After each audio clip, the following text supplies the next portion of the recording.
Oh boy. Hello. It's been quite the afternoon for me, but welcome everyone. We're here for Old World, whether you are watching on a VOD or you are here live with me. Happy to be here and very happy to be playing Old World. So, bit of housekeeping at the start. I'm not going to spend too much time on it. I am going to take the time to get the game up, but I am going to mute the game audio for a minute because I was spending a little time on my own, and I was enjoying the full soundtrack. Ah, okay. I accidentally just hit resume instead of options, so that's going to take even longer. Although I don't think you can see the game right now. All right. Anyways, this is going to take me a bit. So the housekeeping. My To be honest, my intention for this game would be to probably make it get the Monday slot. I don't want to make too much of a deal about it because I've talked about it before, but so far as I can tell, like the deal with Stellaris, they basically ghosted me at this point, and I'm admittedly a little annoyed about it because it's one thing to it would not be the first time that I've reached out to someone and not heard back. But I was actually specifically told, we'll get you a key and, just email us after release. So having done that and not hearing back after two emails is more than a little off-putting, right? Like, obviously I made some specific plans in terms of the orderings of things, and it seems to me like there's no really good reason to not respond to something like that, even just to say it's like, look, things have changed. So that's probably the last I'll say about it. But I also, I kind of created an expectation that there would be some more Stellaris on the basis of that email. So, Mondays have not been Paradox dedicated for a while now, but it does seem to have a pretty good,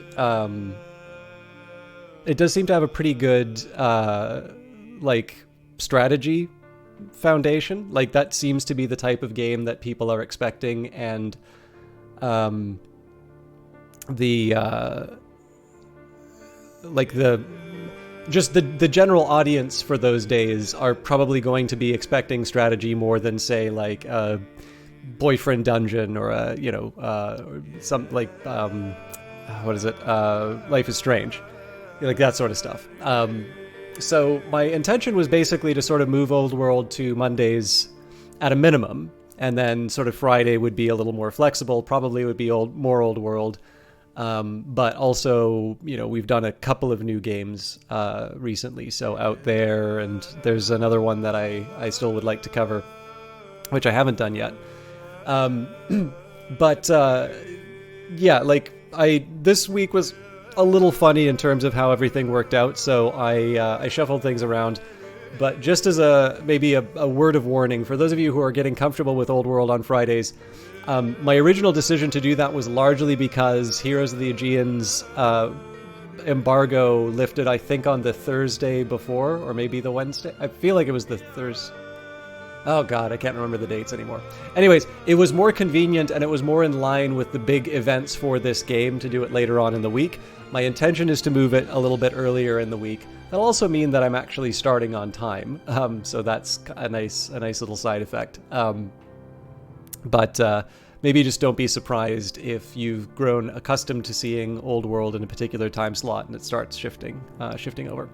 Also, with that in mind, if it wasn't implicit from what I said before, I was given a key for this game for promotional purposes, so a big thank you to Hooded Horse. It's one of the reasons why I feel okay talking about the Stellaris hiccup, because I think it draws a very useful distinction between people who are sort of willing to give people who maybe on the surface of things are not, the highly desirable broadcasters a shot. And I've noticed actually quite a few of you are not just wish listing Old World, but are playing it. So I'm delighted that this has brought the game to a potentially larger audience. I mean, it may be that a number of you would have found it already, so I definitely don't want to take credit for your own decisions. But I am actually particularly happy. I sometimes have to rely on what people say in terms of chat, in terms of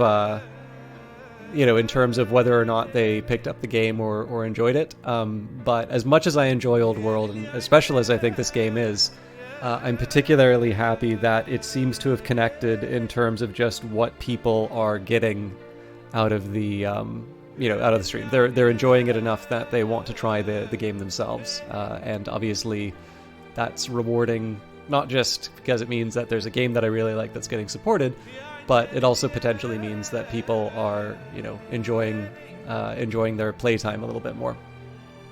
But with all of that in mind, it is important to disclose when you've gotten something for promotional purposes, and now I've done that. Last thing I wanted to say is I have very much been enjoying Heroes of the Aegean, but I do know from the previous streams there was a bit of a wish to see what the base game was like, and I certainly don't envy people the... I can't blame people for... sorry, I was going to say something different, but I can completely understand why people would want to see that. I actually really like the scenarios. I'd kind of like to keep doing the Carthage one too.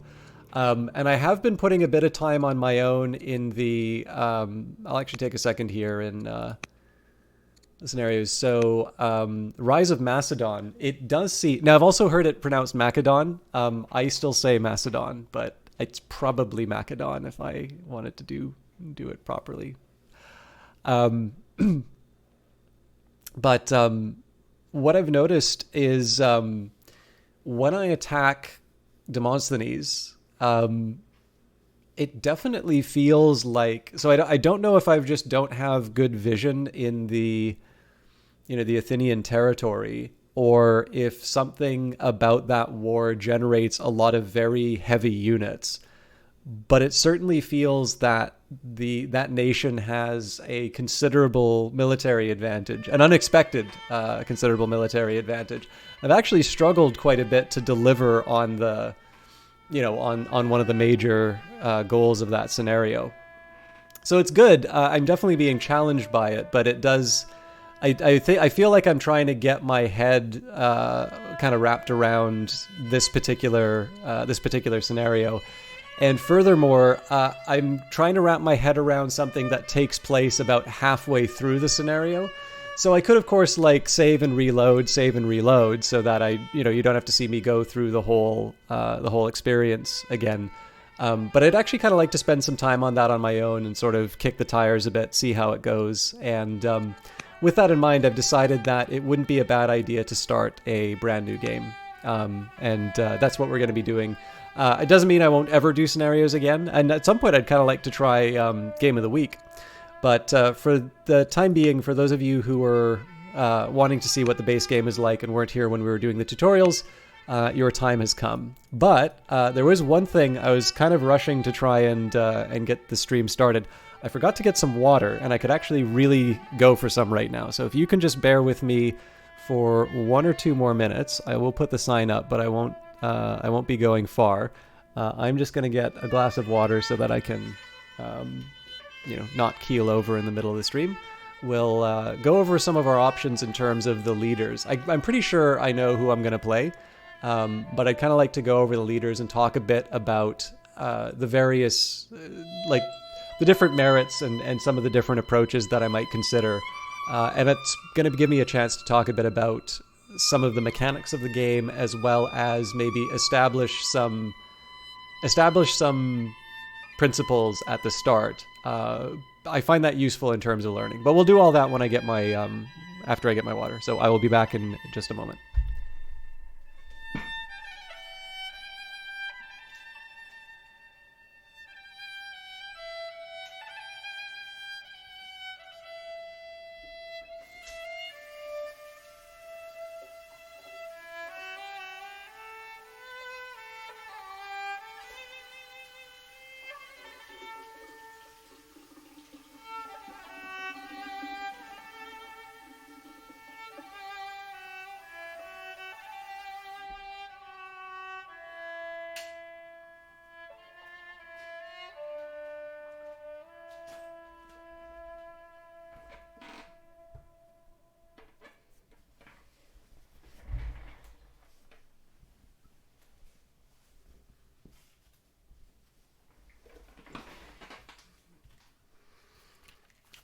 Okay, so sorry about that.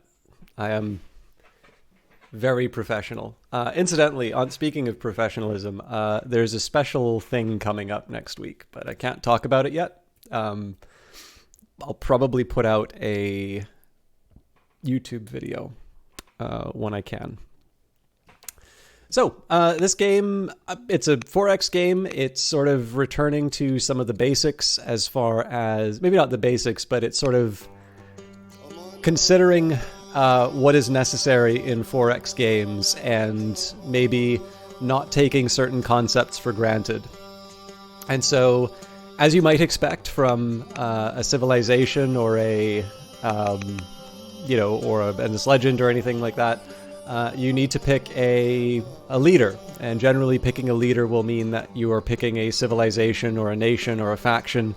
And what I actually kind of like, I always kind of like talking about how, for me, some of these types of games were an entry point for my, my own eventual academic interests. And it is maybe worth noting, I think this is the default option, but it doesn't start with mechanics. It starts with a biography.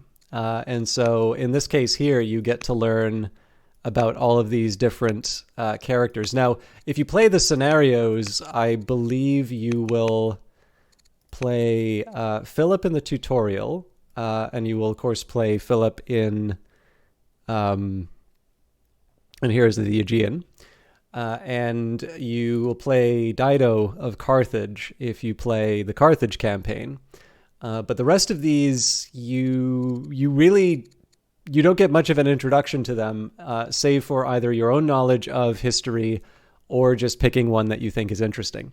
I should also mention that with the Steam release, a sort of pillar of the community, and it turns out also a writer in the game, was brought in to write up a manual. And I've tried to, like, I've read kind of bits and pieces of it. I've really more skimmed more than anything.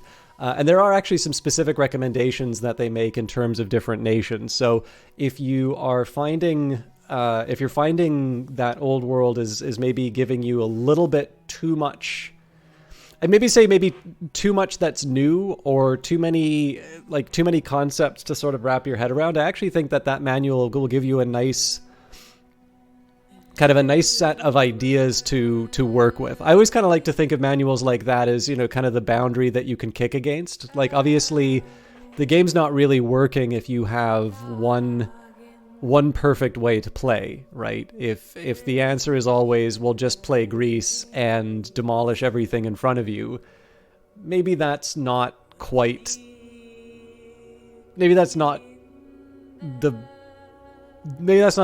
most rewarding game experience. It's great for making like tutorials, but if you know that it's like, oh well, every time Assyria goes up against Egypt's gonna lose. It's like, well, then why would I ever want to play Egypt when Assyria is in the game? So there's one big factor of this game is definitely the storytelling and the rulers. And so I actually think starting with the bio, beyond just being a fun entryway to some interesting history, it gets you kind of in the mood, I guess. The focus is on this individual that you are playing, and what, you're not necessarily obligated to sort of follow a particular path. But certainly the characteristics of your leader are going to have a bit of a bearing in terms of what's easier to do in this game, and maybe what some of the decisions of your actions are going to be.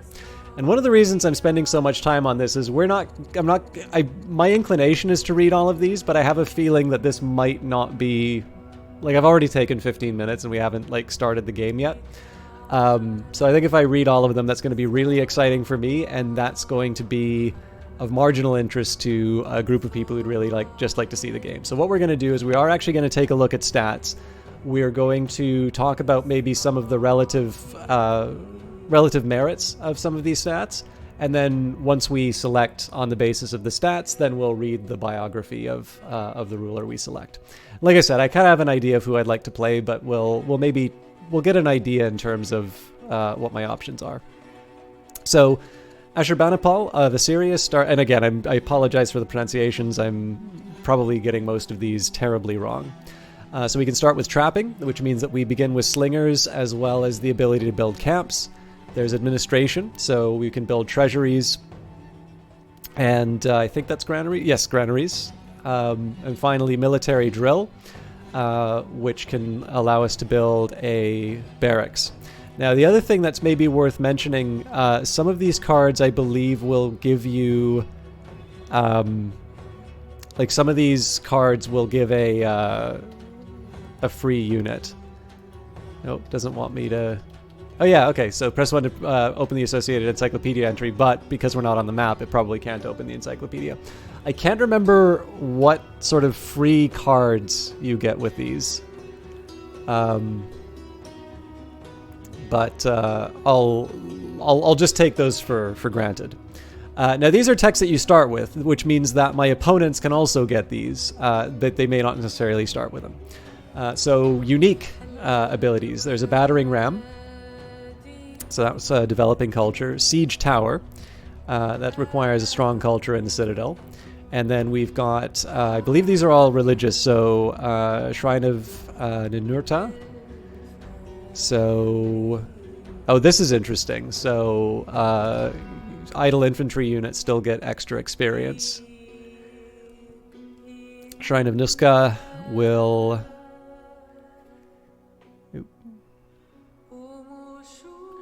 I try to avoid looking at the potential bonuses because I sometimes rely a little too much on thinking that it will give me certain things when I don't have access to it. So this will get bonuses for being next to certain construction, or not certain improvements. The Shrine of Shamash will give me additional orders. That's pretty strong. God, I forgot how strong Assyria is. Now I know why. Now I know why the manual really likes it. So bonuses against one adjacent to farms, and finally the Shrine of Asher, which will give us additional civics. Cool. Okay. And then families. Now, the way I think I've heard it described, that the way to think about families are which one do you drop?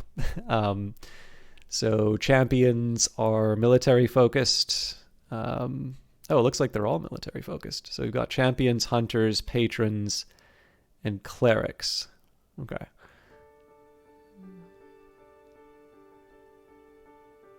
Okay, so good with camps and nets. This is good. This actually lines up pretty well with trapping, so it would seem like hunters is a good one to start off with in Assyria.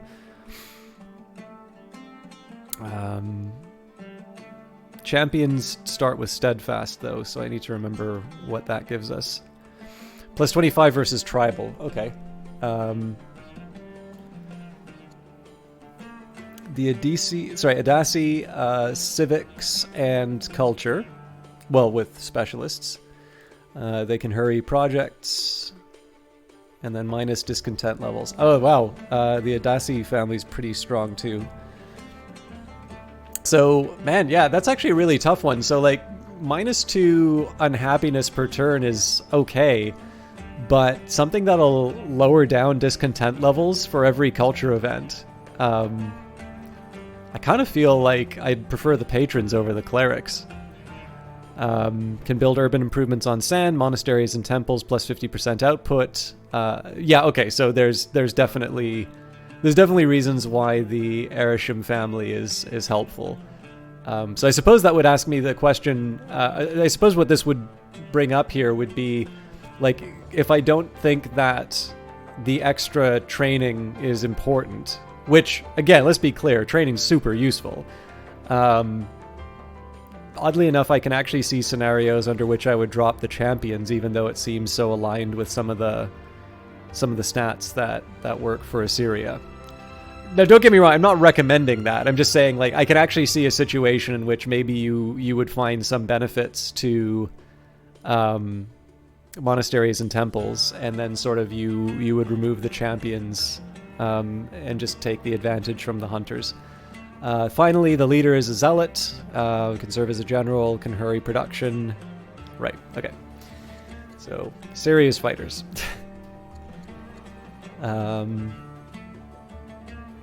I should also see, so it starts with assault, so yeah, bonuses into urban and good defense against ranged.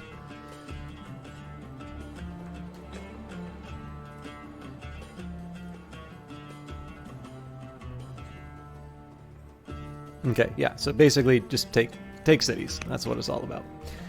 Okay, Nebuchadnezzar. So trapping starts us off with a slinger, so same thing as the Assyrians, also administration, so both of these are the same, so it's rhetoric that's the difference for us. Actually, let me just double check. Okay, so it's not all the same. So rhetoric, it will also give us forum. We get epics. Right.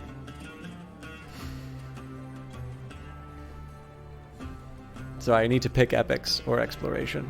I'm used to having epics already open from the here's the Aegean.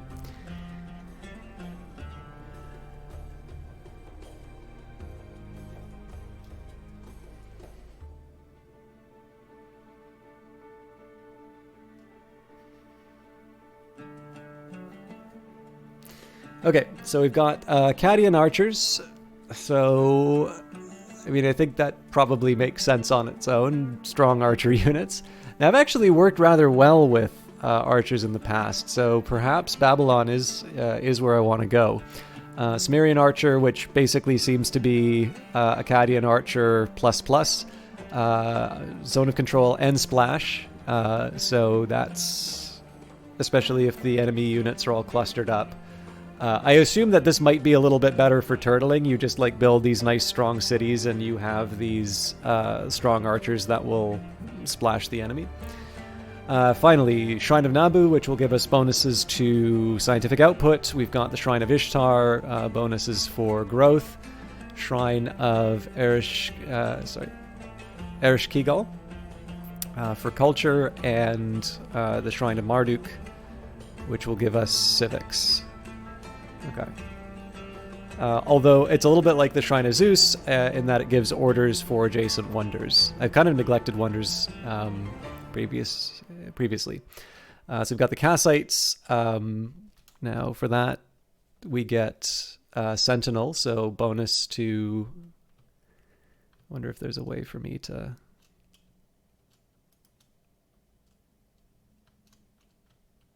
No, I did something to... There we go.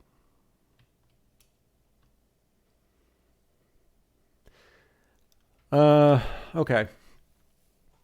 I think I tend to undervalue the hunters. So, like, for instance, for me, I'd really like something like the Chaldeans because of the nice culture that it gives. New siege and ship units start with ingenuity, mines and lumber mills plus 20% output, and then shorter turns to build urban improvements. Oh, and you gain workers on founding. Now, I think one of the problems I run into is I'll sometimes pick the Chaldeans or something like that on the first turn, thinking that I don't start with a worker. But I think that's an example of me taking Civ logic and applying that to this game. I believe you get a worker no matter what when you start this game. Okay, the Easton family. Add multiple roads per year. Minus 10 upgrade years for Hamlet improvement. I think I know what that means. I don't 100% recall Hamlet. Yeah, develops into a village in 20 turns. Okay.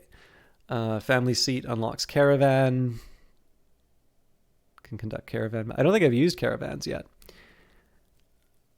And then finally, the Amorites, who are good with science and civics. Minus 20% to urban specialists. So actually, here's one of the things that I think I probably undervalue with the Kassites, is that the unique units for Babylon are archers. They're strong. So like some of the strongest units of this civilization will be ranged units. And so if you build hunters, not only do you get a bunch of resources at the very beginning, but you know that you are setting your strongest units up for bonuses. And so what I normally wind up doing is something like, oh, the Chaldean family. Well, I want, my mines and lumber mills to be at like peak efficiency. So obviously I'm going to pick that. Oh yeah, and I get a free worker. So maybe one approach I could try would be something like the Amorites, Chaldeans, and Kassites. Now it's a shame because it kind of feels like Caravan would actually be a pretty good ability. But I mean, again, this kind of feels like a trend in a lot of board games, which is to just give you like 4 wonderful things to do, and then I guess in board games they give you like 4 wonderful things to do, and you have to pick one. At least in this one, they let you pick 3. Okay, Carthage. So starts with trapping, which we already know. Divination, which will give us shrines and can lead to aristocracy right away. Oh, okay, and it also gives us aristocracy. So we get an ambassador from the start. We can choose centralization or vassalage. Interesting. Okay, elephants, African elephant and turreted elephant. Shrine of Melkart. Money. Yes. Lots of money for Carthage. That's maybe not so surprising. Bonuses for nets. Shrine of Astarte. Bonus to growth. Shrine of Eshmun. Okay. I've played Carthage before, and I don't think I've ever built one of these, so I probably should be paying closer attention to this. Shrine of Tanit.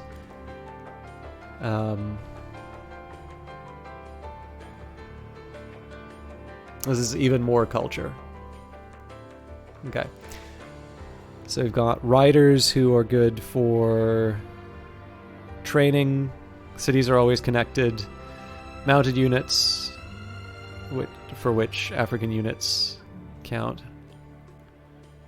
So again, I tend to like the artisan families because of the economic improvements. Not surprising that Carthage has traders. And then statesmen, which I don't believe we've seen before. So this is a really tempting one because of the extra orders. It also starts with a free treasury. Yeah, this would be a tricky one to figure out. Okay. Egypt. Oh god, I didn't even look at what the base bonuses are. So also all units start with focus 1. Which is very strong, actually. That's a higher chance for crit. All units get better pillage yields, and then extra orders for each military unit killed. So I suspect cavalry with these guys would be pretty devastating.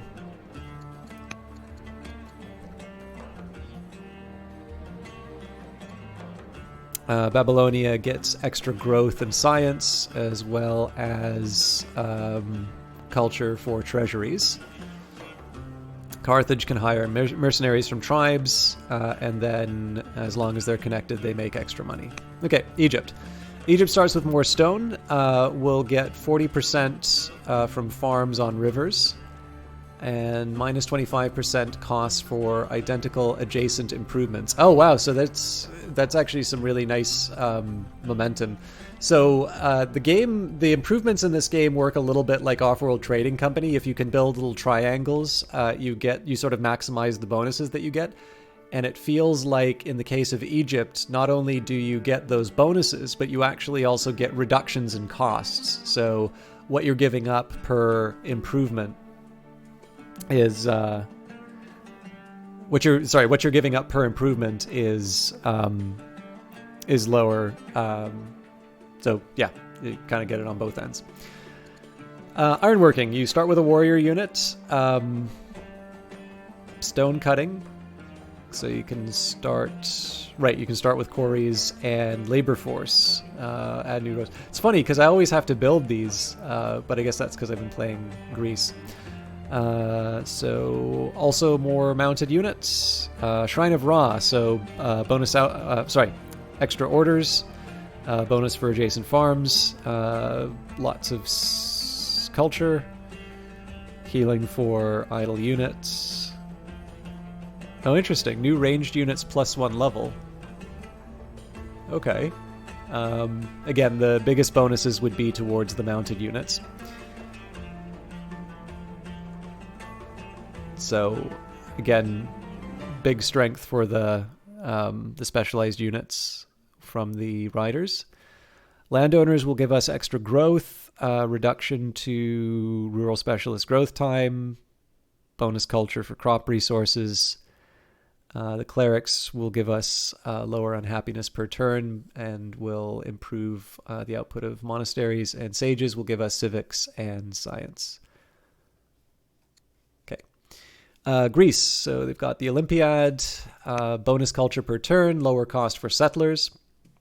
They also start with ironworking and stone cutting and drama. Okay, so we're quite familiar with the hoplite and the phalange. Is it phalangite?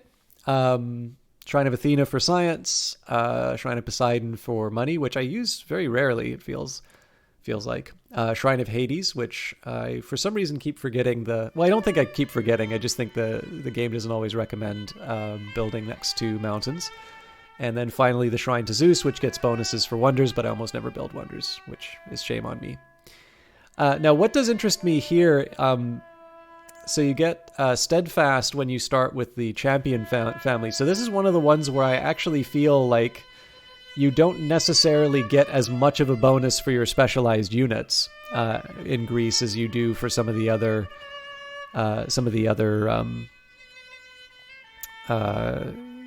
civs. The Kypselid are artisans, so again, I like this because I think this one I normally start with because I keep thinking I need the extra worker, but I do like bonuses towards mines and lumber mills. The Seleucid, civics, and so actually, yeah, the patrons are good. Patron, again, minus discontent level per culture event, so as long as you keep building up that culture, and then Alcmeonid family, sages. So I think generally I'm probably a little more justified in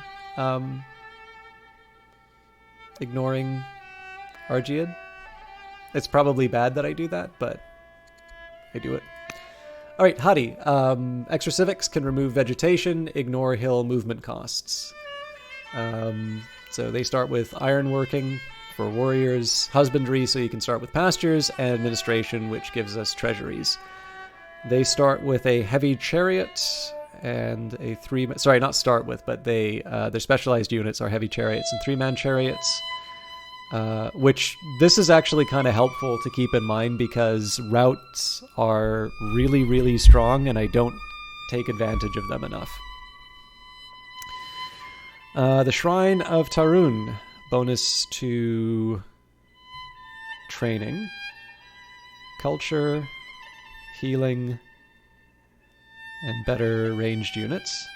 So this actually would work. This would be a nice little combination. So if you think of the Shrine of Halki, if you have a bunch of strong ranged units which soften up the enemy troops, and then you bring your chariots in to mop them up, you can just kind of demolish an army in front of you.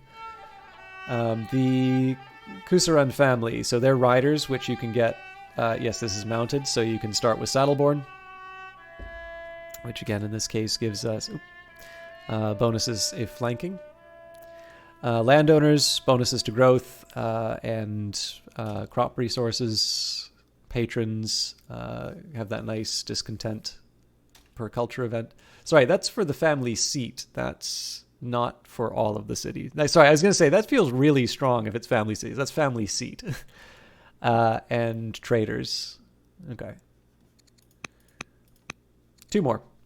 So we've got Persia, starting with Cyrus. Ironworking, trapping, and husbandry. They have strong cavalry units. Shrine of Attar. So the culture... Wait, both are... Sorry. Not both culture. Oh, adjacent mines, sorry. Orders... Money, better ranged units, which with the Cataphract Archer seems pretty darn good. So the Sassanid family would give some nice bonuses for the base units. The Hunters, oh man.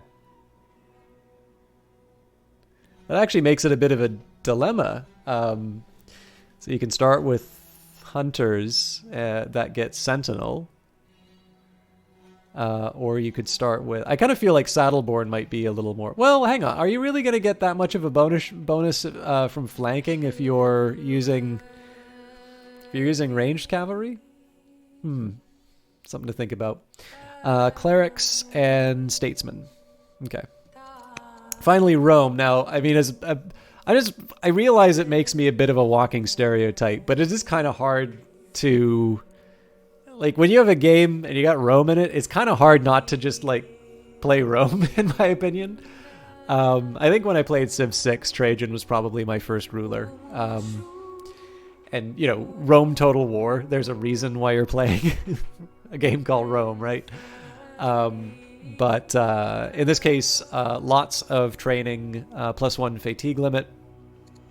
You start with a warrior unit, you get stone cutting, you get polis. A status for special units, and then legionaries for the improved one. Shrine of Mars, extra training. Shrine of Vulcan, extra culture, and they all get extra culture. Plus 20% for adjacent mines. Shrine of Venus, better growth, and Shrine of Vesta is the very heavy culture focused one. So Fabius will give you champions. Claudius will give you growth. Valerius will give you civics and culture, and also reduce discontent in the family seat. And the Julius family will give you orders and civics. I am not really that much closer in terms of picking one. Like, Rome seems fun, Persia seems fun, Carthage seems fun. I think I'm going to go Babylon, though. Babylonia. So again, cities are going to get bonuses to growth and science, as well as culture, as long as we build treasuries and our bio. I am Nebuchadnezzar, son of I am Nebuchadnezzar, son of a Mesopotamian king, husband to Amytis of Medea, and forever a worshipper of the god Marduk. In the name of my father, I have elevated my city Babylon to be the jewel of the region. I have trained in military tactics, conquered kingdoms, and crushed rebellions.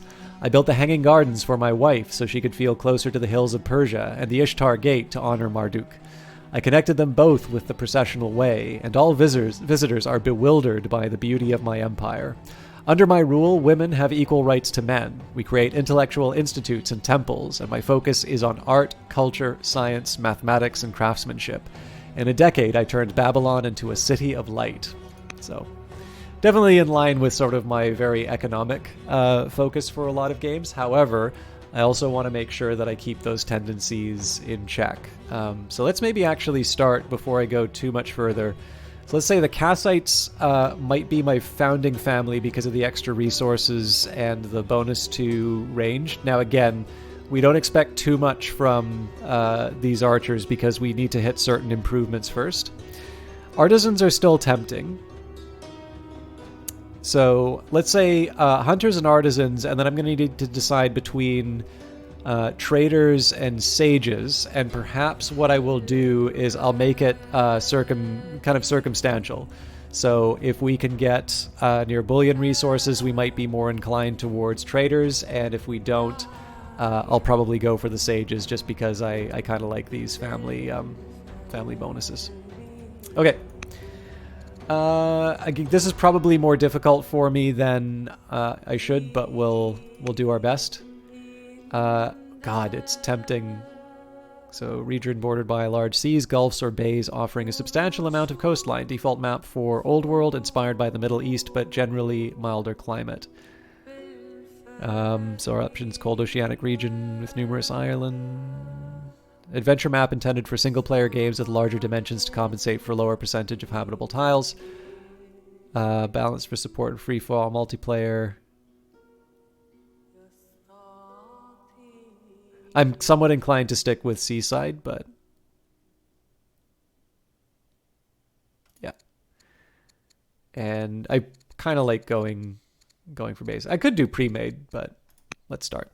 Again, sorry for the long start here, but what I wanted to do is just try and get some principles down in terms of what I think is important for this group, because I suspect what's going to happen is I'm going to wind up getting beaten or lost, and if I have some clear ideas of what I'm trying to do at the start and why I'm taking certain actions, then I'm going to be able to sort of diagnose that for myself later and say, okay, so I thought, X would be important, but it actually turns out by focusing on X, I neglected Y, and that's why I lost. Now I'm going to take a sip of water and then a big gulp of coffee, and then I'm going to read, and we'll be good.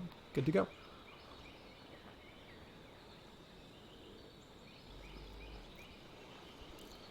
You are Nebuchadnezzar, wisest king of Babylonia. The myths of your people claim that you are descended from a distant line of kings, but your people are broken and battered from disasters. Finally taking your birthright, it falls on you to lead the people of Babylonia into the old world to forge a nation of knowledge and glory, one that will be remembered through the ages. The existing civilizations of this old world do not yet know the splendor and wisdom of Babylonia, but they will learn. Select your settler and found your capital city. You'll also decide which family manages your first city, gaining their advantages immediately. So let's found our capital. So we've got our settler here. So again, I said I was going to start with the hunters. Now, keep in mind that's not costless. So we've got some beautiful trees here. That would be wonderful for. It would be wonderful for the advantages of the artisans because of all the lumber mills and such. In fact, I'm already sort of losing my nerve because we don't know what the other regions will offer, and we do have a location for a mine nearby.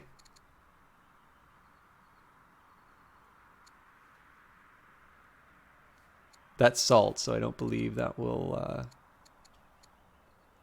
Yeah, gems, gold, silver, and pearls. That can't come out of that one. What's also a little... I suppose what's a little tricky here is that the...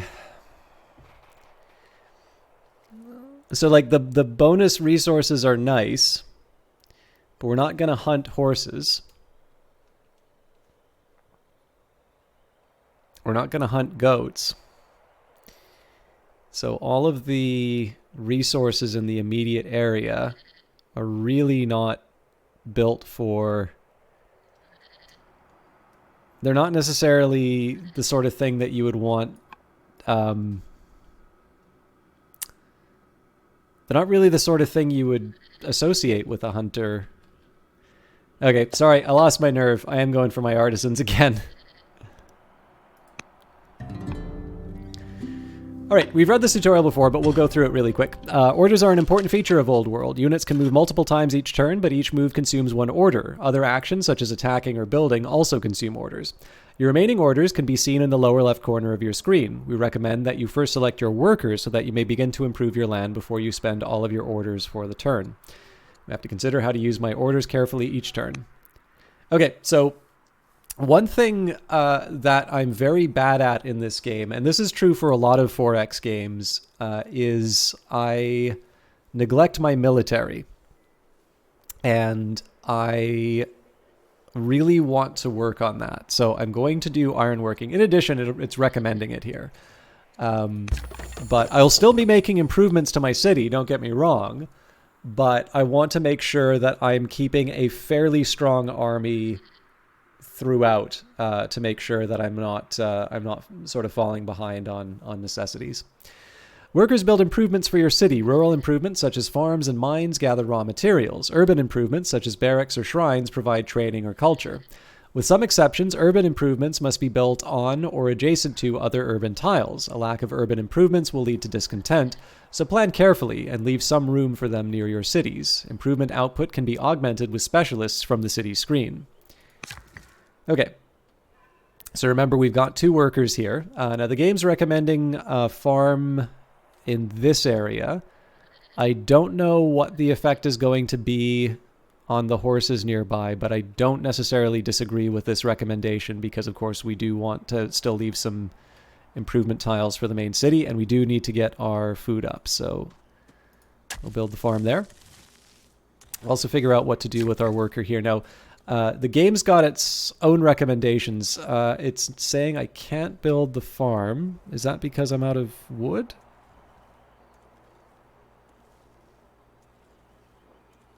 It's probably because of the lack of orders. Okay, well, scouts are fantastic explorers that can see further into the unknown than other units. They can also hide in trees, making them invaluable as early warning against enemy invaders. Send your scout into the wilderness to look for new city sites and mysterious ancient ruins. Scouts, as well as settlers and workers, can also harvest resources. So this maybe isn't the smartest thing for me to do. Actually, this is going to eat up all my orders, isn't it? Yeah. Your scout has moved on to some salt, a harvestable resource. Scouts, settlers, and workers can spend an order to harvest yields from a harvestable resource. To do so, click the basket button in the action panel on the left while your scout is selected and standing on the harvestable resource. A harvestable resource takes a number of turns to renew before it can be harvested again. Resources that are within a city's limits or that are too far from one of your cities cannot be harvested. Harvesting is a great way to boost the early economy.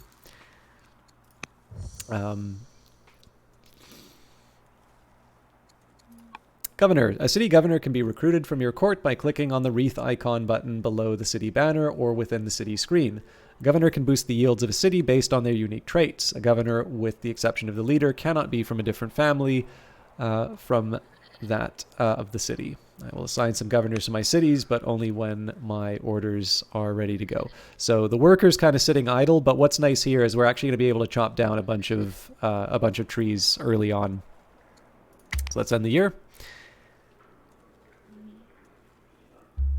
Princess Kashaya is now old enough to be tutored by courtiers. Time passes. Princess Kashaya is growing up fast and eager to learn. How would you like to educate her? So we can get bonus science for philosophy, more civics for charisma, more training for courage, and more wealth from commerce. All of these are pretty desirable. We can double down on our science bonuses with philosophy. Money does make the world go round. I think we'll stick with philosophy. Okay, now I could work on another farm. That'll certainly help the growth. But I think I will actually double down on the fact that I'm able to... Oh, actually, we've already got a city site down here. I probably should have checked that out with my scout. That's fine, though. We've got a slinger to handle it. But I am going to move the scout first. Actually, before I do any of that, so I think I'm happy to put Nebuchadnezzar in as head of the city. Let's also get a tutor. Okay, so that doesn't leave us a whole lot else to do. I was thinking, yeah, I would like to do some more exploration.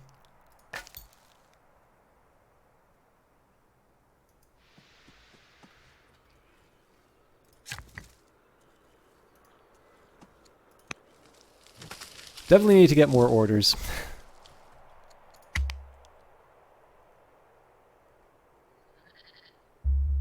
Tooltips. The nested tooltip system in Old World allows windows to persist as you link from one to the other. Simply hold Shift while clicking a link, or click it with the middle mouse button to lock the new window in place. To lock the new window in place. This lets you continue to view a window while opening more links, even if you move the cursor off of the window altogether.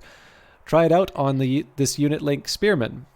Press the escape key or click away from all the tooltip windows to make them disappear after they are locked.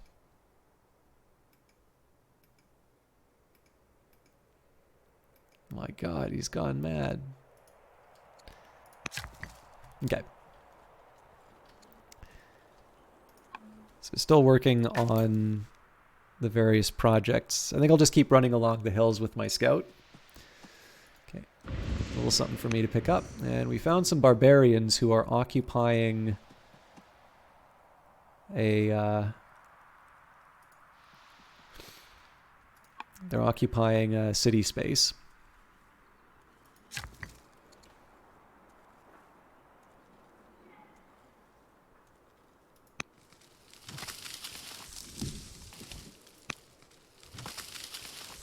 Okay, I can't pick anything up if I move them, so I'm actually going to take, I'm going to take the Slinger. The Slinger is a ranged unit with a default maximum range of 2 tiles. Ranged units can shoot further from the top of a hill, but suffer 20% damage reduction for every tile between them and their target. Firing into trees or scrub reduces their damage. Now, because I've got a settler coming up relatively soon, I need to decide, do I want to take this city site, and maybe we'll build for the hunters there, or do I want to try and take this city site? A lot of this is going to be determined by what's in the surrounding area.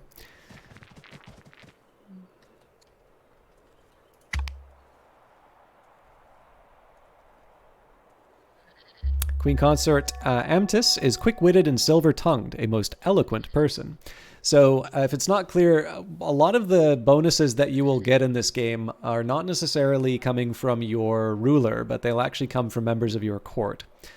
So in this case, eloquence gives additional 2 culture per level if they're the governor, and as a leader, it's plus one civics per year per culture level. It will also determine how they react to certain people. So intolerant, they dislike intolerant people, but they like other eloquent people. Rural yields. The rural yields are food, iron, stone, and wood. They are primarily drawn from rural improvements and collect in the global stockpile. You can spend money to purchase rural yields directly from the top bar where it shows your current stockpile. The primary source of food is farms, which are most fruitful next to fresh water and on lush terrain.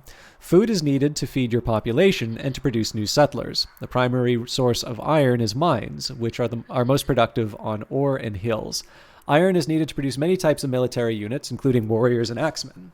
The primary source of stone is quarries, which are most productive on marble and arid terrain. And when adjacent to mountains, stone is needed primarily to build improvements, like shrines and city projects such as walls. The forestry tech enables the construction of lumber mills on trees to produce wood. Workers can also cut down trees with the chop button in the actions panel. Wood is needed to build city improvements like barracks, military units like archers, and ship units like biremes. I want to build more farms and mines. Okay, so we'll build this other farm. We get the adjacency bonus for that. I'm still going to keep peeking around. Nation contact. You've encountered a rival nation. Rival nations are your primary opponents in Old World. You may engage them diplomatically, which could lead to gaining a powerful trade partner and ally, or declare war on them to conquer their territory.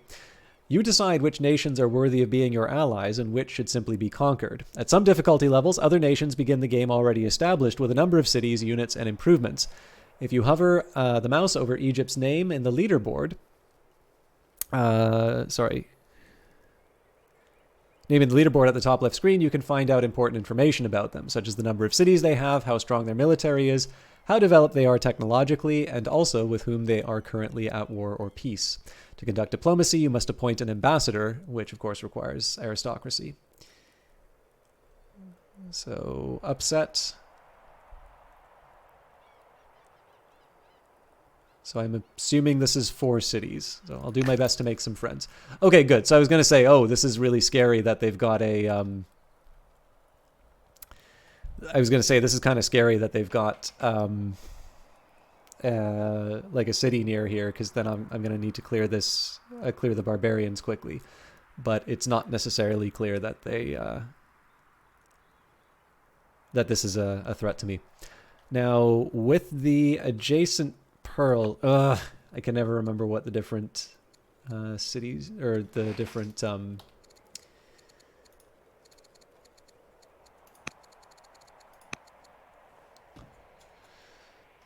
okay, camps and nets. So I think pearls we use nets.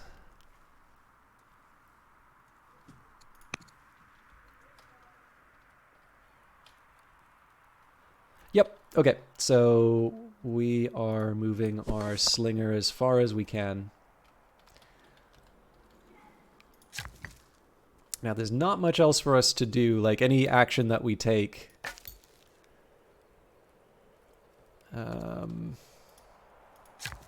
Well, we'll get our worker in place.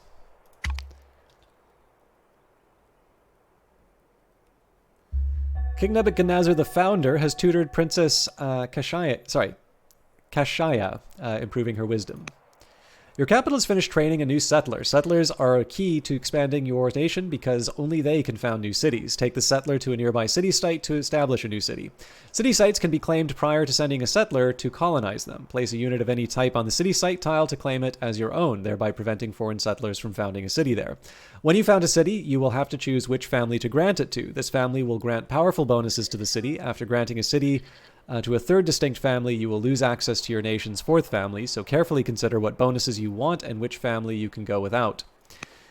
And Princess Kashaya has been sneaking off into the wild after class each day, growing ever more inspired by nature. What advice should we give to this budding naturalist? So no love is as pure as that of a beast for her kin. They become romantic and gain bonus civic. I think that's civics, correct? Yeah. Or the predator strikes without regrets, which will give, they'll become ruthless, which will give courage, but will come at the cost of discipline. So I'm somewhat inclined for romantic. Or, sorry, there's also loyal. Guard your kin as a mother wolf guards her pups, which would give discipline and gains loyalty. Actually, I mean, discipline is not bad. Let's go romantic.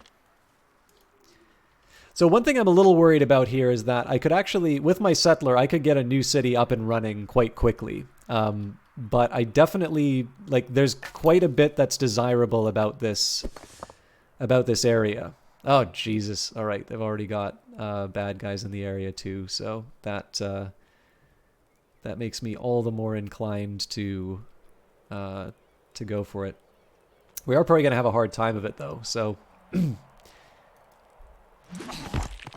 We'll do our best. I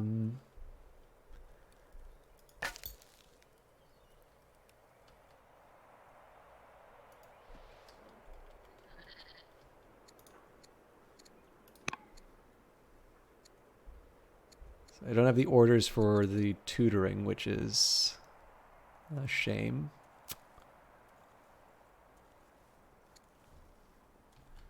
I think we'll just chop down some trees and worry about production. Okay, so I'm slightly inclined towards the treasury just because of the culture bonus that it will give me. But of course, it's important for me to keep farmers and archers up too. So I think what I'll do, definitely treasury for the culture. Following that, maybe we'll keep on top of our... Since actually, really, at that point, after the farmer, I probably should be building another settler.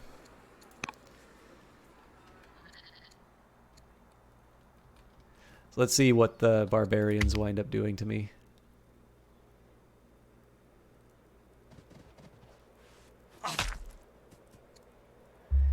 Okay, so the game is recommending military drill, which will give me rally troops and barracks. Now, my options could be to pick one of the other cards, or I could actually do a redraw. So, I don't think we quite need a state religion yet. I'm not sure we need roads. And as interesting as shrines would be, I think I'm going to try a redraw here. So, yes, stone cutting is a very good one. Pasture's also tempting. But I'm going to make the guess that we're able to access a quarry sooner than later. Okay, so if we go close... Yeah, it's kind of hard to say... So I was just trying to think, like, if I move back and try to attack, does that really do anything other than waste orders? I think... I'm already on the hills, so in this case we're just going to... We'll fight like hell and hope for the best, frankly.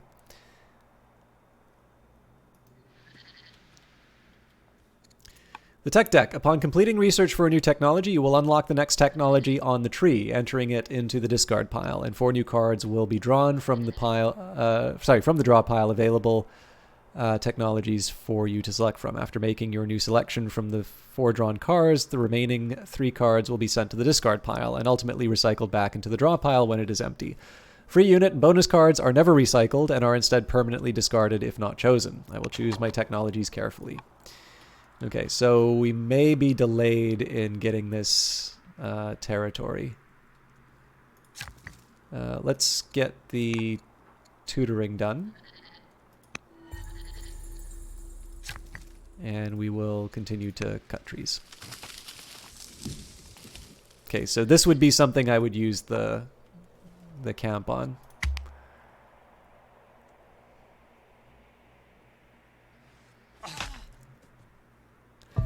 Her father's disposition. Representatives from the academy arrive at the court, bearing news of Princess Kashaya. She has been well and is turning out to be as wise as her father, King Nebuchadnezzar the Founder. Carry on the good work. Bonus wisdom.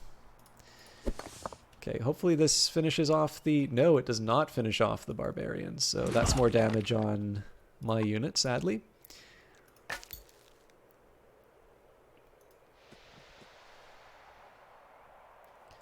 So part of this is about finding out what bonuses this city's going to get. All right, so there's a couple...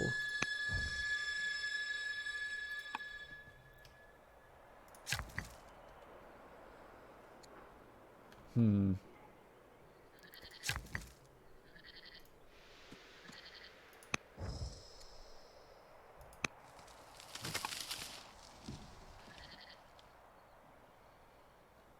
a little curious why it's not recommending a farm here.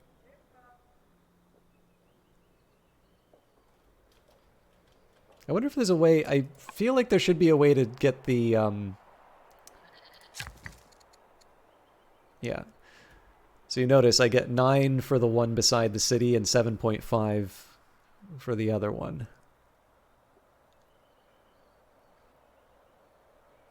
I'll have to think about it.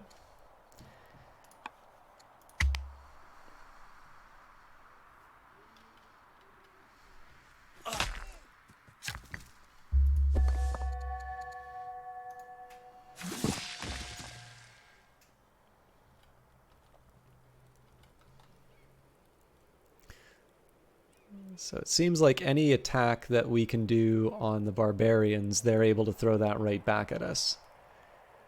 So maybe what I'm going to do... Oop, units on cooldown. I'm probably going to have to go back for defense. But in the meantime... Oop, tribe contact. You've met your first tribe, the Danes. Tribes can engage in limited diplomacy, but generally won't be coordinated in the way that opposing nations are. You may also find barbarians when exploring the map. They do not behave like tribes, as you are always at war with them. Barbarians are good targets for early expansion, as they are easier to drive away than a more organized tribe. Finding some barbarians or a weak tribe and claiming their city sites for yourself can be an important step towards growing your nation. I will carefully consider my approach to tribes like the Danes. So here we'll harvest gems. I just want to take another second here and look at...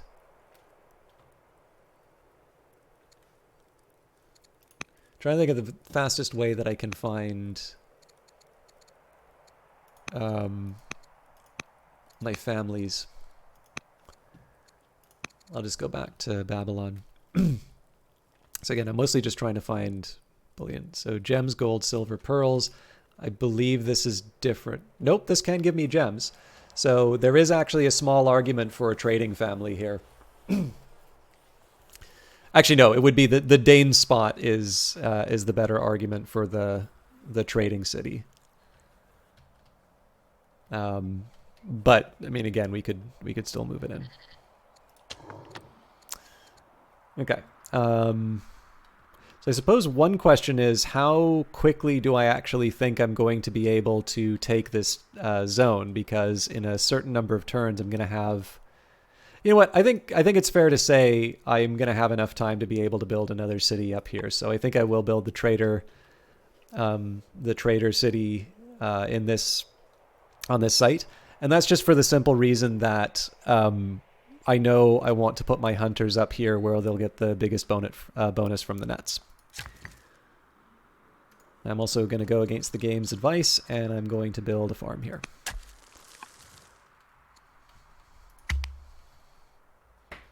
I mean, again, I am putting it next to an urban tile, so there may be consequences for that. Ah, damn it.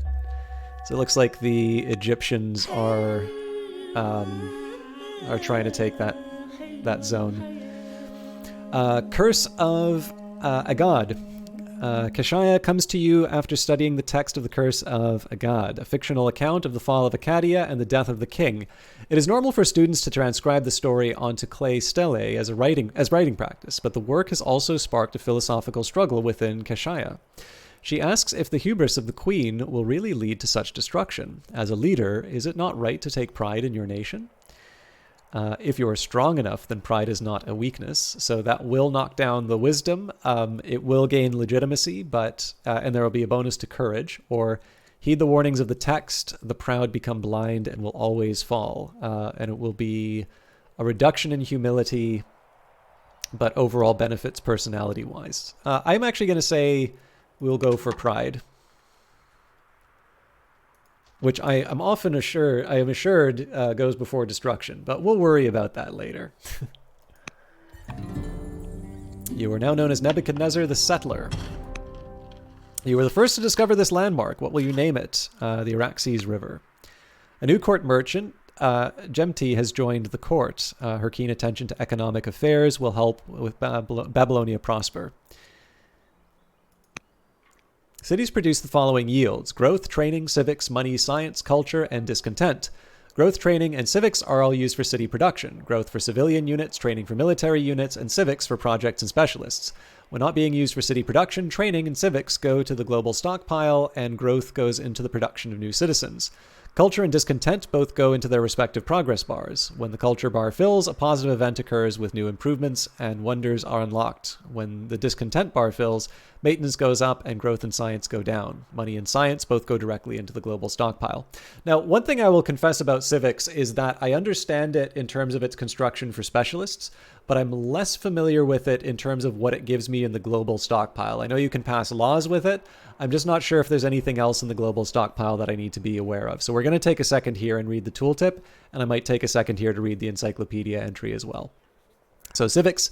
Cities produce specialists and projects with their civics. Unused civics go into the global stockpile, which can be used to enact laws, establish theologies, construct wonders, hurry production, perform missions like influence, and other uses. You can stockpile a maximum of 2,000 civics, with excess converted into science. Okay, so a very high civics is actually in line with some of my other goals here.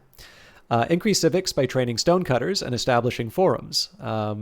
Or forums 1. I guess it would be fora, would be the plural.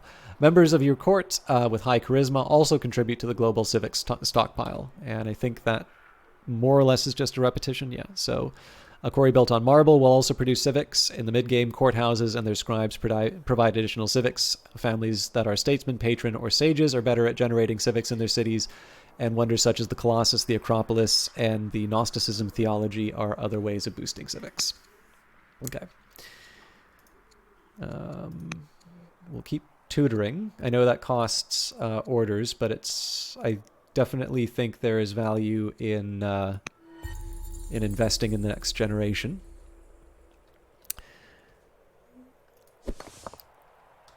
So I need this unit to sort of heal up and get in the fight as quickly as I can.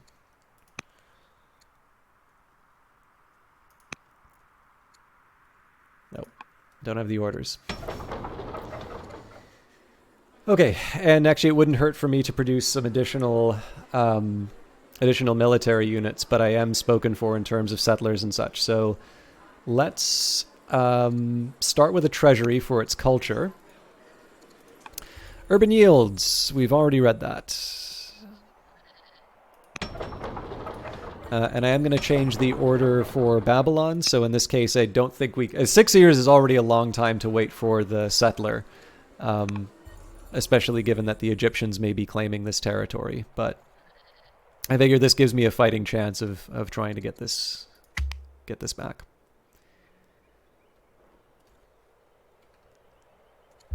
Duke Marduk Nadin Ahi is now old enough to be tutored by courtiers. All right, and we also have stone cutting. So divination is kind of tempting here so that we can get the ball rolling on religion. The game here is recommending drama, so starts the music. Oh, this is cool. I never realized this. So you don't get music until you research drama. That's actually a really nice touch. So Odeon is very tempting because of its because of its culture output. But the fact of the matter is that we don't have a source of stone yet. Now, you could make the same argument against divination as well, right? We don't have, we don't have stone for building those shrines either. But I'd feel a little bit better of, at least having divination. Alternatively, I can redraw for something else. So what are some of the alternatives? We can get a stone boost, which is pretty much guaranteed to happen. We can try and go for husbandry, polis, military drill. I mean, the stone boost is really tempting, but we definitely have at least 10 years worth of stone. I think I'm going to go for divination. I may regret the choice, but and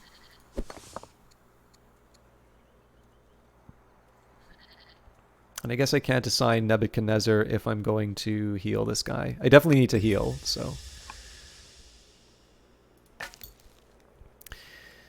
Okay, I think I'll leave the Danes alone. I was originally going to check out this area, but clearly we need to check out the mysteries. Explorers uncover numerous shafts in the desert hillside, their entrances covered by past landslides. Emeralds litter the dark passages, suggesting that this site once was a thriving mine. Your scout wishes to continue excavating to find more valuables, but such actions could cause the mines to collapse. So we must reopen the mines. So this will give courage to King Nebuchadnezzar, or we could leave the mines alone and gain experience. I tend to like boosting up my traits. So we will focus on that. And I suppose the next question is, where do I want my... Ooh. I'm just trying to think of my best exploration options. Okay. So this unit's already healing. I think we're just left with tree chopping. Clear forest. Your worker has moved onto a trees tile. Workers can spend 1 order to cut down trees with the axe button in the actions panel on the left, and 2 more orders to further clear the land. These actions both harvest wood and add it to your stockpile. The tile in question does not have to be in your territory to cut down the trees. Once cut down, trees take some time to regrow. If you build an improvement on a trees tile, the wood is automatically harvested as the land is cleared, all at the cost of 3 orders. Eventually, you can research the forestry tech to enable the construction of lumber mills, which are a more regular and sustainable source of wood. However, they must be built on a trees tile, so don't cut down all your forests. You can also spend money to purchase wood directly from the top bar where it shows your current stockpile totals. I will cut down forests for wood until I can build lumber mills. Now, we can build a quarry right away. That's good. Sorry, for some reason I thought I needed a specialist tile for a quarry, but I'm just being an idiot. And I maybe should have thought a little bit about hills, because this city is much better for quarries. But that's something I'll think about later. There is actually a temptation to start connecting the cities by road, because that is something... Oh, cool. They're already connected. I probably still want to build roads. So what I'm going to do is I'm actually going to chop... Sorry, I need to undo.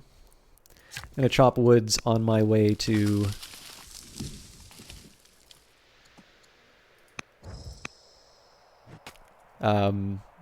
chop trees on my way to Eridu, and we'll actually build a road between the two.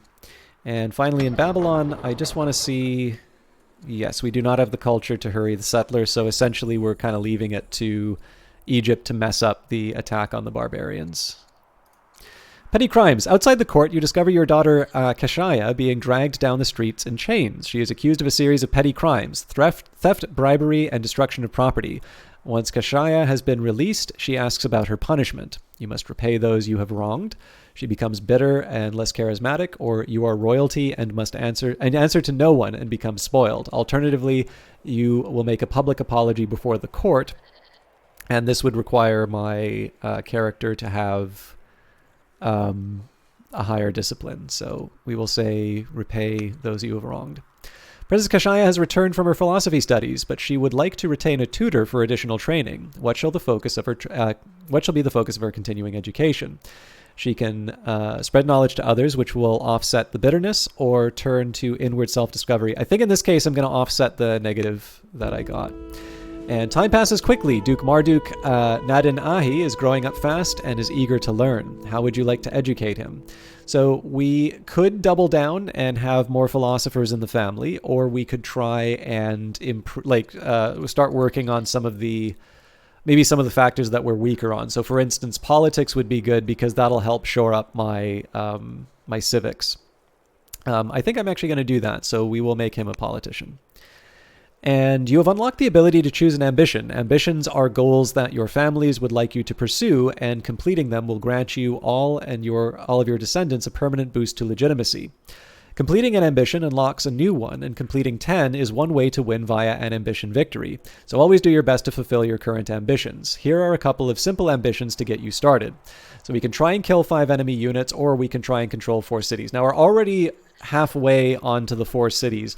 This is a pretty risky one for me, though, because if I mess up with Egypt in the north, and it's very likely I'm going to, it's actually going to be really hard to get that remaining city site. But we don't presently have any enemies I necessarily want to go to war with, so I do think 4 cities is the way to go. So King Nebuchadnezzar the Settler has started a new ambition, control 4 cities.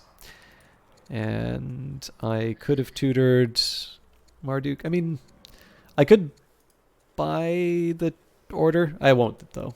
We'll end the turn.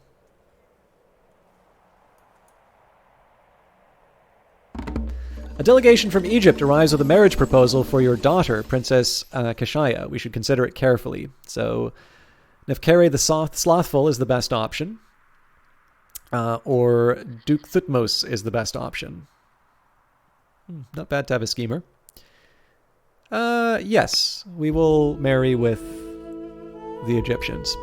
Your courtiers inform you that, for better or worse, Duke Marduk Nadin Ahi is showing signs of taking after his mother, Queen Consort Amatis. How this influence will take shape is yet to be seen.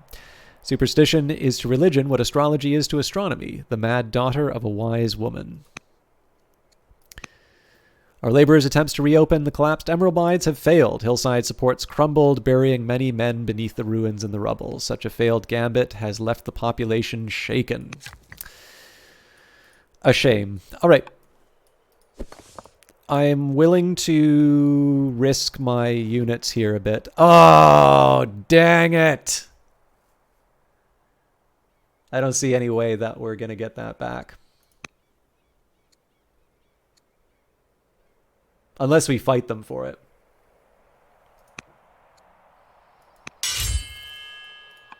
And I may have to.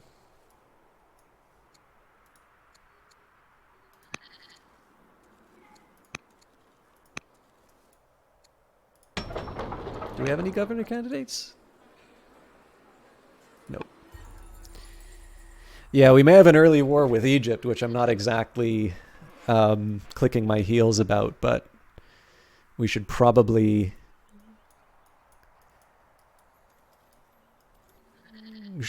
build more military units and prepare. Okay. Cut trees on the way to Eridu so we can build... Oh wait, we can't build roads without labor force, so... This will just spare us building a worker for... already have one worker for each city, so I will... King Nebuchadnezzar the Settler has tutored Princess Kashaya, improving her discipline. Representatives from the Academy arrive at the court, bearing news of Duke Marduk Nadin Ahi. He has been well, and is unfortunately turning out to be as thoughtless as his mother. So I'd hoped for a better outcome. So yeah, we definitely know who we prefer for the line of succession. Oh man, the Duchess is...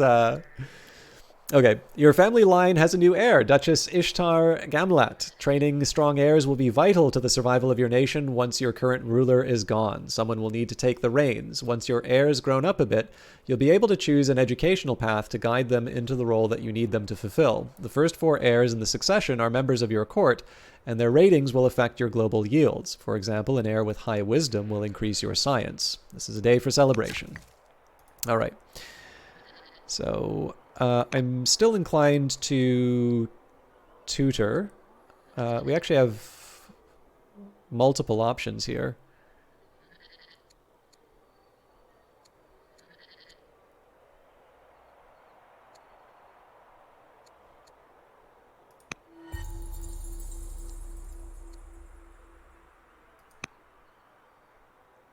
Oh, did I do the wrong?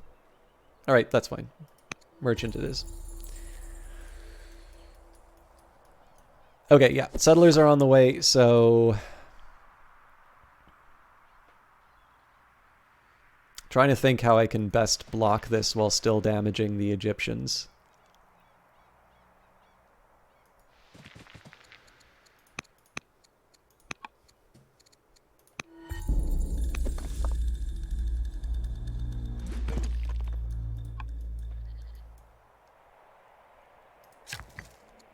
This is obviously a remarkably reckless decision that I've made here, but again, my back's kind of against the wall in terms of getting the city sites. I made a number of errors.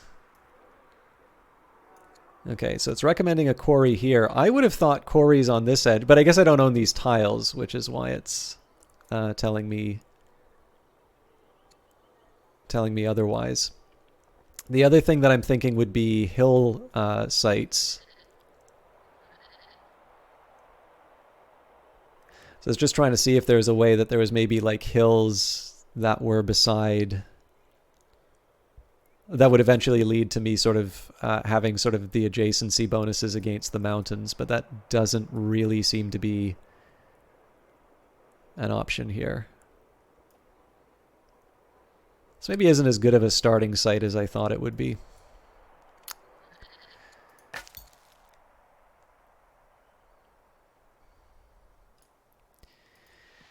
So, yeah, I don't like having idle workers like this, but in this case, I'm actually going to need some intelligence on the Egyptians because we're not building enough military units.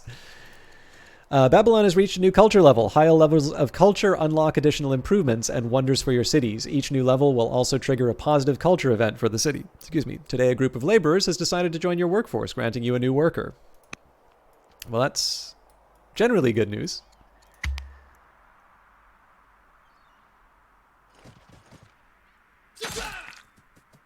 Oh god, yeah, they're really tough. Now that Babylon has reached a developing culture level, various options for hurrying production in the city have become available. The developing or higher culture level alone, with the developing or higher culture level alone, a city can hurry production at the cost of some civics and discontent. Other methods of hurrying production are further enabled by certain governor traits or laws like orthodoxy and volunteers. These distinct means of hurrying production cost resources other than civics, although they will all produce discontent. For example, with the Holy War Law and a state religion, you can hurry production with money, and the patron's family class can always hurry production with money. You can see different options for hurrying production in the city panel beneath the current production in progress. Hurrying production can be expensive, but it can also save you in a tight spot. So this is actually one of these cases where hurrying production probably makes sense. But I don't have...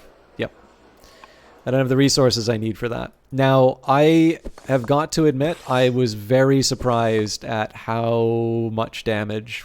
So I am quite likely in a position where I'm probably going to need to like reset the game.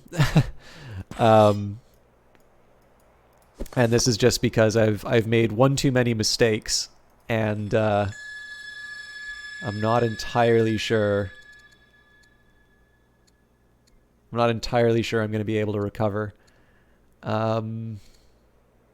Focus is really tempting. I think I'm going to do Brave here. Now, the one bit of good news is I don't believe this unit will be able to attack. Well, actually, that's not true. They can force march and attack me. But let's... again, we'll work with what we've been given. And I guess I need to be a little more careful with my scout, seeing as they are in... range. Actually, you know what? This is a wonderful little bit of bait. So I'm hoping the Egyptians come after this unit. Okay, I think I'm going to have to take the game's advice on the quarry, and because we need to get rid of trees... Well, we can still get rid of trees, just...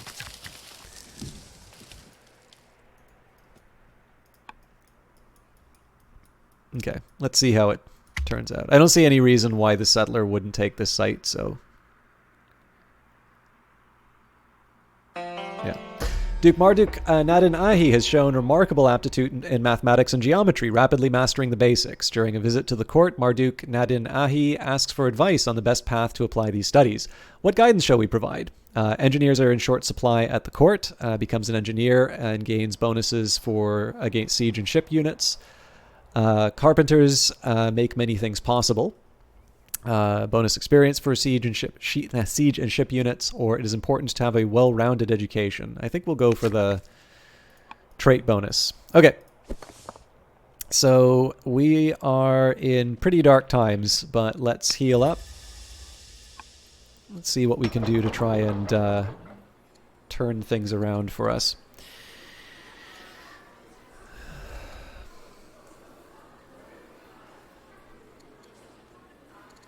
I think all hands on deck for military for the next little while. Although clearly my main military unit would have been built in this city site.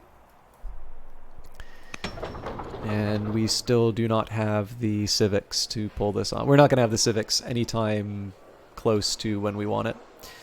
So we will produce a warrior and a farmer. And we'll hope for the best. Okay, so this unit... Again, I'm not 100% how I feel about the core. Oh, we don't have the iron. But what's money for if I can't? And they're recommending a quarry here, huh?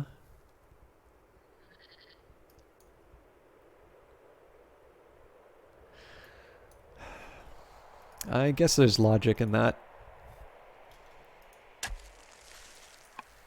Definitely need the iron more than we need the stone right now. At the very least, we can get the stone from other places. I've really messed up this start already.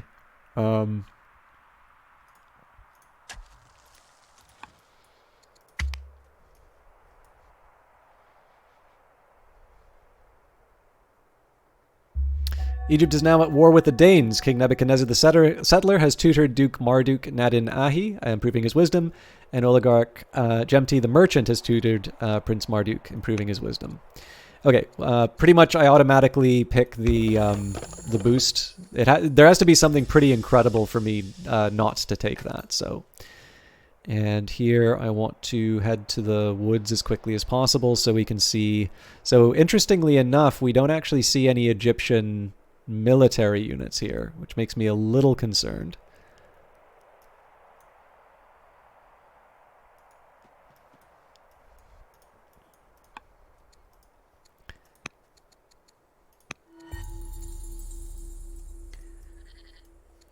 And looks like there's nothing else for us to do.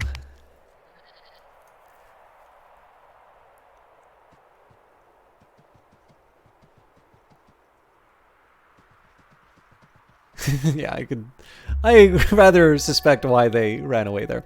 Princess Kashaya and Prince Consort Thutmose have given birth to a son, Duke Api Ratash. Though relationships with Egypt are worsening, you find Marduk Nadin Ahi poring over an Egyptian text given to him by a tutor. He has been enraptured by the stories, collecting translations, and even attempting to learn some of the language in order to read the original text.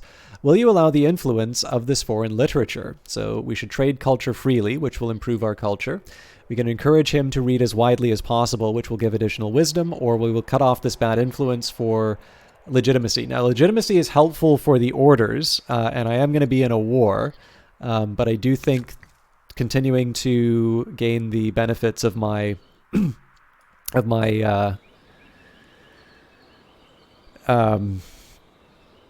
continuing to gain the benefits of my science edge is still probably the right way to go. Now, I am intrigued here. It's recommending a Shrine of Marduk. I think I need to think a little bit more about where I'm going to be putting wonders. And I don't believe we're anywhere even close to building those kinds of things yet. So perhaps... So the game was originally recommending a quarry here, and I'm actually finding it hard to argue against that, although it's also recommending a mine.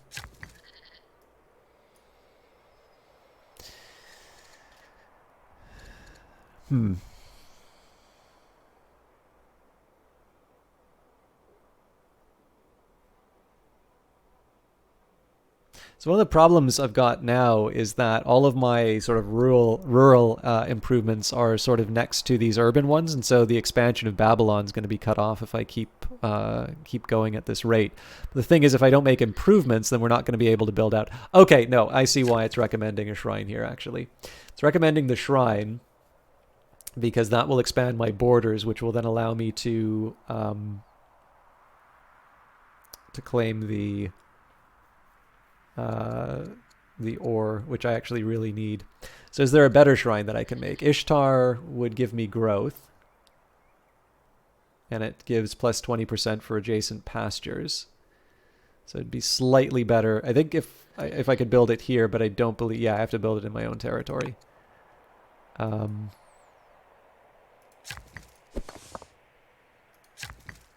Also, this is a farm, not a pasture, so it gives me nothing. Shrine of Nabu kind of goes anywhere.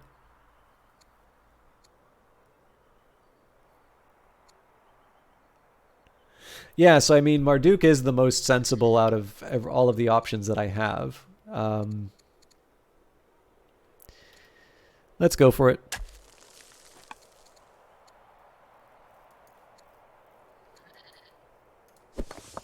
Now the question is, do I want to... So I can go kind of hard and hope that the Egyptians don't retaliate, or I can get one more turn of healing, which potentially allows the Egyptians to build up their strength and then make me regret... Well, here. Our troops discover a towering wall depicting images and carvings belonging to an ancient civilization with an impeccable record of their laws. Our generals want to preserve such findings. What do you advise? Advise? I command. Bring the wall to Babylon. This will give me bonuses against tribal units, or I'm glad I have such wise generals and I highly value their service.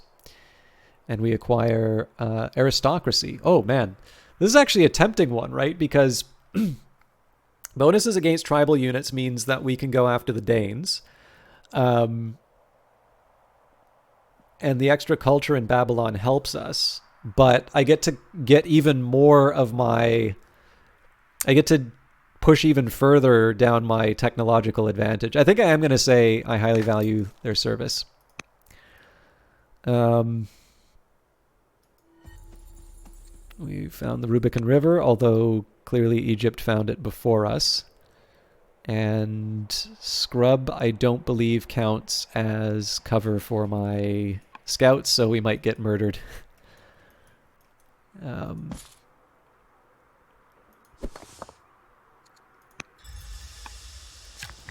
Okay. This unit still needs to find something to do.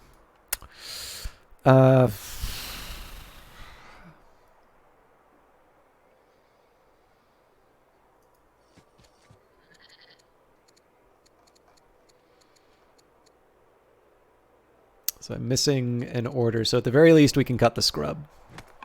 We'll worry about the next step later.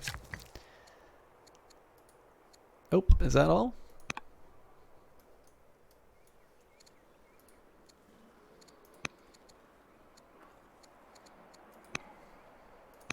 Don't need to cut the scrub. I can just assign an ambassador. So Lamasani is the best option. Extra culture in each city, and then foreign and religious opinion improves.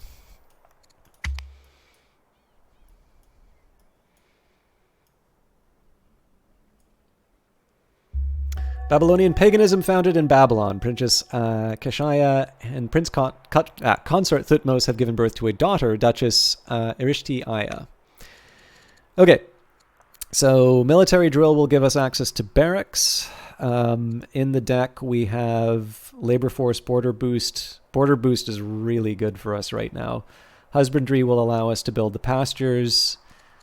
So as tempting as military drill is, I think a redraw is the way to go. And again, we don't have any options when we have a boost card. We go for border growth. Okay. So this settler is not very useful to me right now as we do not have any city tiles. So I'm going to sleep. Next up, we are going to go and put as much of a hurt on Egypt as we can. I think this hill is sufficient.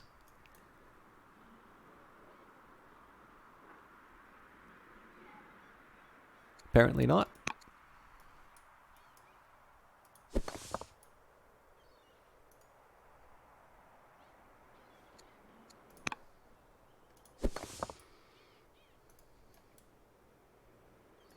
Okay, we'll go right next to it. I mean, I'll still keep looking at the Egyptian lands. Okay, so there's a settler kicking around there.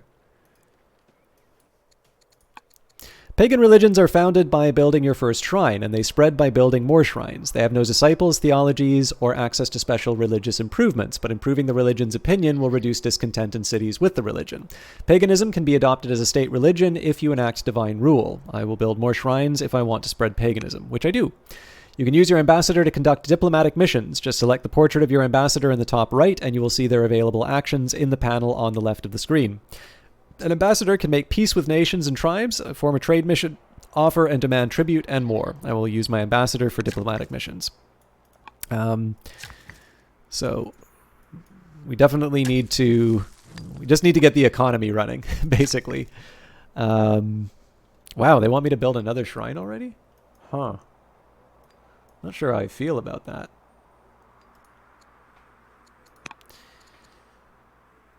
There will be a point where we need to declare, where we need to get peace with the Egyptians, but obviously I'm going to try and push my advantage as much as I can with them.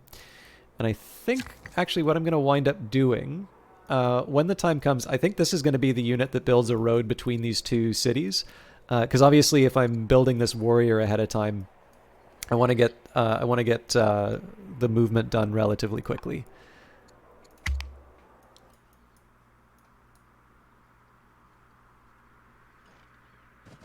All right, well, we knew something like that was coming. Marduk-Nadin-Ahi the Superstitious has converted to Babylonian paganism, and we have tutored him, and he's become more wise. A letter arrives by courier from Marduk-Nadin-Ahi the Superstitious at the Academy. Dear Nebuchadnezzar, as part of my instruction at the Academy, my tutors have directed me to write to you. All has been going well, and I have little to complain of. I miss Mother at times, but I must carry on. Your son, Marduk-Nadin-Ahi. Thank you. Please return to your duties, courier. Now that Marduk-Nadin-Ahi the Superstitious has completed his study of politics, how shall he contribute to the court? What role best suits him? So a hero, courageous and inspiring folk icon. Now we're probably going to need some more generals, so it wouldn't hurt for him to become a hero, or an orator, a powerful and influential politician, which will mean additional... Oh, actually, that's really interesting. So so +2... Wow, these are actually both really impressive. But I think I will go for a hero. I'm looking out for a hero. So many choices. So I would have gone for the mines. It's suggesting the Shrine of Nabu here. And I guess that makes sense because we'll be able to build an Odeon when the time comes. First things first, though.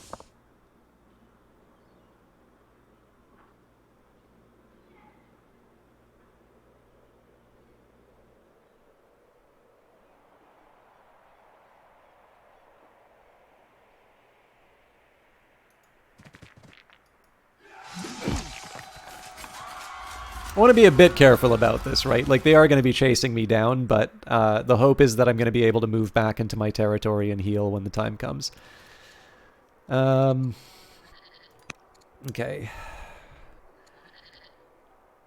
I think converting to paganism makes sense. As much as you have tried, an understanding of the ideas at the heart of Babylonian paganism continue to elude you. A small delegation of priests approach you, offering to tutor and guide you into the intricacies of the esoteric knowledge for a price. So it is very tempting to sell stuff for the conversion. Ask them to teach you enough for daily practice. Yeah, no, I'm definitely going to go for the deluxe version. So we have a surplus of food, sort of a surplus of stone, but I am going to want to build more ranged units. So let's... I don't want to go crazy on the sales, but...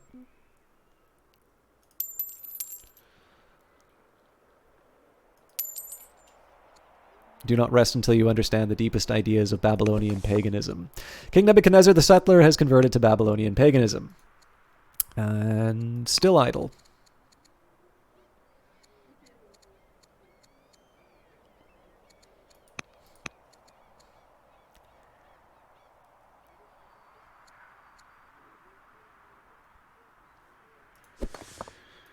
Yeah, don't actually think there's much we can do there.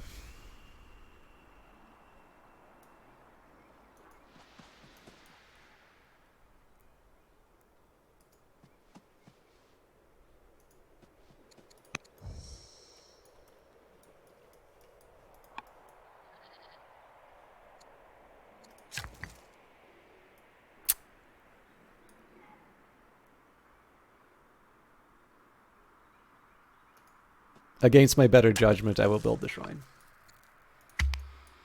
So I'm particularly interested in what happens with this Slinger.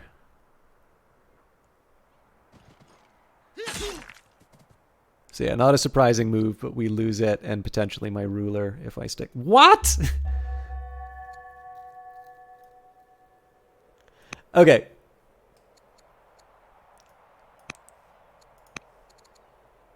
I don't normally like doing this in games, particularly with about 2 hours in.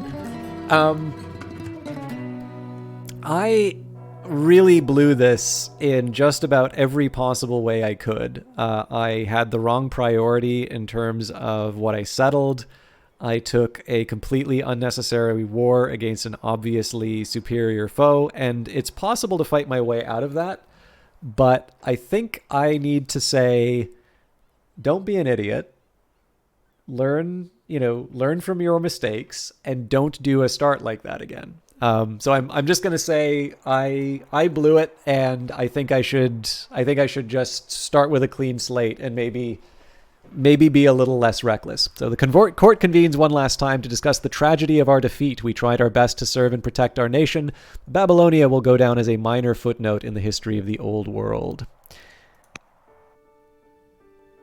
So sorry about that, particularly for those of you who I know it's been a little quiet tonight, which I'm fine with, but this is definitely, like, if anything, I'm most disappointed in myself. I definitely feel like I feel like I know this game a lot better than what I demonstrated, and so the responsibility, of course, is for me to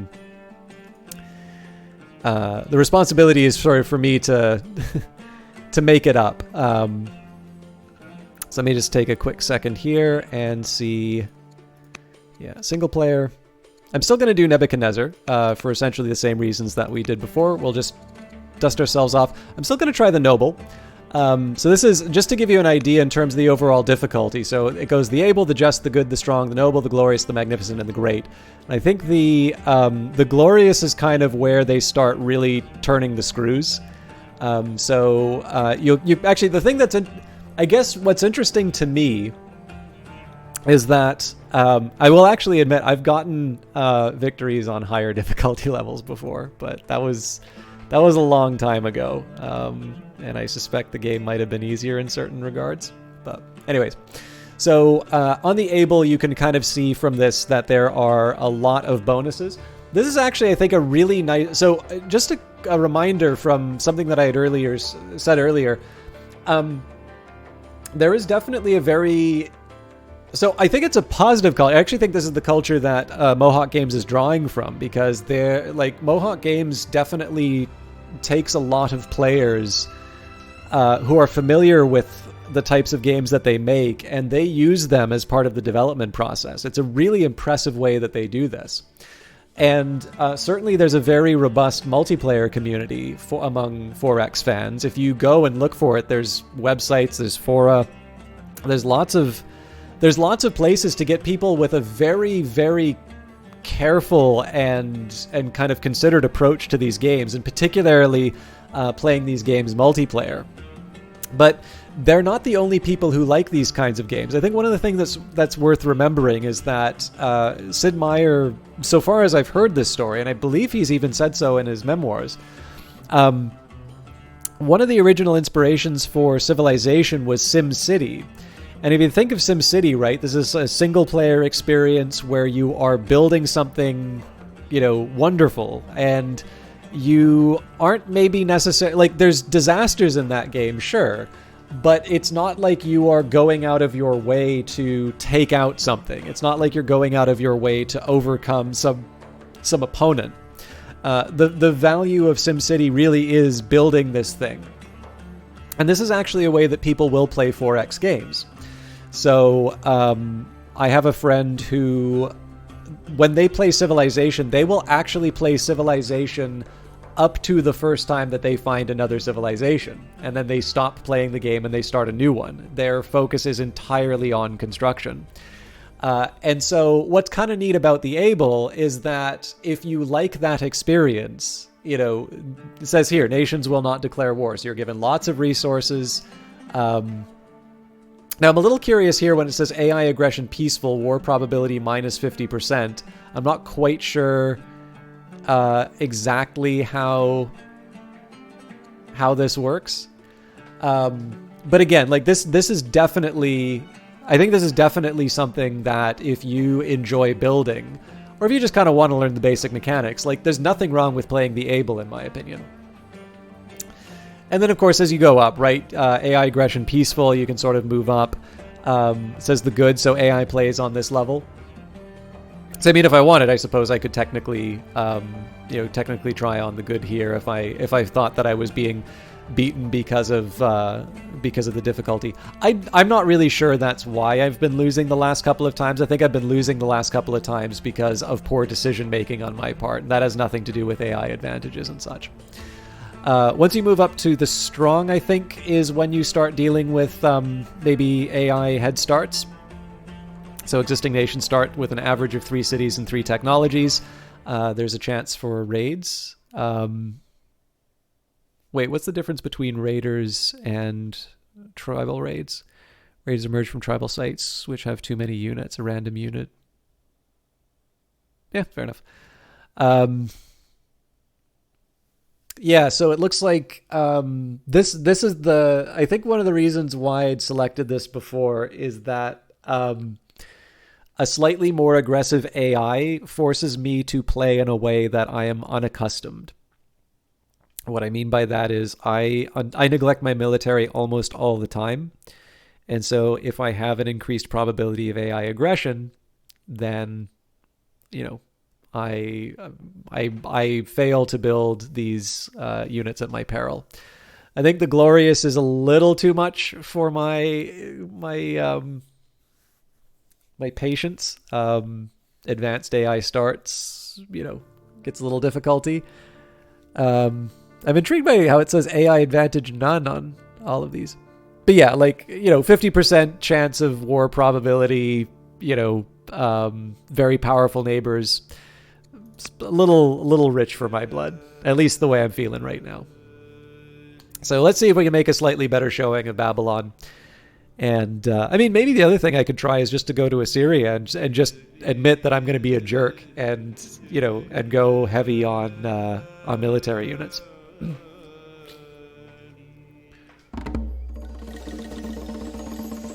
All right. Once more with feeling. You are Nebuchadnezzar, wisest king of Babylonia. The myths of your people claim that you descended from a distant line of kings, but your people are broken and battered from disasters. Finally taking your birthright, it falls on you to lead the people of Babylonia into the old world to forge a nation of knowledge and glory, one that will be remembered through the ages. The existing civilizations of this old world do not yet know the splendor and wisdom of Babylonia, but they will learn. Select your settler and found your capital city. You will also decide which family manages your first city, gaining their advantages immediately. Let's found our capital. Okay, so we're next to ore. We've got plenty of forests. We've got games, so it would make sense for hunters because of the bonus for camps. The elephants are a bit far away. The drawback, of course, is that there is a mine here. So there are, like, the thing is, I really do have a strong tendency to build hunt.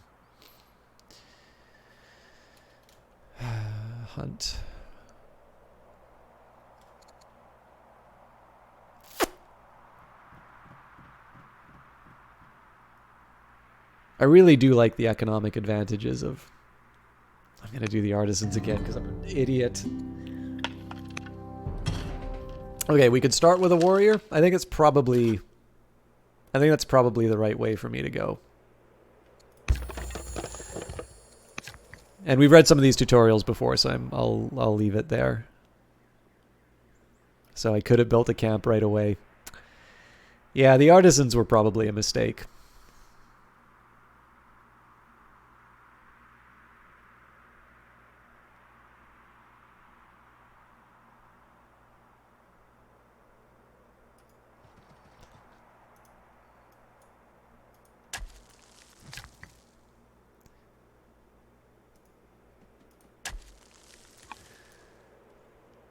Don't have a lot of movement for my scout.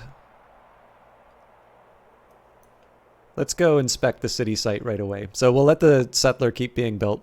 Can't assign a governor because I've already used up all my actions, but we'll definitely do that at the start of the next turn. Princess Kashaya is old enough to be tutored by courtiers, and we'll start her on philosophy.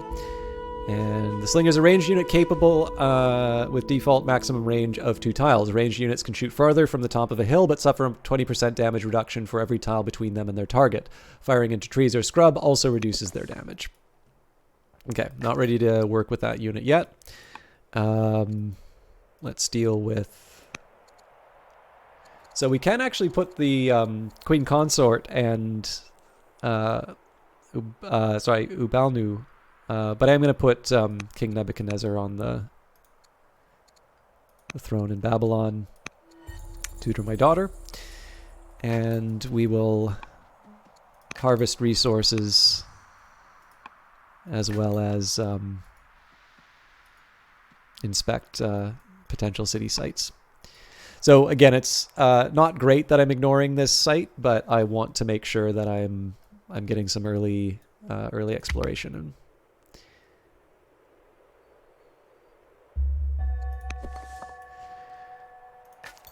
Okay, same story as before. It's just nice to see what we've got to work with.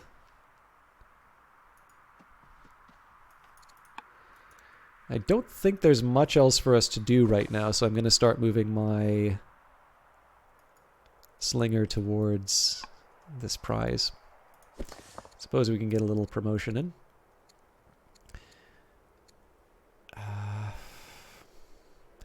Tracker is kind of tempting because of the vision and reveal.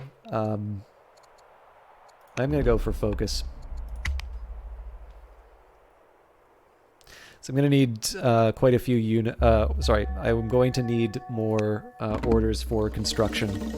Interphilosophical studies. Kashaya has been working under a tutor who is applying the Babylonian study of astronomy to philosophy, developing a theory about the ideal nature of the early universe. The applications of this could completely shift the understanding of the patterns of the celestial bodies, although some are resistant to the changes. So we could bring the scientist philosopher to court, or we can encourage her in her studies. I'm going to encourage the studies. It's not that I don't like the idea of getting a court philosopher. It's just I also need to, like, I'm trying to improve the traits of my successor. Small gardens dot the ruins, clearly the work of skilled farmers. Emerging from a nearby cave, these expert growers offer to teach us how to build good pastures. All they ask for in exchange is enough wood to repair the shelters. How do you respond? We're really short on wood. We can offer some in exchange for meat. Would they consider working for us? God, a lot of these are tempting, but let's see if we can buy up the wood that we need. So we need 150. Ooh, that's going to be expensive. 405. Yeah, there's no way we can make that work. Let's get him to work for us then. I feel really sad about that.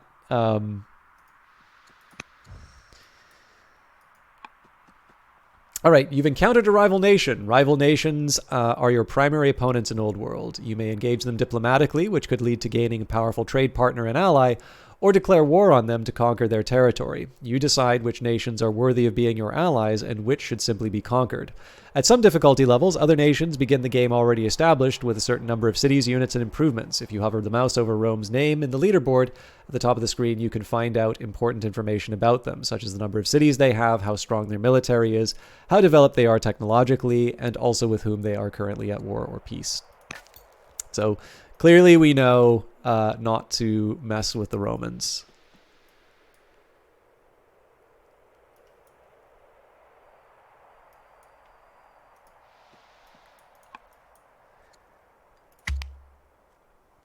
We're just going to move directly to the city site and call it a day. King Nebuchadnezzar the Founder has tutored Princess Kashaya, improving her wisdom. And Queen Consort Amytis never gets around to doing anything. She is slothful.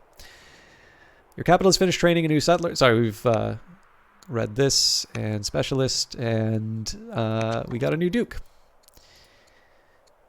Okay, we will still tutor the young one. I'm going to move the settler to the city site as quickly as possible. I do like that it gives me a nice indicator as to what I can, like what's in range.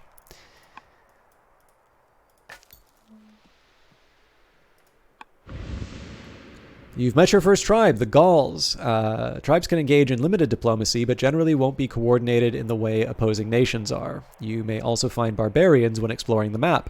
They do not behave like tribes, as you are always at war with them. Barbarians are good targets for early expansion, as they are easier to drive away than a more organized tribe. Finding some barbarians or a weak tribe and claiming their city sites for yourself will be an important step toward growing your nation. I will carefully consider my approach to tribes like the Gauls. So I definitely should have started with the hunters in this one, I feel, because it just occurred to me that the horses aren't going to mean anything for my hunters units. Oops. So I can build a miner right away. I think I want to start with a treasury, and we can proceed to a miner, and then I'll probably be building additional military units, but let's not get too far down the path. Beepo, how you doing? And welcome everybody from Beepo's channel. Okay, we have divination, labor force, husbandry. It's recommending military drill. I could also redraw and get stone cutting or metaphysics. Stone cutting is slightly tempting. Husbandry is actually the one I probably would prefer, if I'm completely honest. Oh, am I not allowed to? I'm going to hit next unit just because I want to see.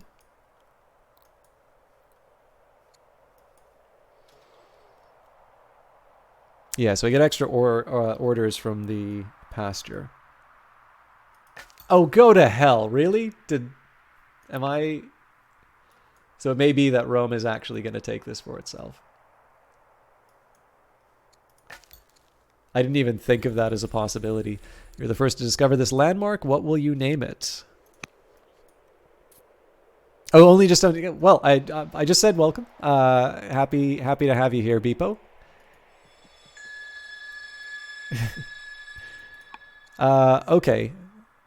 This was actually me making a questionable decision. And in this case, I think I will do husbandry, even though it is really just one pasture that I get the advantage of. What are you playing tonight? Inspired by a divine hand, Princess Kashaya embarks on an ambitious piece of public art, a wall painting to line the entrance of Babylon's central promenade. Kashaya will continue her training as she works, but the effort may take an exhausting toll. As Kashaya's patron, do you endorse this undertaking? So we must remain focused on her formal education, which will mean that she becomes estranged, or a piece of public art will be a worthy lesson. Now, this is going to have pretty significant consequences for my early finances. I am going to do a piece of public art, though. But as you can see, there's a cost.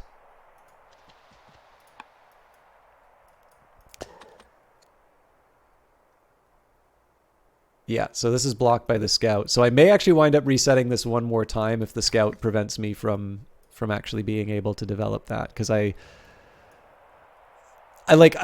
kind of intellectually know that that's a possibility, but I very easily could have just kept my scout there to hold for the settler, and obviously if that's going to cost me a city site, I don't want to, for the same reason I didn't want to hobble myself last time. SnowRunners, you'd like it? 20 euros on the Epic Store. I think I've got the, what is it, the Mud Runners or whatever the other one in that series was. It's definitely intriguing. And this time I'm actually going to do the Sages. So I'd like the Hunters, but the Hunters would have been good for this city. And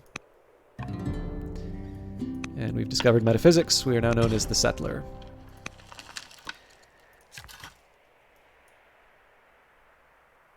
Okay, I'm going to start with a mine here for the salt.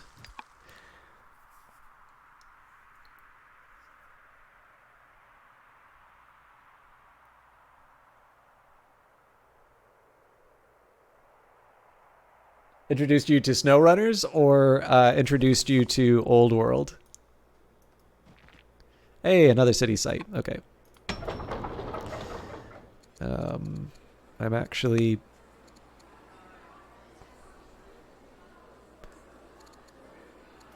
gonna build the settler first. Murad. So normally I start with a worker. I think I might actually start with a treasury here for the culture. And then I'll build a worker. And my scout's feeling a bit lonely.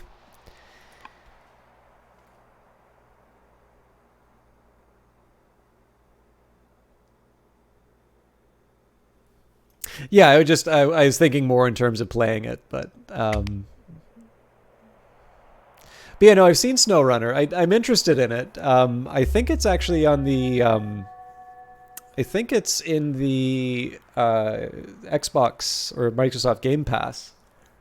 So I'm intrigued.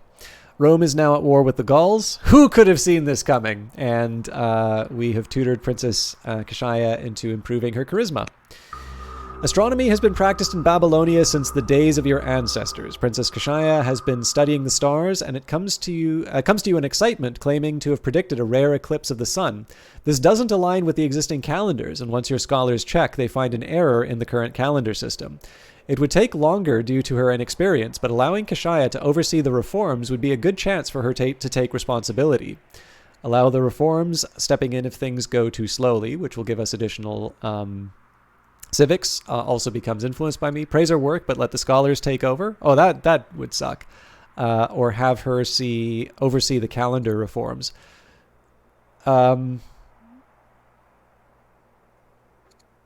So I'm intrigued here. Oh, I get it. Yeah, because I'm a scholar. Yes, we will definitely take the better one. Yes, this definitely has this is definitely a 4X game, but it is very much focused on the interpersonal relationships of the court. It is it is definitely not fluff. You will actually wind up fulfilling the ambitions of your predecessor. So no, it's a really important part of the game. And we will still go for control 4 cities. So right now my ambition is to control 4 cities. We will be building another one on the city site here after we build the treasury. Please tell me yes. Okay.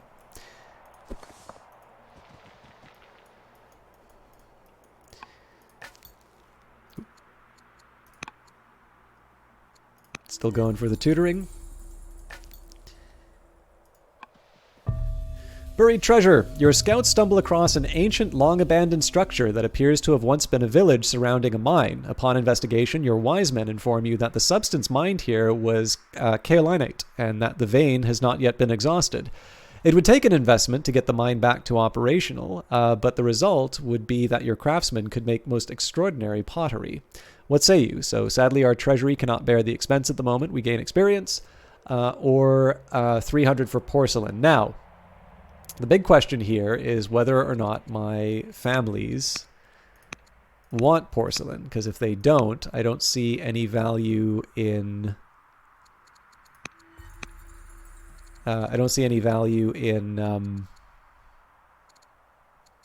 gaining that expense. Sorry, I was looking at the wrong... So the Chaldeans want gems or dyes. The Amorites want salt or lavender, both of which we're going to have access to. And when the time comes...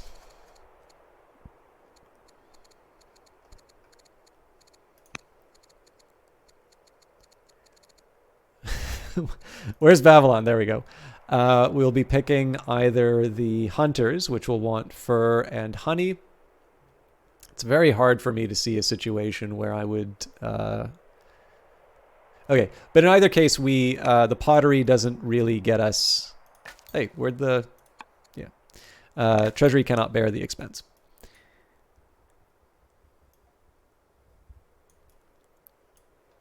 Well, it's not so much... 10 turns isn't as big of a deal, but yeah, it's finding the enemy... Well, there we go. There's the skirmishers. So that's just an excuse to build more military units, really.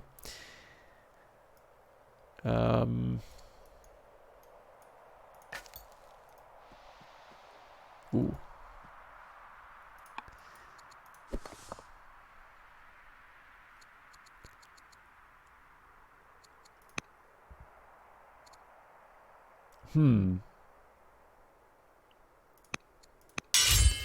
Definitely want to get another Slinger up and running.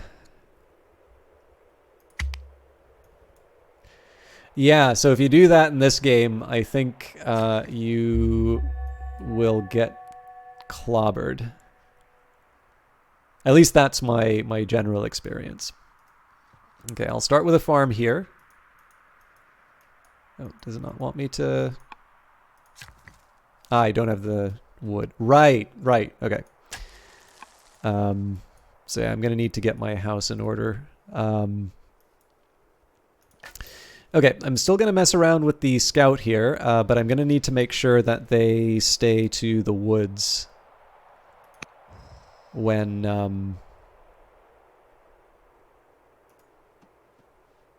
There's actually a few things I can pick up. But yeah, I need to make sure that they stick to the woods whenever they're not exploring.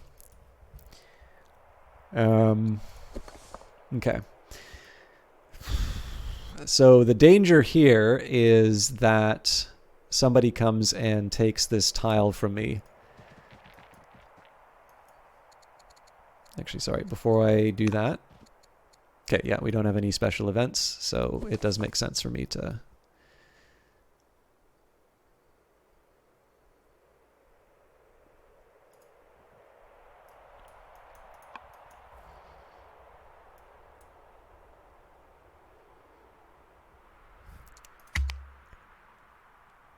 This is going to take, I think, 5 turns for a settler to come up, but we don't necessarily, like, we don't see any other, we don't see any other civilizations in the area, or nations in the area. So I'm gonna cross my fingers and hope that the risk is worth it. Well, I'm not Carthage, so I don't get quite the same benefit from elephants. Princess Kashaya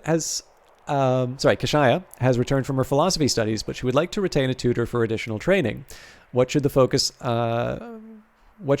of her continuing education? So she's already got some charisma. I think we'll just keep going heavy on the wisdom here. How to turn inward in self-discovery.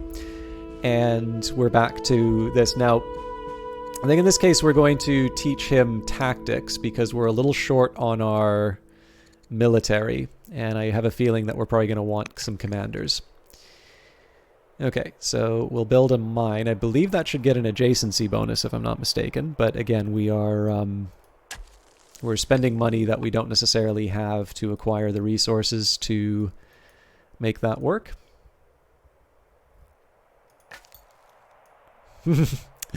Having monopoly on Carthaginian elephants.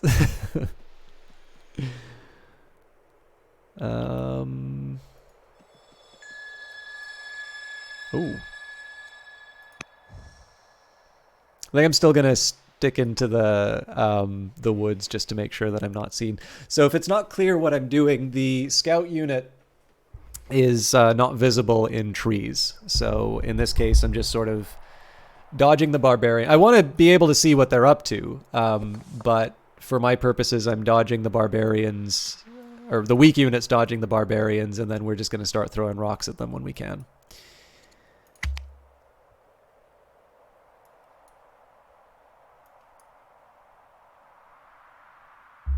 King Nebuchadnezzar the Settler has tutored Prince Kashaya, improving her wisdom, and scared to take any health risks or even make mistakes. Princess Kashaya is timid.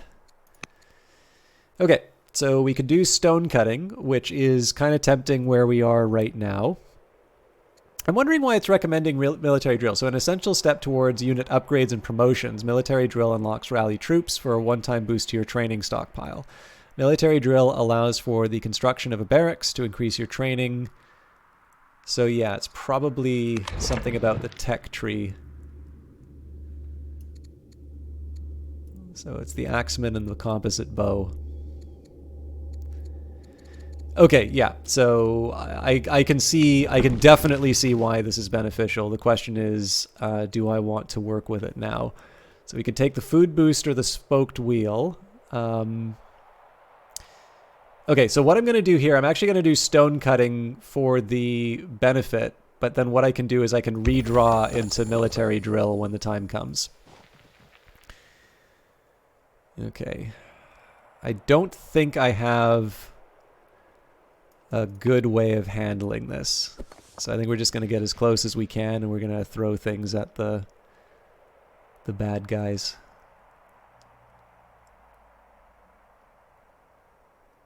Pretty sure they're going to be... Oh, no. Apparently they can't attack me. All right. They'll be able to retaliate, but... A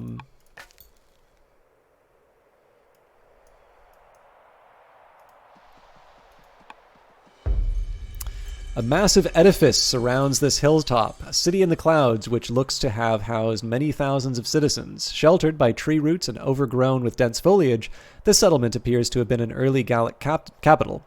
Restoring the crumbling ruin might improve relations, or it could end up a waste of our precious resources. So we can get a better opinion with the Gauls. Now, Rome is already attacking them. But yeah, in this case, foraging for valuable materials will definitely give the economy a shot in the arm, which I kind of need right now. So let's take a look. We found the Persian Gulf, and we're the first to discover it, so additional legitimacy. Quick question. If the game is telling you to focus on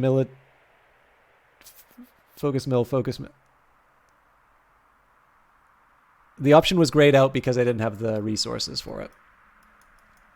But yeah, so it's easy to say, like, just focus on military, but if I completely ignore the development of my empire, I'm not going to have the resources to be able to... I'm not going to be able to have the resources to build the better military units. So the thing is that one of the advantages of playing Babylon is that you get to draw from the deck early. So in this case, I get 2 turns for stone cutting. Now, actually, the one time I wouldn't do a redraw would be if I get the bonus stone. But even then, bonus stone allows me to build Slinger units.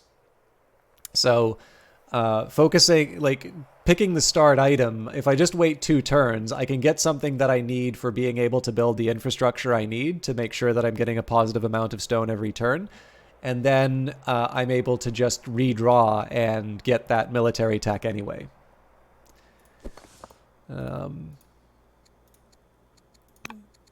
we can tutor my... I guess this is the warrior son? Yeah.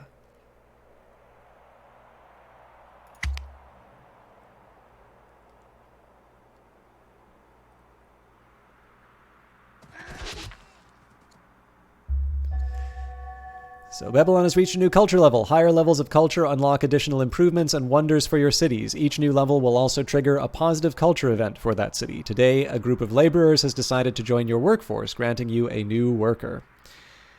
You also asked... I'm sorry, I did not see that earlier question. And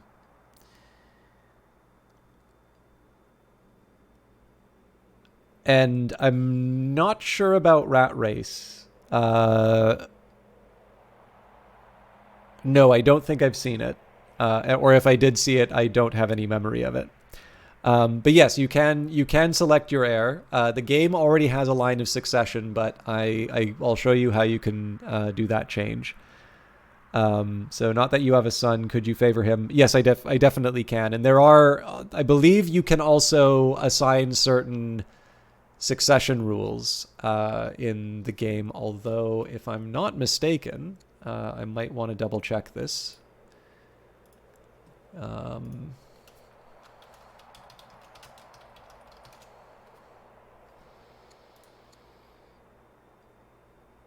not mistaken, I believe Babylon, I don't know if it had a queen, but I believe it was maybe a little more egalitarian than its contemporaries. So I suppose out of all of them, it would be a little less strange to have the queen. Like, in terms of traits, Princess Kashaya is actually quite desirable anyway, right? So we've got 9 wisdom on this character.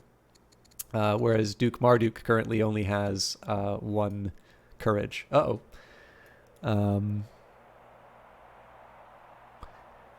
There was something, it'll come up again, I'm sure, but yeah, so if you wanted to assign, you could work here. So make chosen heir and could change, warning, could change the succession. Well, I would hope that it would change the succession, but there are consequences for this. So it reduces your legitimacy. And then there is an event that can pop up as well. Okay, I think you were also saying something about Rat Race. I think it's one of your favorite comedies. It's underappreciated. Rowan Atkinson, I definitely know who Rowan Atkinson is, plays an Italian in one of the best performances, and it's his line. Oh, it's where you get the raid line from. Okay, gotcha.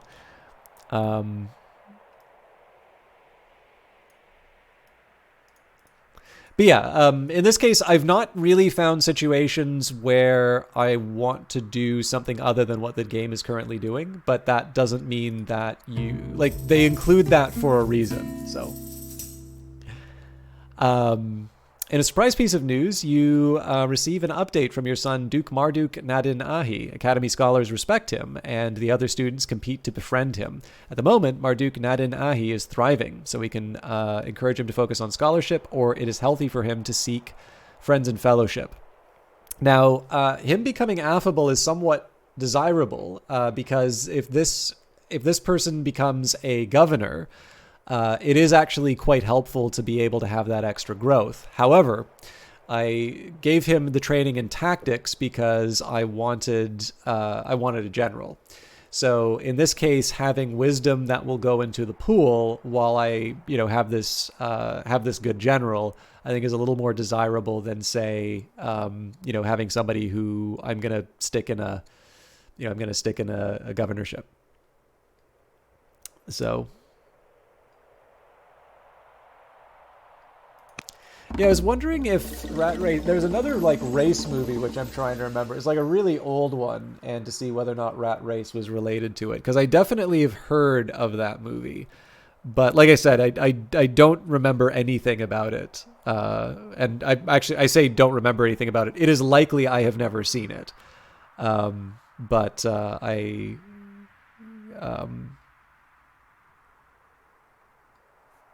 What you're mentioning...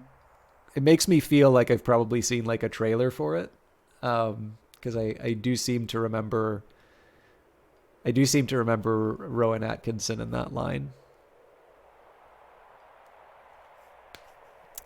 The court has opened debate on the topic of cultural enrichment, and we are of 2 minds on the matter. We can invest in national epics, or we can rely on exploration to bring us new experiences. So we could do, let us share our own stories, and this will give us additional culture per military unit killed. or the world has many tales to tell. No extra unit consumption when outside borders. Scouts move on water. We will not decide right now, or the court will choose the laws. I'm actually slightly inclined to go for epic, seeing as we're going to be fighting these barbarians. So let's try sharing our own stories. Definitely think there's wisdom in the adjacency bonus, although I'm kind of ignoring this region right now. So it turns out there would have been something that was good for the hunters. Ah, well. Nope, gotta pay for the trees. Should probably be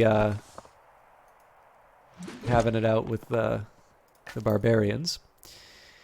Let's harvest some camels.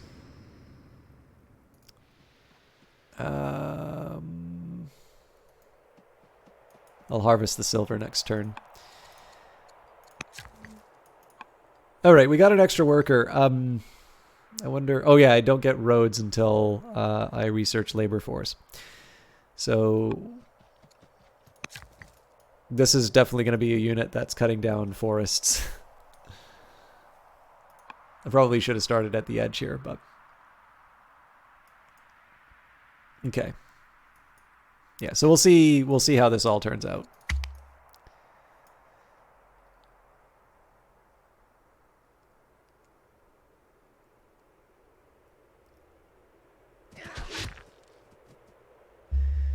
Okay, now unfortunately, I'm going to have to put off the recommendation. So I definitely don't want Spoked Wheel. Like, there's other things that I can do.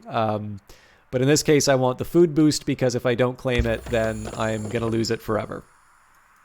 But as usual, we will focus on our most immediate needs. Don't need to hurry production. Oh, it looks like I'm too far away to be able to claim this silver. Yep. Okay, that's fine. We can... No, first to discover the landmark, we will call it Lake Morris. Oh wow, they're completely indifferent about my conquest of this region. Fair enough. It'll at least help me finish my ambition. Okay, I don't necessarily want to hurry production yet. So, is this the last unit that I have? It's fair enough. I'm just going to chop down trees as much as I can, and we'll call it a day.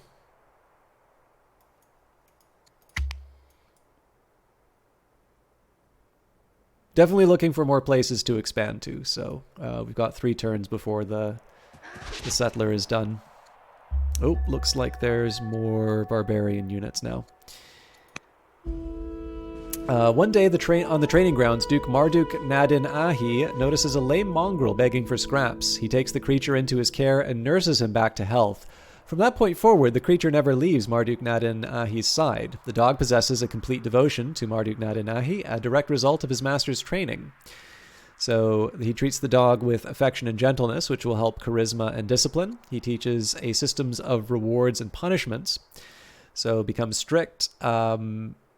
As leader, well, they're not going to be the leader, or he beats and torments the creature for loyalty, which will, he's cruel, which is not good as governor, but as a general is actually rather good. But I think we will go for compassion. A delegation from Rome arrives with a marriage proposal for your daughter, Princess Kashaya. We should consider it carefully. Oh my goodness! Best of luck with your time at your mom's, and I hope you don't feel too sleepy. Okay, so we've got Posthumus, who is wisdom, charisma -1, and discipline, and the dowry will give us wood. Yeah. Or high discipline.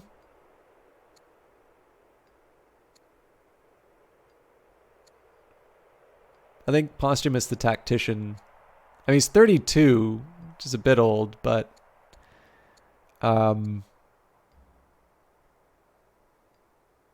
I think I can get over the -1 charisma for the overall improvement on status.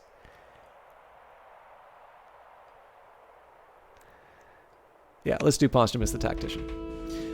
You've noticed that, for better or worse, Duke Gandash is showing signs of taking after his mother, Queen Consort Amytis. How this influence will take shape is yet to be seen. Here's looking at you, kid. And Duke Gandash becomes wanton. Are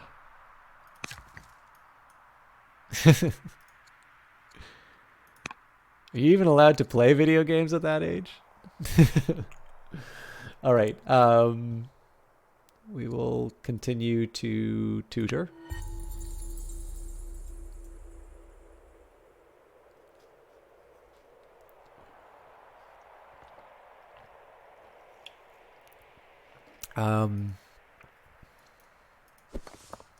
So I'm a little worried about the emergence of one of these units. But I think they will be able to survive attacks from both. So in the worst case scenario, we should be able to escape if we need to. Okay. So there's the game's recommendations, and then there's what I should actually do. So it's recommending a quarry here. Not entirely sure if I agree with that assessment, to be completely honest.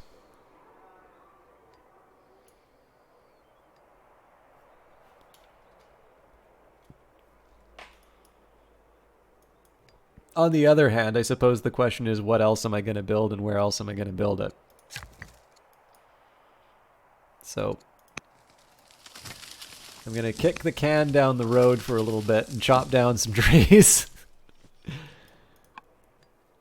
But eventually I am going to have to settle that matter. Well, what backup, though? I don't have any backup.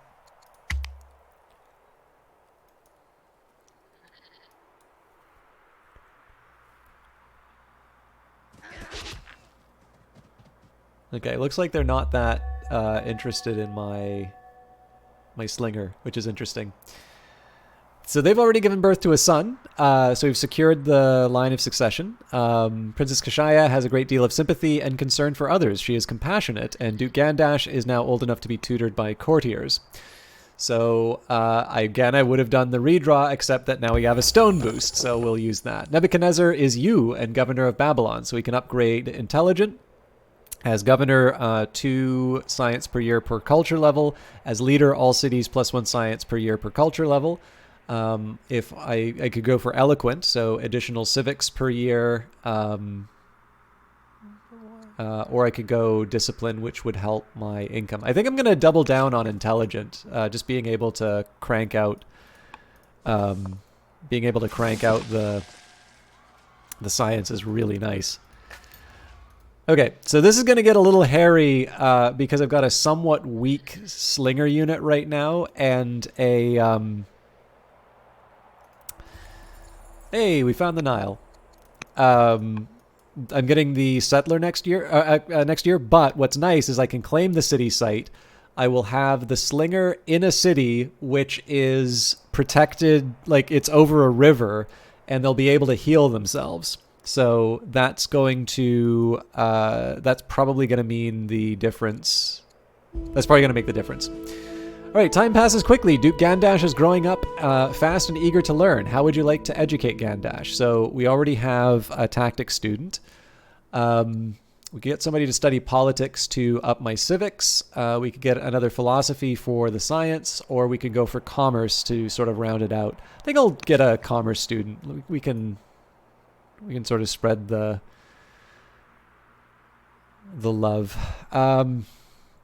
I know why the game is recommending a quarry for me. I'm just thinking, is it the most important thing I could be doing right now?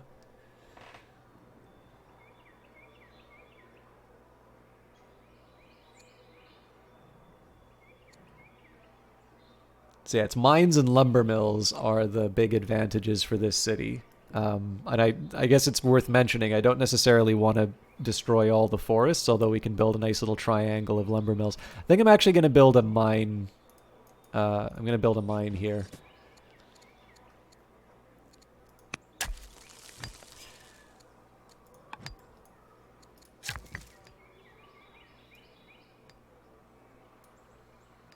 I guess I could also build a mine here, but...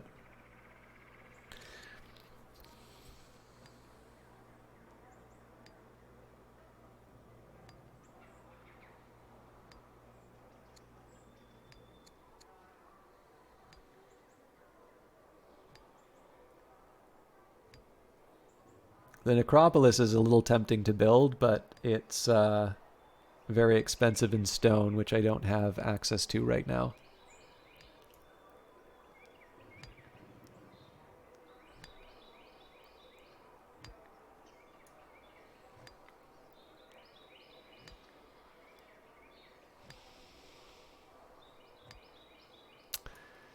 This is a tough one.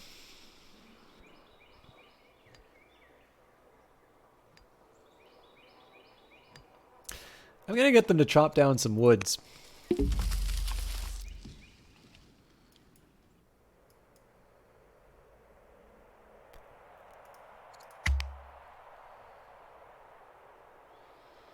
Yeah, but the thing is that, like, every tile needs a, like, there's got to be a purpose for the things that I do. I can build quarries, but do I want to build quarries in places where I know I'm going to want to build urban improvements? Like right now, I've got 337 stone, and I don't need to use that much of it.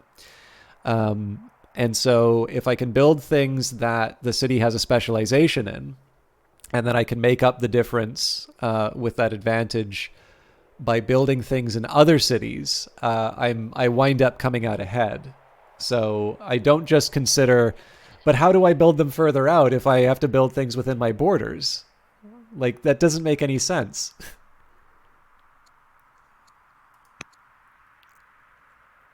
I can't even remember what the game was recommending for me to...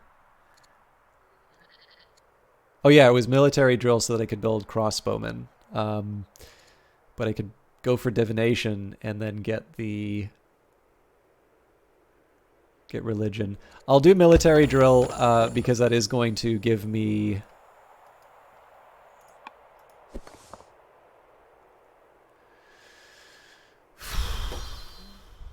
Okay, so this could kill my... Two barbarian units here could kill this Slinger, so I need to wait for the settler first. But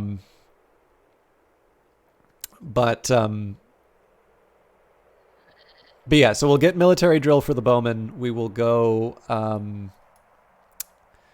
we'll build the city to allow the Slinger to fight the barbarians and heal up. And then we need to get another city for this location.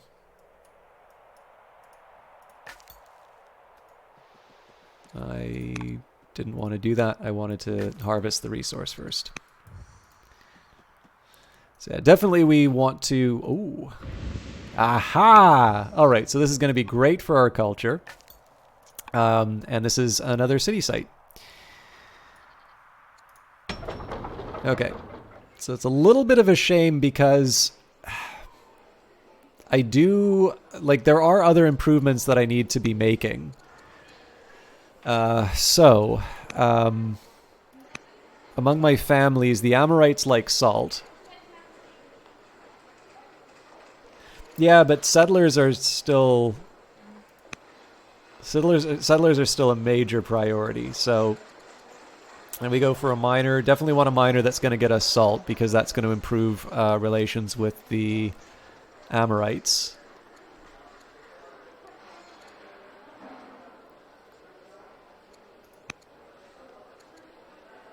Oh wow, that takes up all our citizens already. Okay. Now the drawback is I'm not building military units again, but that should be fixed with the additional cities that I build.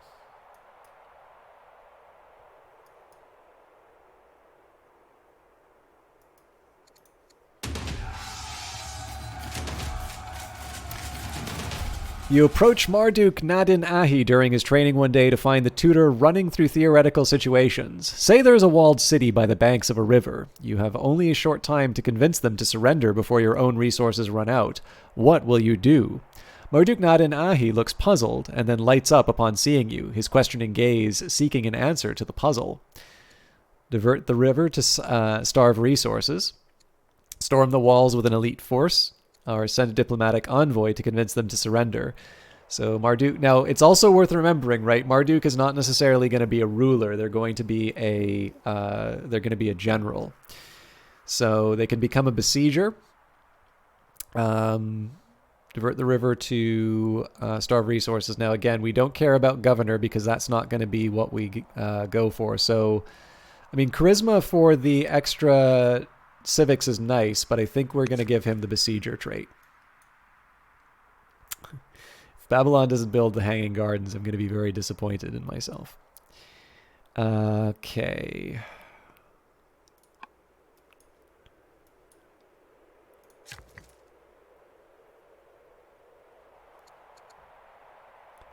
I'm going to slowly cut trees on the way to this camp.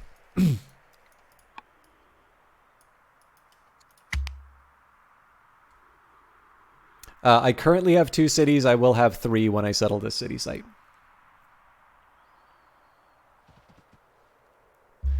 King Nebuchadnezzar the Settler has tutored Duke Marduk Nadin Ahi, improving his discipline. Okay. I slightly prefer it here. And now it's worth remembering that I have to... So if I pick any of the other families that I've already supported. So if I go for the Chaldeans, for instance, I skipped a family seat, so that's going to improve discontent.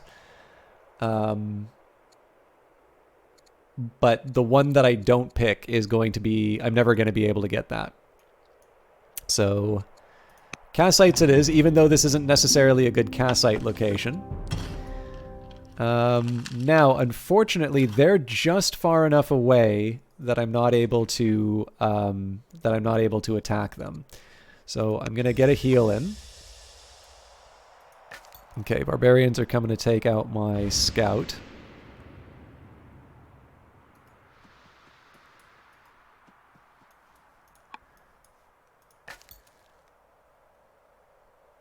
I feel like there's a slightly better way I could have done that. I keep forgetting I've got 4 moves. Oh no, actually, there's still a way.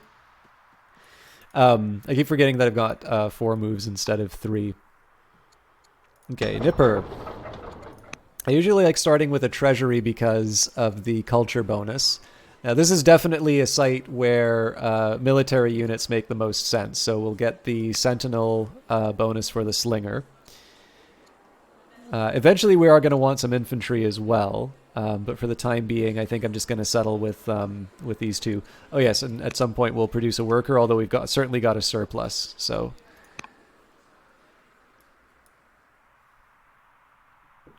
okay, got some events that I haven't been paying attention to. So let's tutor my son. I mean, I probably should also be helping the other Duke here, but he's fairly young, so we can. Actually, interestingly enough, this guy is 3rd in the line of succession, so maybe I should be focusing on my grandson. But for the time being, we'll settle. Actually, yeah, no. This actually makes more sense because this is just training the generation, like the next in the lineage. Okay, well, we'll worry about that later. This will get me. Okay, sorghum isn't something that my families want. Again, I could try Rome now has a truce with the Gauls. Yeah, there's a few things that I can try here. I think I'm going to stay the course for the time being. But I need to start thinking about circumstances under which I'm going to rush production. A family friend paid a visit to Duke Gandash's school and sends a glowing report about the heir's progress. He appears happy and healthy, and he is excited to return home and take his place in court. The future looks bright.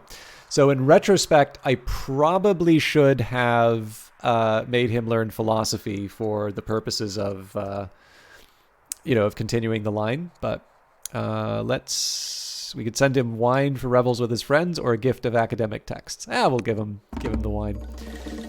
common love. Your son, Duke Marduk Nadin Ahi, is acting odd. He laughs at nothing, writes poetry, and spends hours gazing into the warm glow of the sunset. One day he reveals the truth. He is in love with a commoner. So family and lineage come first, always. Or follow your heart and find happiness. That reduces my legitimacy, unfortunately. Or we could say, thank the heavens, it seems Blessinu was an heir to an ancient title all along. No, that is not happening. Okay, no, we're going to allow him to become disappointed with that. Oh, wow, he's really disappointed with us. Now that Marduk Nadin Ahi has completed his study of tactics, how shall he contribute to the court? So he could be a zealot, or he could be a schemer. I think I'm going to have to go for zealot, because it is better for courage. Enchanting conversation. During a royal feast, you share an enchanting conversation with one of your minor courtiers. The wine flows freely as the two of you talk late into the night. The revelry comes to a close, but your companion lingers on as the rest of the guests depart. So we could say a ruler needs his rest, or let us see where the night takes us. I mean, this can have implications with my wife, but yeah, let's see. I've never actually done this, so let's see where the night takes us. Okay, so I'm not too worried about the attack here. It is going to mean that people are kind of unhappy as the city's being sieged, but we can attack them from a position of safety. So this will be a relatively straightforward operation. I'm going to take a second here to harvest some silver and just generally explore the world.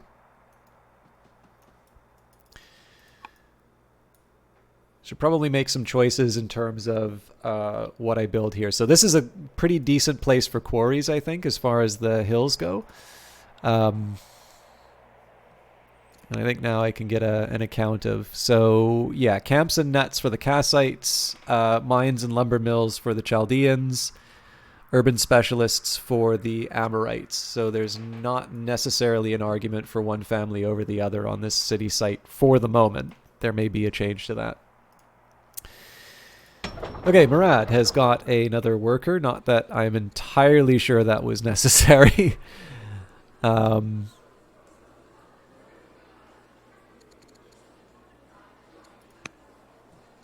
So there is a temptation to build some more military units. Infantry would probably be the best at this point. Slinger doesn't make sense because the Kassite cities are more suited for that. We've already got the city on the way to the settler to the next city site, so that's a waste.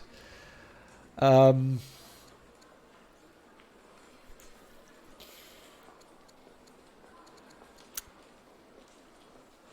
also just thinking, like, there are things like the archives that we can build, but we still don't have the quarries, so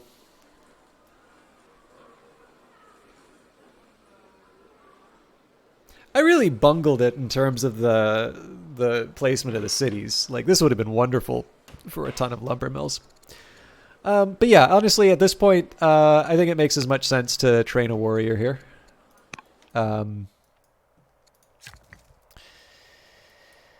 Okay, we have the option of the Hanging Gardens of Babylon in this little corner. I don't hate that option. All cities get growth. It does help us with victory points. It does take up a lot of resources. And certainly we're not in a place where we can afford to lose a lot of stone. But on the other hand, I can build a shrine there and also get another bonus. So yes, against my better judgment, I am going to start the Hanging Gardens. Babylonia has begun construction of the Hanging Gardens. All right, what the hell are we doing with you? Pasture when the time comes. Time has not yet come. Oh, hang on. We're going to need to build another settler because of this barbarian tile.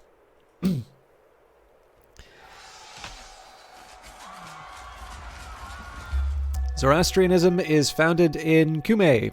So there are Greeks somewhere in the world. Currently we have labor's force, steel, spoked wheel, composite bow. Composite bow is actually kind of tempting. Spoked wheel is recommending because of the Chancellor. Labor force lets me actually... I think I'm going to do labor force. I actually like the idea of being able to connect my cities.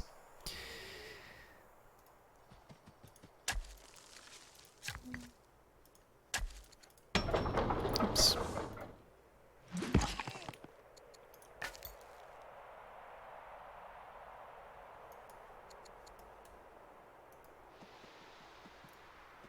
Still want to get a read on what's in the general area here. You're now known as Nebuchadnezzar the Explorer, and this is next to the Greek, so we need to get that. I'm pretty sure that... No, sorry, it's Carthage. We definitely need to get our cities built. Collapsing right now. Thank you very much, Beepo. And again, thank you very much for that raid. All right, scouts encounter an expedition of strangers following a similar route. They call themselves Carthaginians and hail from a distant land beyond the horizon. Sharing a cordial meal, the two groups exchange stories and souvenirs. How shall our scouts conclude the meeting? So show them goodwill with a gift, maintain the initial truce, keep the meeting civil, but that's all. Or we must dominate them. No, again, I've learned my lesson about too many early wars, so we will keep the meeting civil. As much as I would like to improve relations, what I am going to do though is I'm going to move the scout onto the city site. I've definitely learned my lessons there. Fruitful affair. 9 months ago, the morning after a great royal feast, you woke up next to one of your minor courtiers. The affair was short, but fruitful. Your new child cannot inherit the throne, but will surely be a blessing to your household.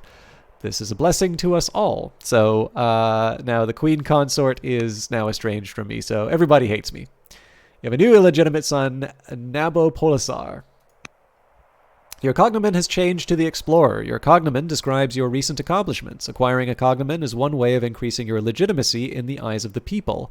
Higher legitimacy grants you additional orders and improves your standing with your families. Keeping your legitimacy high is important for controlling a large nation. I'll show them who's legitimate. All right.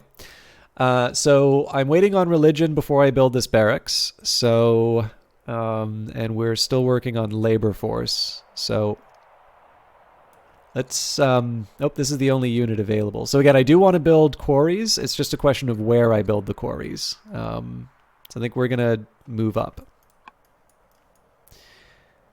And that is it for the year. So I do want to try and improve relations with, so this guy, if he's going to be a general, I do not want him angry at me. But it costs me money. All right, King Nebuchadnezzar the Explorer has tutored Duke Marduk Nadin Ahi, improving his courage. Our spies report that their contacts in Rome and Carthage may be amenable to diplomatic discussion, improving relations with us. Where shall we activate our envoys? Okay. Requires that Rome is cautious, so we have... Let's improve relations with Carthage. So we need to send them 70 civics, but they'll owe me the favor. Again, trying to keep everyone happy. Number lists are used to work on complex calculations. The tables can give answers to common problems. Gandash has impressed his tutors by working on calculations not previously recorded and finding the exact amount for divisions that do not come out evenly. So I could say very impressive, or aren't there more practical skills? No, we'll definitely say very impressive, as I believe that is the one who, I believe he is next in line. Oh, nope, that's not true. Duke Gandash is absolutely not. He's the commerce student. Influence missions give you a chance to improve another character's opinion of your leader. At the cost of a few orders and some money, they may also lead to follow-up events. You can conduct influence missions by clicking on the influence button in the action panel on the left while the character other than your leader is selected. You may influence members of any nation, not just your own. So in this case here, it gives it to me for free. I was actually going to do this for Duke Marduk, but in this case, I also want to do that for my wife. But in this case, we will work our wiles on Duke Gandash. Okay.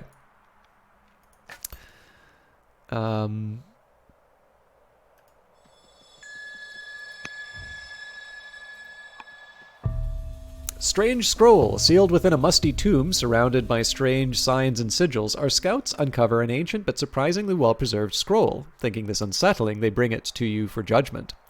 While the writing is in an unknown language, it is oddly simple. It feels as if you could quickly learn it if you devoted some time to the task. So we could study the scroll and learn its secrets. I become exotic and gain charisma. Find someone to decipher the text and we gain a court scholar. Or something isn't right. Destroy it! So the scholar is kind of tempting because of the extra additions to the pool. But the fact that Babylon gets the... I think we're going to do study the scroll to learn its secrets in this case. Okay, and then I'm going to claim that city site next turn. 2 turns before we use the settler. Oh, cool. So that counts as claiming it too.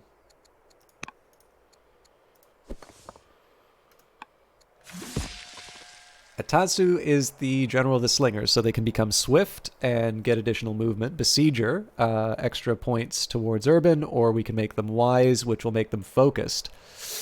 Actually, I'm going to go for the wisdom there. It's not because I'm wisdom obsessed, but we've already put some points towards focus, so the fact that this unit can get even better crits even faster is really, really tempting. Okay. We will end the turn and see where it goes. So we'll achieve our ambition next turn. Delegation from Carthage arrives with a marriage proposal for your son, Duke Marduk Nadin Ahi. Are they common? So we can get a schemer with high wisdom, -1 courage, 1 discipline. Now the thing that's nice here is that offsets the... it's more than offset by Marduk's courage. Alternatively, we have an orator, 5 charisma, 1 courage, -1 discipline. So actually, it's not too bad either way. Both are 24. What are my ambassador possibilities? Yeah, everybody kind of... We've got more than enough people to handle...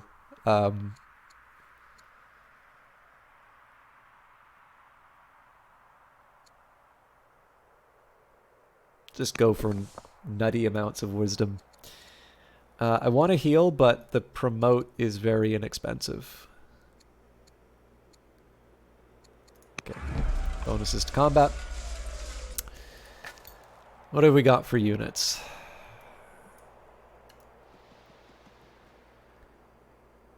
That's Rome, right?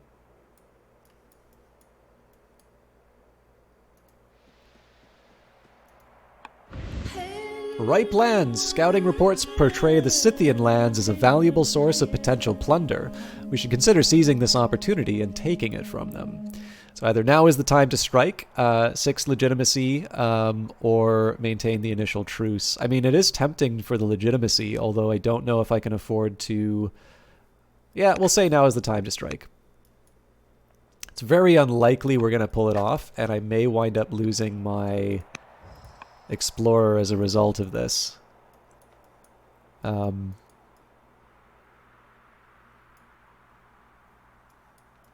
we are slowly working on our military units, so...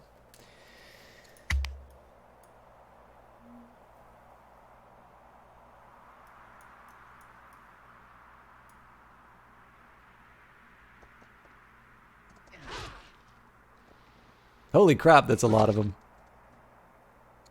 You are now known as Nebuchadnezzar the Enlightened, who starts unnecessary wars. The influence mission of King Nebuchadnezzar the Enlightened has led to an event, which his name is currently covering up. One evening, as you retire to your chambers, Duke Gandash stops you and asks you for a private moment. I have a rather delicate situation, he says, with a concealed blush. As you know, I'm not one for fashion, but there is a woman who wishes to come to the palace dance this evening, and I don't have any suitable clothing for her. I was wondering if I could borrow a suitable dress. Now, the last time I did this, so remember, I'm already in the doghouse for having an affair. Um, um, the last time I did this event, the character that I lent my wife's dress to brought in like an obvious prostitute in her like favorite dress, and she really hated me as a result. So I'm sure we can find something in Amatis's things, or regretfully, I don't have a spare tunic either. And he's wanted. Of course, he's gonna bring a hooker. Yeah, whatever. I'm already in trouble with my wife. At that evening's festival, you and Queen Consort Amatis are gossiping with a few notables when Duke Gandash motions for you to both come meet the comely woman at his side who wears the magnificent dress you loaned to Gandash. One thing, however, is very clear. This woman is a stunningly endowed courtesan. Queen Consort Amatis stiffens at the sight and raises a knowing eyebrow. She leans in close and whispers sensually, "You parade that courtesan around in my clothing? I never knew you were so naughty." Hello. Is this a way that we can repair the relationship? Shall we slip away, my love? You feel flushed. Oh, that's amazing. Yeah. Oh, this game is amazing.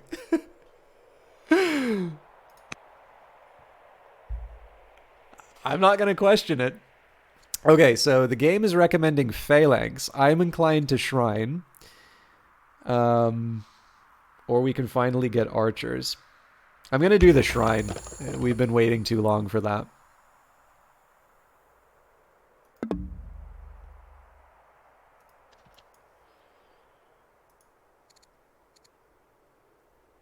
It says Duke Gandash can be tutored. Ah, okay, yeah, because they're not old enough. Okay, fair enough. Yes, we will tutor them. Yeah, look at that! 140 on the relationship. They're horsemen, but they're ranged, so the spear advantage isn't quite. I mean, it's like it's there, but it's not quite the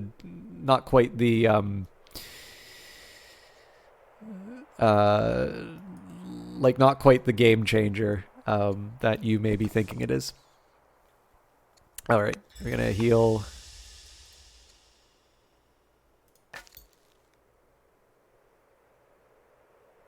I think it makes sense to keep this unit in the woods. We don't necessarily know where this is going. Actually, yeah, this is a skirmisher. Okay, this is actually a melee unit, so they did have to cross. It's probably why this unit's alive. But obviously, we do need to put some effort into our military. So we'll skip you for 1 year. Dear Father, you have received an update from your son in training. His skills in commerce have improved dramatically. However, funds are needed to continue this excellent education. Do you approve of the release for additional funds? So you could say the training's becoming too costly and it becomes extravagant, or funds will be sent immediately. We do actually have a fairly decent amount of money, so we'll keep sending that in. We have definitely not done any urban improvements for a while. However, this does cost stone, which we don't really have.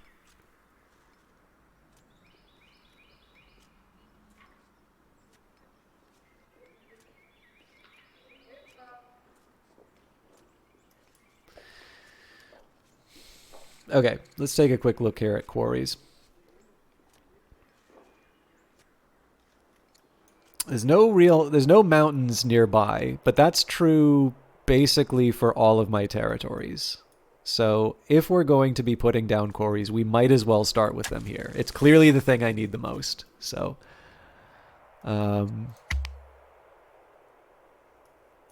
see what the Scythians do. If we can take a few units off them, that's ideal.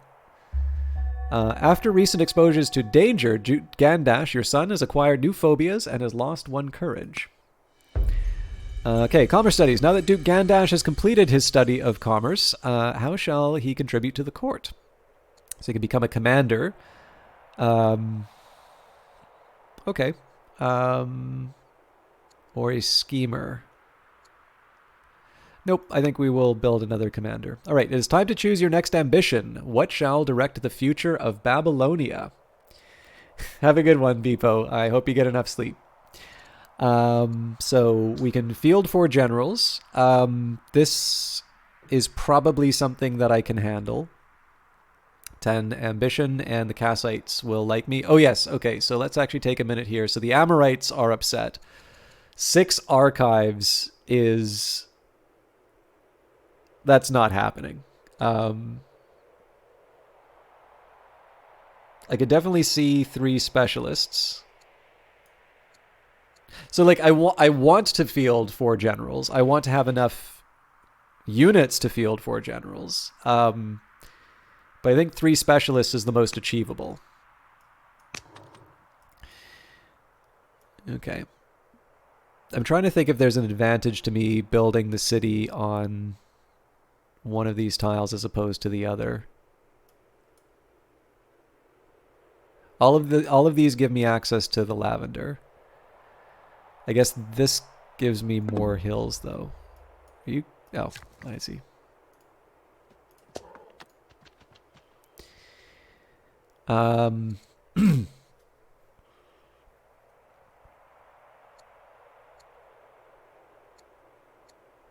So the Chaldeans, mines and lumber mills, both of which I'm not likely to be building.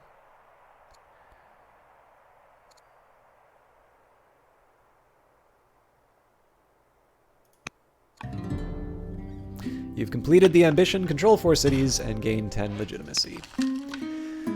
With our recent expansion, Babylonia begins to take shape. After several busy days spent overseeing the affairs of your newest city, you take a moment to reflect on your progress. Where will your ambition carry you next? So we could stay focused on Babylonia's expansion to take that to 7 cities. Now we've got 1 barbarian city to our immediate right.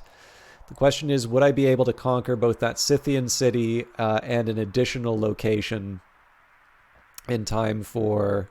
like before Nebuchadnezzar dies? We could prioritize the growth of urban centers. That's actually well within my power and in line with the fact that I'm going to be building shrines. We can most focus on the governance of our new cities, which would enact tyranny, or I have something else in mind. Legitimacy followed my own path, but I suspect that will not draw from the ambition deck. I'm going to prioritize the growth of urban centers. Because that is actually within my means of achieving.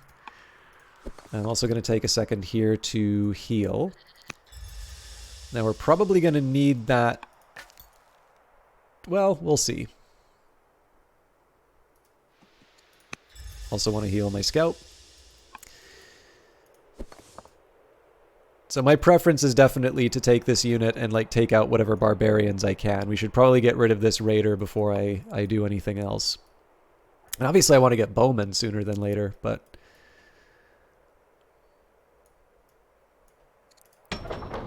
Okay, now traditionally I start with workers, but I'm not entirely sure that's the done thing right now. I will start with a treasury though because of the bonus to culture. Okay, so my workers, what do I want you to do? What can I get you to do?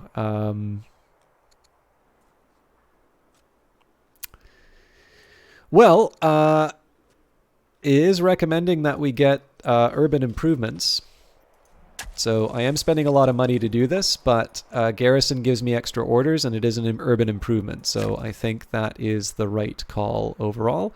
And then we're also going to start building... So I'd like to actually build the lavender, but I have the option of the quarry here. And that was originally what I was going to use this site for. But we're definitely taking the lavender because that's going to help me with the luxuries with my...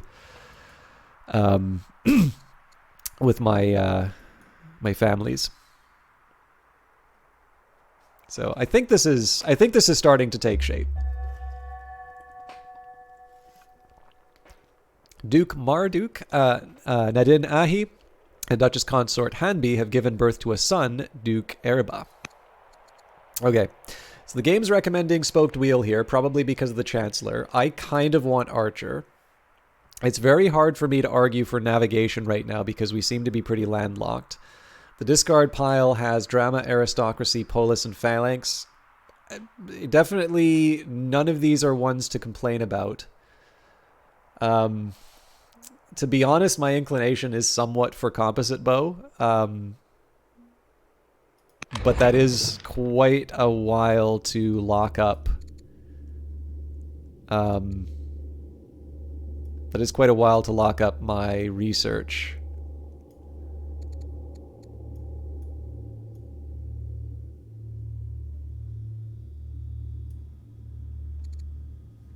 So aristocracy. Yeah, that also gives me border boost, so that actually shouldn't even be a question.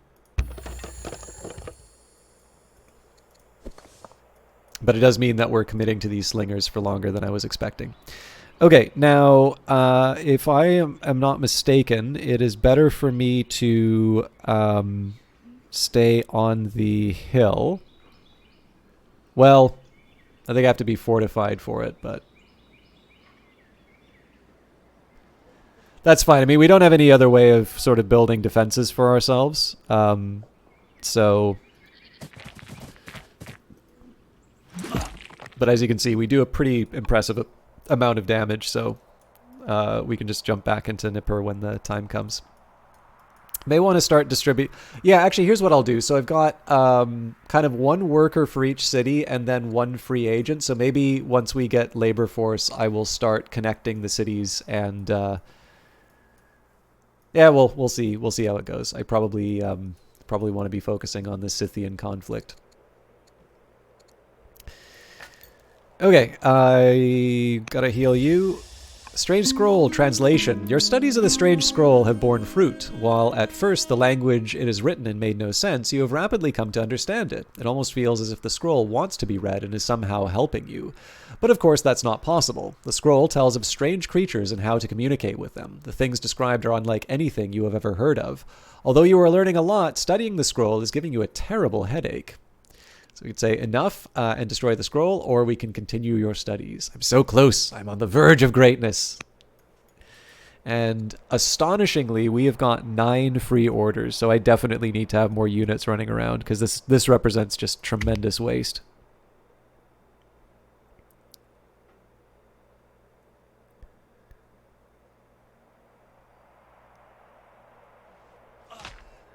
So as far as the game's score is concerned, I'm definitely falling behind, but we should see this jump up once I get these ambitions done. Okay, so tutoring's paying off. Princess Kashaya is even more not courageous, and Duke Kurzgalu is now old enough to be tutored by couriers. Time passes quickly. Duke Kurzgalu is growing up fast and eager to learn, so we will focus on philosophy. You have come to understand the Strange Scroll. While at first it seemed to describe a different world, you have come to realize that it is actually a series of allegories which reveal the unity of opposites. The world is at once one and many, and that it is just the opposite tension of the opposites that constitutes the unity of the one. In writing, the course taken, straight and crooked, is one and the same. It all makes sense now. I'm wondering if this is a reference to Heraclitus. Okay. Chance for more queries. Queries, Jesus. So it's recommending one here. I was thinking of putting one over here. So let's maybe think... Well, first let's tutor the young one. So if I want to build a quarry... So it's 5.5s all around. I'm probably going to get a border boost, so I'm actually most inclined to building this one. We'll continue to hammer the bad guys, heal my...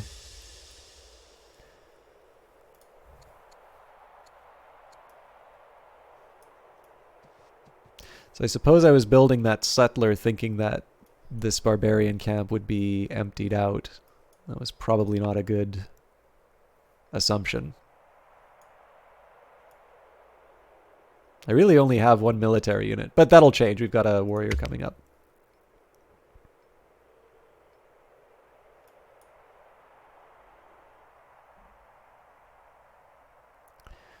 Eventually I'll start influencing my characters as well, but the Hanging Gardens is completed by Babylonia. The health of Princess Kashaya has begun to decline. She is now ill. I'm really hoping we don't lose her.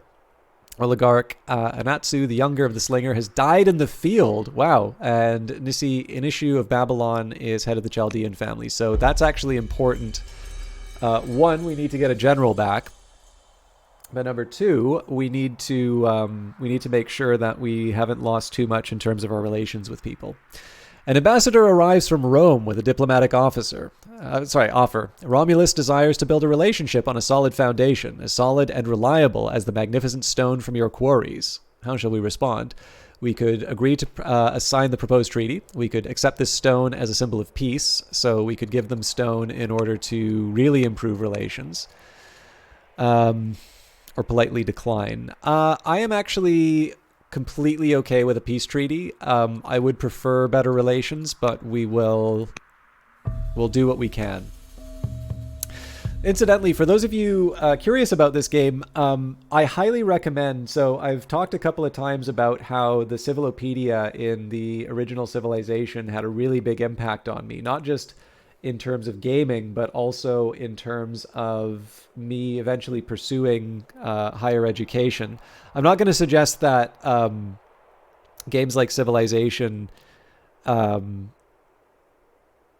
not going to try and suggest here that they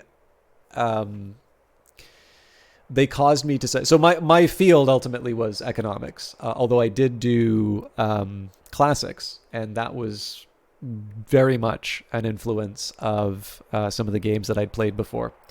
But I think one of the things that to me is so interesting is I guess the thing for me is that, and I think I have maybe a stronger opinion on this than I should, but one thing that was really special to me about Civilization was the fact that you've got the Civilopedia, and that's going to contain information about how to play the game. And so you're motivated in the context of the game to understand what's going on. The thing to remember, too, is that I was way too young to be playing Civilization. I specifically remember... It's one of these... I think it's hard for me to say that Civilization is the first game I ever played, but it is the most vivid memory I have of playing a game. Holy crap, I did not realize we're now at minus 15 training. I screwed up big time somewhere. But anyways, the circumstance, I had older parents. And so generally whenever they would be visiting a friend's house, the kids were like out of the house, or they were like older than us and like not really interested in, interacting with somebody considerably younger. And so, or they just didn't have kids at all. And so oftentimes I would find myself, in like a basement with a computer and just kind of interested. And like, I could interest myself on a computer without there necessarily being games. But of course, you're a kid, there's a computer, you're going to look for games on it, right? And that was the first time I ever found a Civilization game. I don't even know if I could tell you which Civilization game it was. But I think I played Egypt the first time because I knew what Egypt was. It's definitely civilizations which I hadn't necessarily heard of before. But I don't know. You pretty much always know about Egypt, right? Even if it's just like mummies and pyramids and stuff. And no idea what was going on. I got to see things move on the screen. I largely had a lack of understanding of what was going on, but there was something very compelling about it. And I actually think that probably is where I get my sympathy for the people who like to play 4X games as building games, as sort of a flavor of SimCity. And there's a reason why I'm telling you this story. Eventually, I got to play it myself. I grew up, and number two, my parents were utterly delighted that my interest in video games was not limited to, shooting Nazis in gruesome ways or aliens or whatever, but that this thing that sort of had this educational component to it was something that held my interest. And I think what was really key, like, there is definitely a process of me learning civilization, and the Civilopedia was one way that I did that.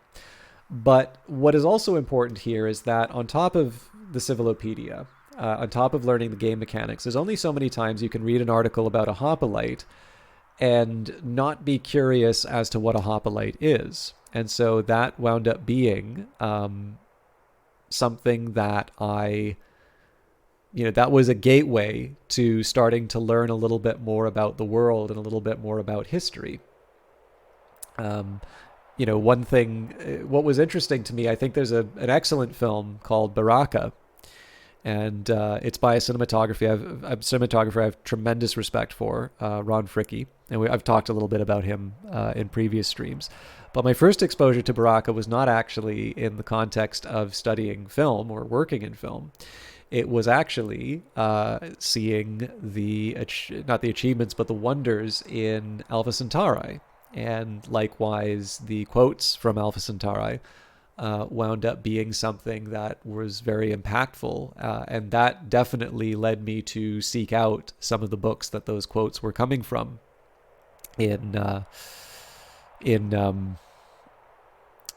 library. That again, there's a long story behind that, but I'll leave that particular story aside. But the thing that's key to me is that the fact that there was something educational or something informative alongside the instructions to the game was sort of the gateway for me learning more about that. What's interesting about the way that Old World does this, and I actually quite like Old World's approach. I think like Old World's approach is a modern approach because, of course, a certain vintage of civilization game is not going to be able to take a constant connection to the internet for granted. Old World can.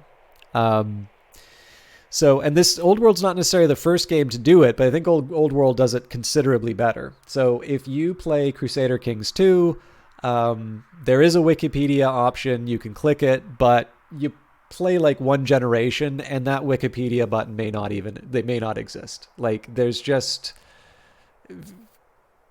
only so long that game actually has the hooks to let you know more about the period and the people.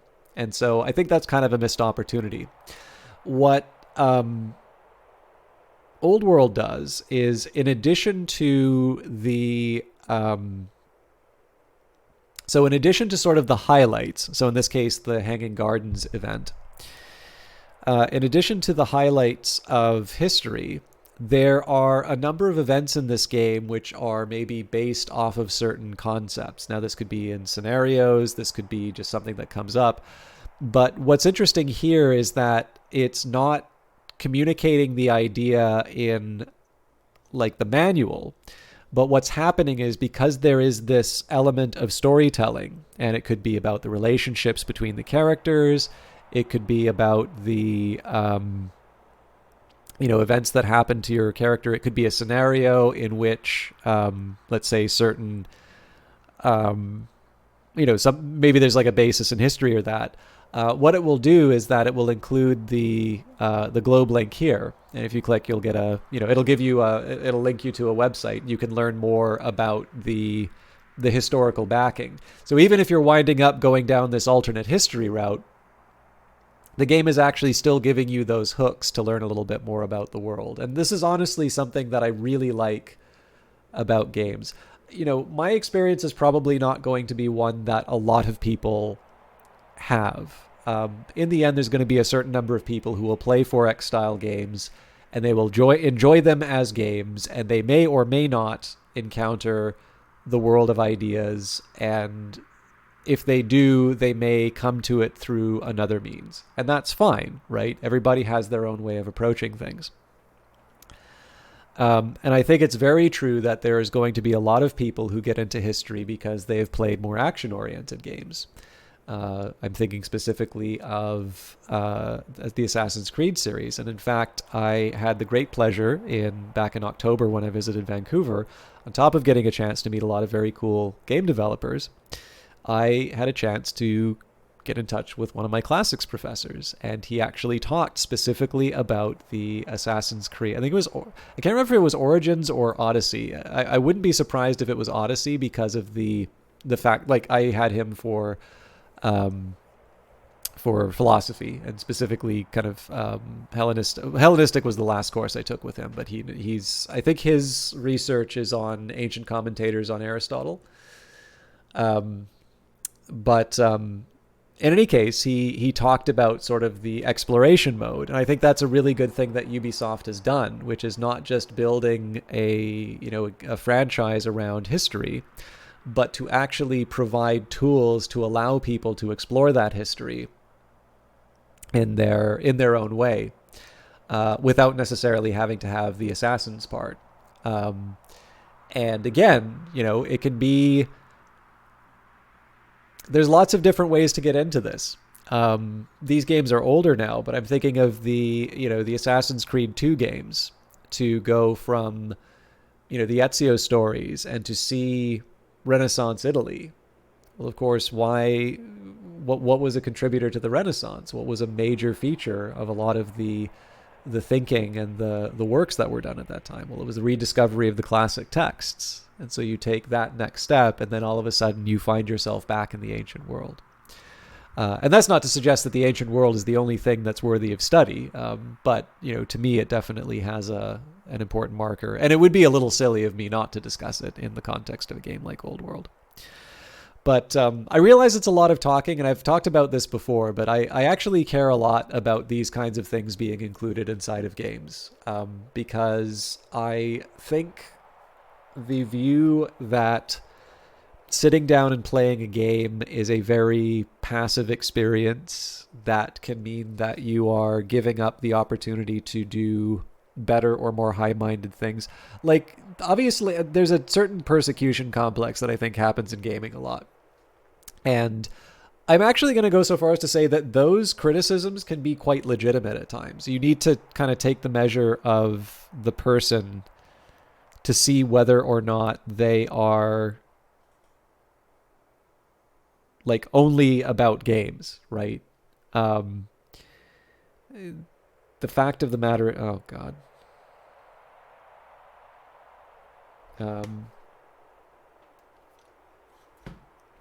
Sorry, YouTube nonsense. I'm going to jump back into the game in a little bit. It's like anything. You need to make sure that you are using your time well because you have so little of it. But I also think it's very true that people have, it's like I said earlier, people have different entryways into these ideas. And, the fact of the matter, like, we do go to work so that we can have a certain amount of money to buy the things we want, or to, be able to afford the leisure time that we want. There's a number of different things that we can try to do.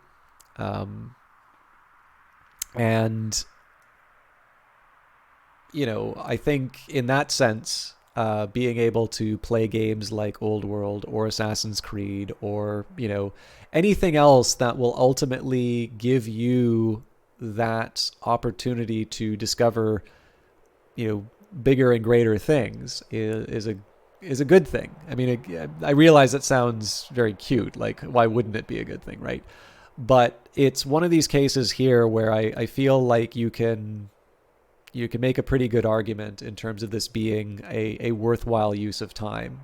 And it's something that I think is available maybe a little more frequently than games can appreciate. And so it's something I like to mark and indicate. Not just because I think it's a good thing overall, but it's actually something that personally to me, I care quite a bit about. Anyways, it is done. The Hanging Gardens of Babylon are a marvel of horticulture and engineering. The great building is a giant vertically tiered garden with plants gathered from across the world, with water being raised and distributed through a complex system of machinery. The tales of the garden are already spreading through other nations, with many claiming that such a marvel is too incredible to be true. These elusive and enticing gardens will stand as a testament to our people for all time, a symbol of our accomplishments today and the glories yet to come. With this wonder, my legacy will endure. The shoemaker. Oh, this is a wonderful example. Okay, the shoemaker, not permitted to enter the prominent city courts, Duke Kurigalzu and his friends spend their days surrounding markets in the surrounding market with an erudite shoemaker and his group of merchant philosophers, learning the skills of philosophy and debate. While many formal scholars refuse to recognize such teachings, Kurigalzu seems to have been enriched by these experiences. So I'm going to take a second to open the browser here. Unfortunately, my default browser is Firefox, which I shut down, so it's going to take me a minute to load everything up, and hopefully there aren't any videos that start autoplaying, and my god, where did it go? Okay, here we go. We can bring up Wikipedia. So just a heads up, it's going to get bright because I've got a white screen on. So 3, 2, 1, boom. Simon the Shoemaker. Simon the Shoemaker was an associate of Socrates, and I should know this, and a working philosopher. He is mostly known from an account given in Diogenes Laertius' Lives and Opinions of Eminent Philosophers, which, by the way, is a pretty good read. He is also mentioned in passing by Plutarch and Synesius, a pupil of Socrates. Phaedo of Elis is known to have written a dialogue called Simon. Xenophon reports that because youths were not allowed to enter the agora, they used to gather in workshops surrounding it. Socrates frequented these shops in order to converse with the merchants, Simon being one of them. Simon committed these conversations to writing as far as he could remember them.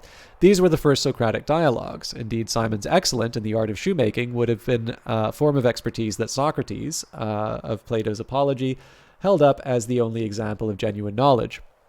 Simon's writings attracted the notice of Pericles, who offered to provide for him if Simon would come and reside with him. The cobbler refused on the grounds that he did not wish to surrender his independence. Post-mortem, a number of philosophers associated Simon with a certain philosophical way of life. The Cynics seem to have idealized Simon. Among the surviving Cynic epistles, there are some spurious Socratic letters written in the 2nd or 3rd century, in which various pupils of Socrates, including Antisthenes, Aristippus, and Xenophon, debate philosophy from a Cynic point of view. Simon is described in these letters as the ideal Cynic-type figure. One of these letters purports to come from Simon himself and is addressed to Aristippus. Quote here, "As far as you are concerned, there is no one greater in wisdom, nor will there ever be." Aristippus to Antisthenes on Simon the Shoemaker. Quote, "I hear you ridicule our wisdom in the presence of Dionysus. I admit that I am a shoemaker, and that I do work of that nature, and in like manner I would, if it were necessary, cut straps once more for the purpose of admonishing foolish men who think that they are living in great luxury. Antisthenes shall be the chastiser of your foolish jests, for you are writing him letters which make fun of our way of life. But let what I have said to you in jest suffice. At any rate, remember hunger and thirst, for these are worth much to those who pursue self-control." In Cataplus of Lucian, a group of dead people, including the tyrant Megapenthes, are carried to the underworld in Charon's boat. Lucian pairs his ideal cynic, Cynicus, with the cobbler Mycillus, who is the only one who accepts his fate, albeit with resignation. Here Lucian follows a literary convention of his time by pairing a cynic with a shoemaker. From influence of the Cynics, the Stoics drew inspiration from Simon as well. Zeno of Citium is said to have produced a collection of anecdotes about Crates. Stobaeus preserves one. Zeno said that Crates was sitting in a shoemaker's shop and reading aloud Aristotle's Protepticus, which he had written for Themison, a Cyprian king. It is said that no one had more advantages for being a philosopher, for he had great wealth, and he could spend money on his activity and still have his reputation intact. And Zeno said that while Crates was reading, the shoemaker was attentive, but all the while kept on with his stitching. And Crates said, "It seems to me, Philiscus, that I should write a Protrepticus for you, since I see that you have more advantages for being a philosopher than the man for whom Aristotle wrote." So my apologies for going on it. I'd like to read the rest of it, but this is on the heuristicity, so maybe a little less important. Oop. Back to the game. Not all education is found in the classroom, so he could become witty, humble, righteous, or bold, or scold him for his abandoning his formal studies. No, not all education is found in the classroom, and he becomes bold. So we have recovered a little bit of our lost training there. Okay, things are actually getting a little bit better with the families too. So generally, things are looking up. So I don't believe we have shrines yet. That's a little bit of a worry. We do need to build urban improvements, and it's better to get those done sooner than later. Also, the barracks will help me with my training. Okay, we'll definitely finish these guys off. They're on cooldown.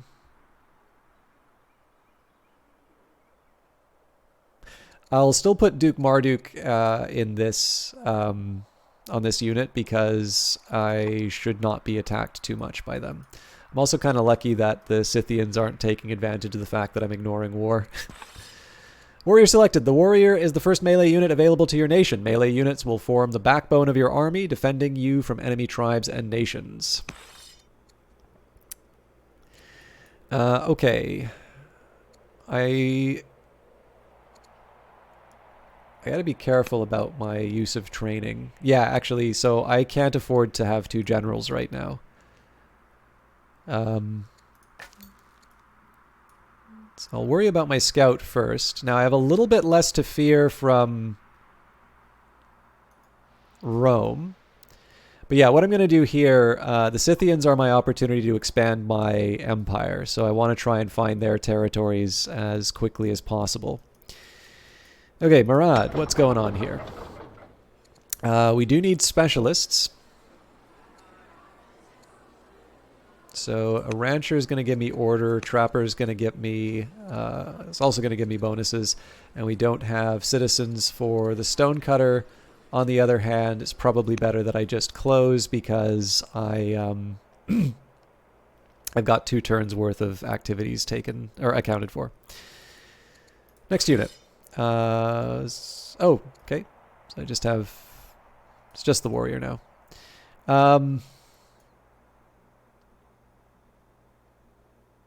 It's a questionable choice, but I think I'm actually going to try and clear out this barbarian camp before we work on the Scythians. But if the Scythians show up, this is one of the reasons I'm moving the explorer up. If the Scythians prove to be a little more troublesome, I want to be able to connect my, or I want to be able to mobilize the troops.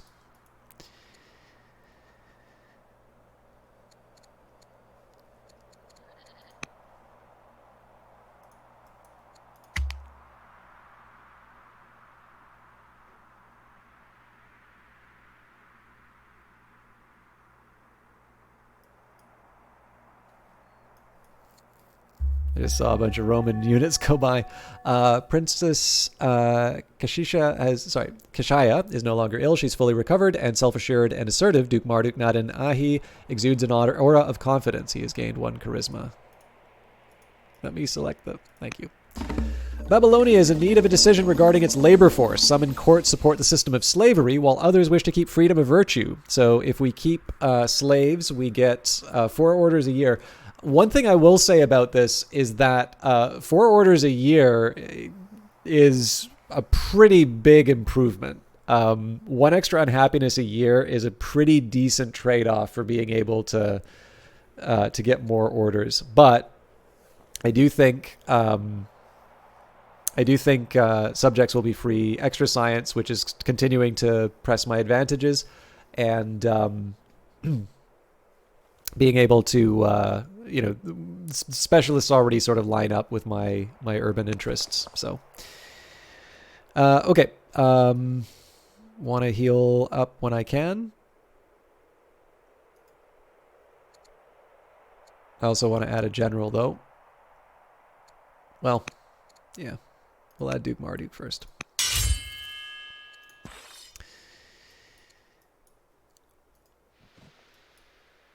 So we'll do what we can to clear out the riffraff.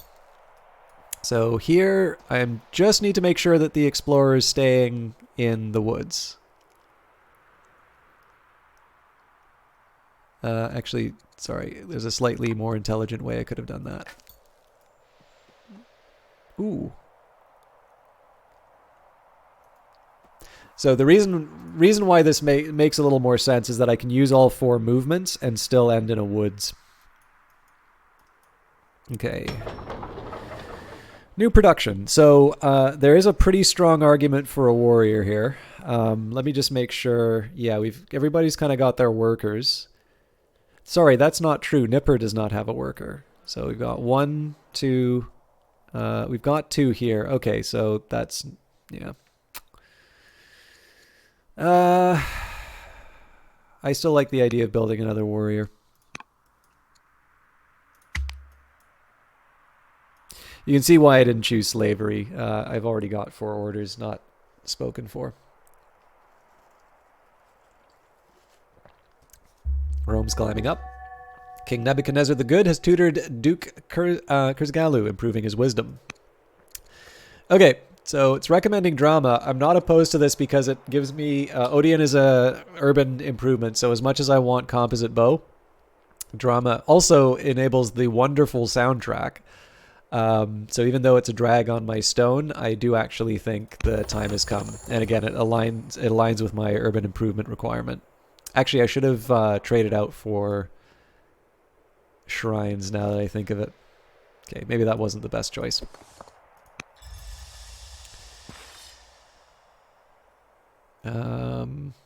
Yeah, hills will have to do here. Or I could add the general. Now I'm going to need to wait a turn on that. Darn.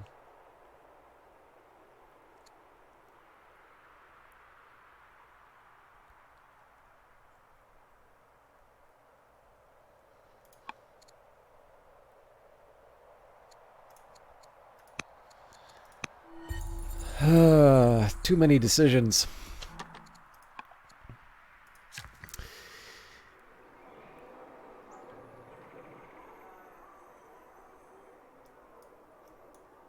Again, I want to be a little mindful of future opportunities for lumber mills.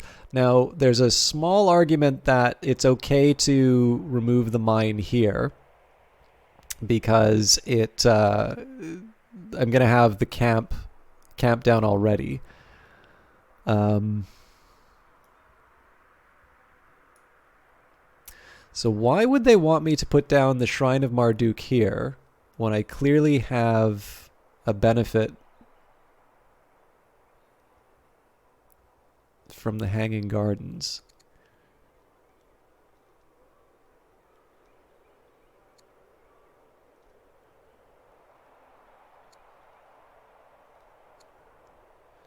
Yeah, I'm putting a Shrine of Marduk here, assuming I have the money for it. Yep.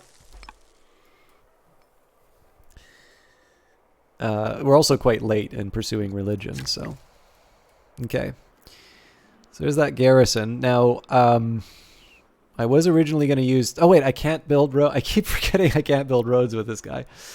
Okay, I'm going to move units first. Okay, so it's recommending a quarry here, but a quarry in this spot makes more sense because of the adjacency bonuses. Yeah, you can see that by the overlap. Oh, nope. Am I really that big of an idiot?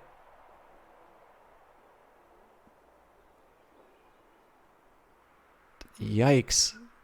For some reason I thought we had access to this. Alright, well, I'll build this quarry because I can. Okay, before I go... Ah, damn it. Okay, I'm going to build another quarry. I do want the lavender because that is going to make one of my families like me more. You've built your first barracks. Melee units that remain idle on a barracks will earn XP. There is a similar bonus for idle ranged units on a range. Unit promotions are cheaper for units with more experience, so make sure to train your units while not at war to keep them sharp.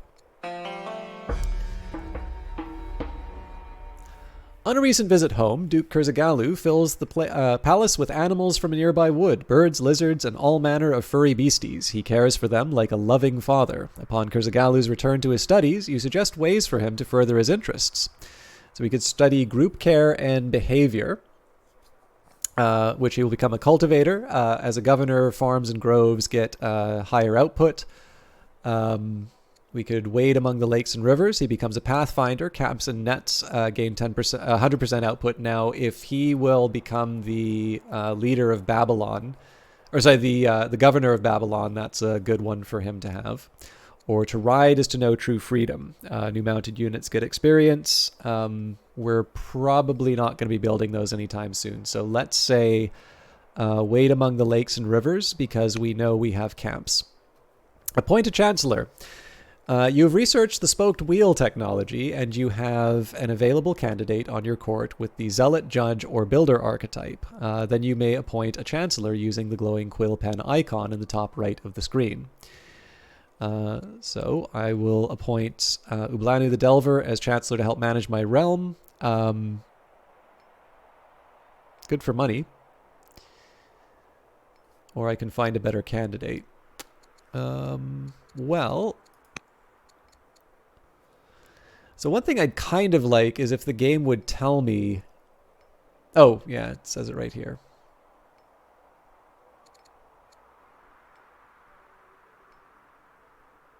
Yeah, I'll take the freebie.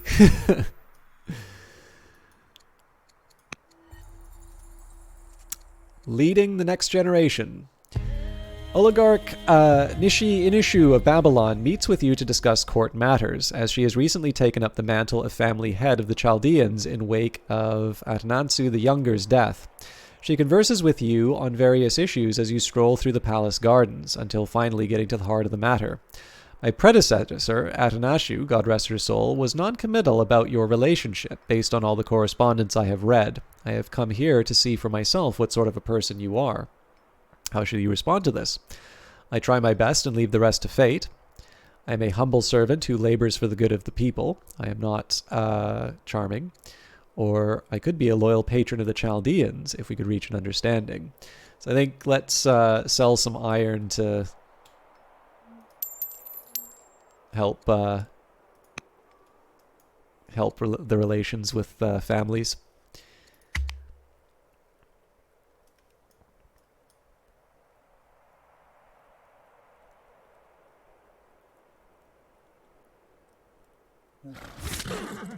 Who's this? Oh, somebody wants the Scythian territory. Princess Kashaya and Prince Consort Posthumus have given birth to a son, Duke Abi Ratash. With a mild fever and a runny nose, Queen Consort Amis, your wife is rather ill, and Duke Marduk Nadin Ahi the Compassionate and Duchess Consort Hanbi have given birth to a son, Nabudinus. Acquire taste. Our citizens have acquired a taste for your foods, declares a visiting emissary. Would you consider making peace with Carthage, that we might strengthen our bonds of trade? So we've got a reasonable amount of food, and I do rather like getting extra civics for Babylon, so let us celebrate an era of peace with gifts of food. Imprison missions let you place a member of your court in jail for the cost of a few orders and some training. You must have a chancellor to conduct imprison missions. Imprison missions can also lead to follow-up events. You can conduct an imprison mission by clicking the imprison button in the action panel on the left while a character other than your leader or chancellor is selected. You may only imprison members of your own nation. An imprisoned character cannot marry, have children, succeed to the throne, or have a job of any kind. I'm not ready to... This guy's a decent general, and I know he's mad at me, but I'm not quite ready to get rid of a useful member. All right. Time passes quickly. Nabopolassar is growing up fast and eager to learn. Where is he in the line of succession is the real question. Oh, he's my bastard. Okay. How would you like to educate him? Let's get him to study tactics. You can use your Chancellor to help manage your realm with special missions. Just select the portrait of your Chancellor in the top right, and you will see their available actions in the panel on the left-hand side of the screen. A Chancellor can give family gifts to improve relations with your powerful families, lower discontent with Pacify City, and even imprison troublesome characters. All right, so much to do. All right.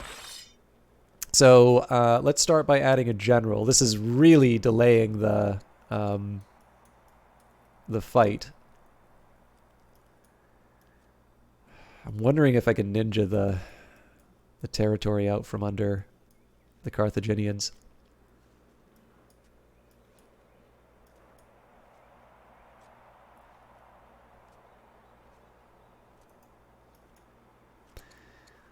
Let's add a general.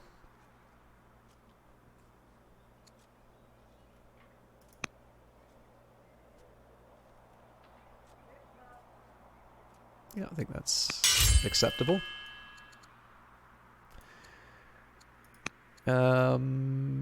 What'll family gifts cost me? Way too expensive. What about pacifying a city? We don't have coinage. Okay. We have another... All right, we've got another Slinger, which is good in general, but a little bit of a challenge right now because I can't assign generals to them. Okay, so there's a specific strategy I have here. Oh, okay, I don't think there's a situation in which we... I don't think there's a situation in which we keep this city. Quote unquote keep this city, in which I get this city. But we'll see. I'm going to make the settlers sleep for a bit, though, because it's going to take us a while to get this from the barbarians. So I need to be thinking about urban improvements, or I need to be chopping down trees. Oh, we can add a road.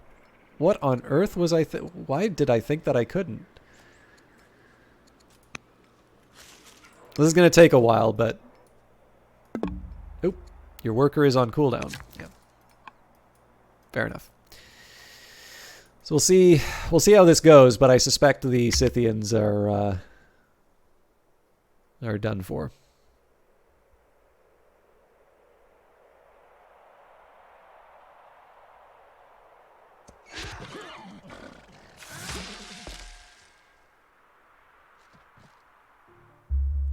You are now known as Nebuchadnezzar the Strong. Reports of a tribal raid from a Gallic outpost near Nippur. Babylonian paganism is founded in Babylon, and Queen Consort Amorites has recovered from her malaise and is no longer ill. Okay. So the freebie is always the one that I take. So that's also only going to take us a year. We've built the shrine, which is good. Right, that does count as an urban improvement. I am going to build the camp. That's an extra order a year, so it's kind of hard to pass that up.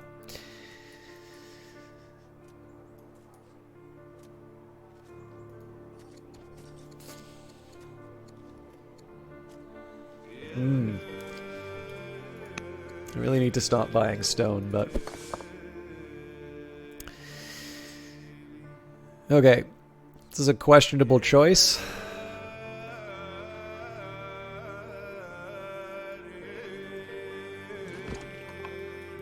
I want territory.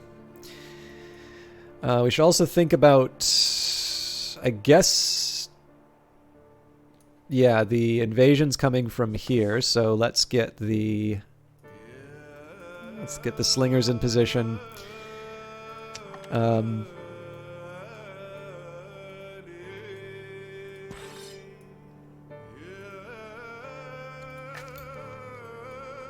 Scout gets a break. Pagan religions are founded by building your first shrine, and they are spread by spreading more shrines. They have no disciples, theologies, or access to special religious improvements, but improving the religion's opinion will reduce discontent in cities with the religion. Paganism can be adopted as a state religion if you enact divine rule.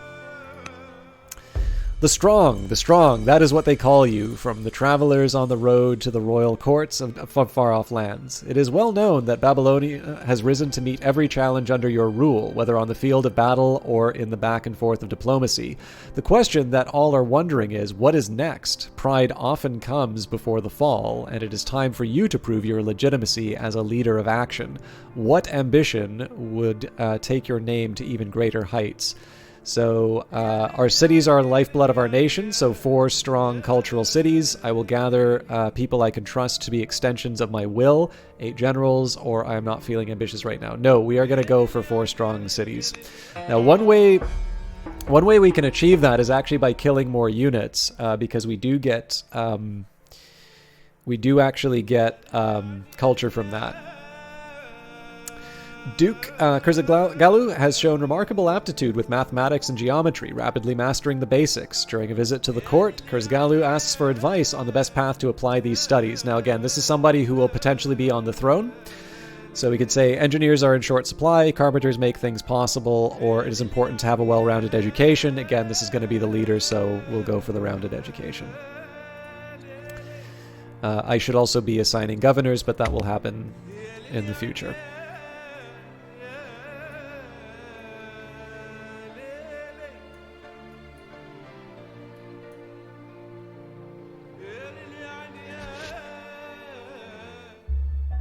Kundur-Enlil the Younger has converted to Babylonian paganism. King Nebuchadnezzar the Strong has tutored Duke Kurzagalu, improving his charisma. Okay, so I've got my chariot. So the game is recommending a phalanx. Not a bad idea for the spearmen. The alternatives would be getting an ambassador, a spy master, archer finally. And then we also have free settler, polis, navigation, or steel. I'm taking the bow. I need stronger... Okay, so I don't think we're going to be able to do anything with that site.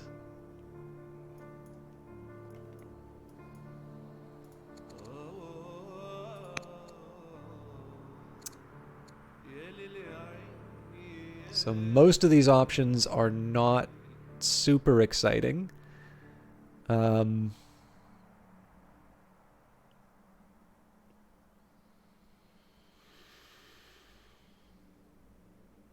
Put the Queen Consort in. There is a small reduction to the speed at which military units are trained, but yeah, there's nothing really I can have that unit do. Now I guess this means that there's no suitable candidates for Nipper.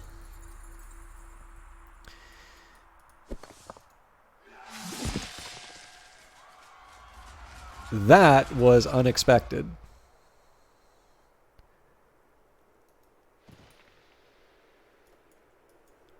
So that actually makes me wish I didn't move my settler like that, but that's fine. We'll still be able to put, we'll still be able to get what we need put in here. And this is definitely one for the Chaldeans, because we're going to be building mines here without a doubt. We may also want to consider war with the Gauls, because at this point there's just so much expansion that we can take advantage of. But we're definitely going to need to make sure that we've kind of got, you know, we battened down the hatches as far as our defenses are concerned. Because while there's lots of expansion options, it's also true that we're kind of open for attack. Okay, so they want a... Oh, God. I think I'm going to build the Odeon here. That'll get me my urban improvement.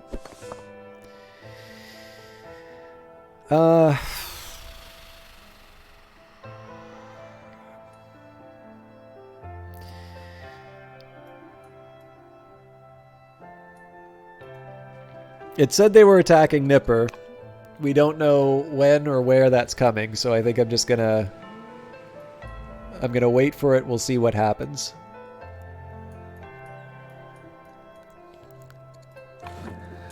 Your nation has trained its first mounted melee unit. These units move quickly and have the unique ability to rout your enemies, allowing you an additional attack if the first one destroys a unit. Using mounted units to finish off enemies is the way to go. That sounds like something useful to do on this side of the map. And my scout doesn't get used. Hey, Dozer Trouble, how you doing? A delegation from a distant kingdom has arrived at court. As a mark of respect, they offer us a choice of exotic creatures to add to our royal menagerie. Which animal should we choose? Monkeys are pretty cute. tropical fish are beautiful, or our menagerie is full enough. I'm going to go for the fish.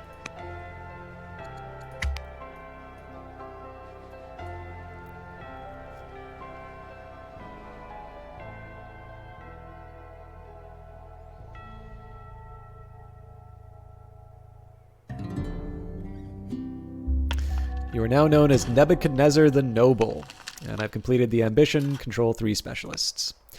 Patriarch Kudur-Inel the Younger is now head of the Babylonian paganism, and always having been a bit sickly, Queen Consort Amytis the Romantic has now become severely ill. Hostile neighbors. As our units approach the Assyrian border, they are met by armed soldiers. These men bring an aggressive message. All nations willing to treat with Assyria must pay tribute. We should be careful how we respond. So we can pay tribute in gold, in iron, which we have lots of, food, which we have a decent amount, or refuse to pay any tributes.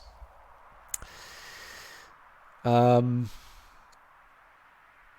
pay tribute in iron for now. Okay, and any option... I definitely don't have any possibilities of claiming this for myself. So this is the weird thing about war with Assyria.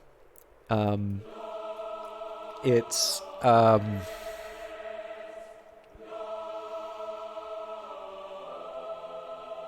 like...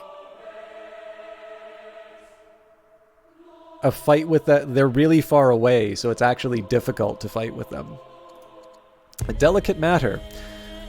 Reports arrive from the Academy that your grandson, Duke Kurzagalu, shows a willful disregard for his studies and instead is becoming known for his flagrant romantic escapades. The Academy tutors are growing frustrated, leaving you in a rather delicate situation. So we can reprimand him or reimburse the Academy for his troubles. We're going to reprimand him. He's not going to like me, but we need a strong ruler. Oh, he became debauched. Luxuries are special resources, like gems or dyes, that can be traded to other nations, tribes, and families in exchange for an opinion boost. Certain family classes have favorite luxuries that they especially desire. In order to acquire a luxury, you must build the correct improvement on that resource, and the improvement must be augmented with a specialist. Luxuries can be sent to the desired target with the Manage Luxuries button on the action panel, while a nation, tribe, or family is selected, or in the bottom left of the city screen for cities. You may currently send salt to the Chaldeans if you so desire, or you may wait to send this luxury somewhere else at your convenience. To send the same type of luxury to multiple targets, you have to have multiple sources of it. And I definitely want to send the salt to the Chaldeans. That's the reason why we got it. Okay. So, looks like all of the options I have will get me these 2 mines, but if I build here, it also gets me the 3rd one. So, we'll move in. My Chancellor's idle, but there's not a whole lot that I want them to do. So I am going to build the camp first, then I'm going to build the road. I still need another urban improvement, but we're definitely going to keep needing stone, so I'm going to build another quarry here just to complete the triangle. I'm trying to think of my best military options right now. I definitely want to claim the city site. That's the lesson I learned from last time.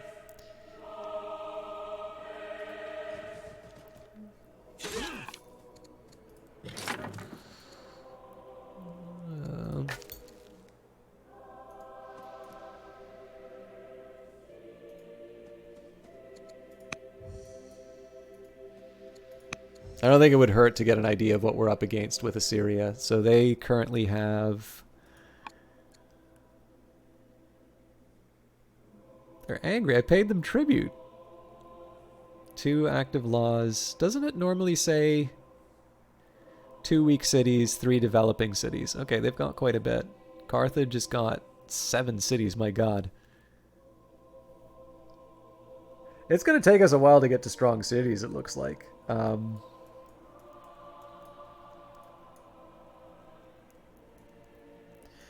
Should also probably be putting my explorer here. Actually, honestly, I should be getting a second explorer, but That's a future problem. Okay, so let's think about what I'm trying to accomplish here. I'm definitely trying to get my culture up. This will get me, it looks like a special resource. So I kind of want this because of the military, which is weak. But I only have one citizen. So if I put down the Acolyte, that will improve the opinion of Babylonian paganism. It will also give me better culture and science. So the decision has been made.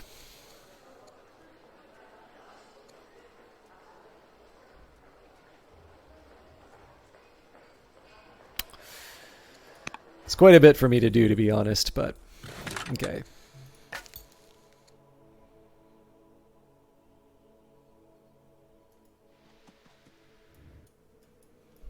Oh, is that the edge of the map? Yep.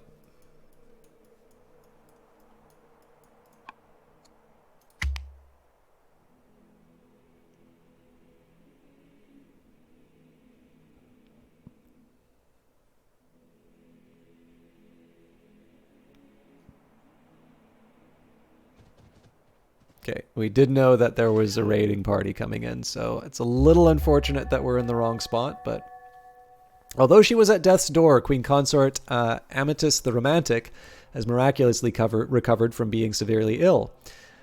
We've got more conversions. Duke Kurzagalu now has a new illegitimate daughter. Got bastards everywhere. Yeah, lots of conversions. Cool.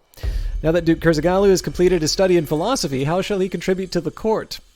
He could be a judge, a wanton judge, or a builder, an industrious planner, and a taskmaster.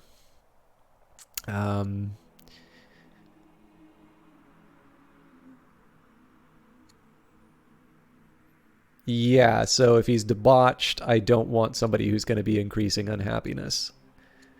So both will serve as governors or chancellors. Yeah, we'll do builder. Okay. So again, we need to get our settler in place as soon as possible, although I guess we did just open them up for potential attack.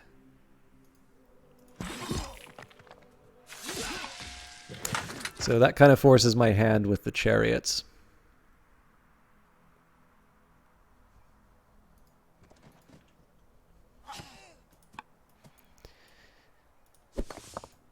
Yeah, we'll just throw rocks at them.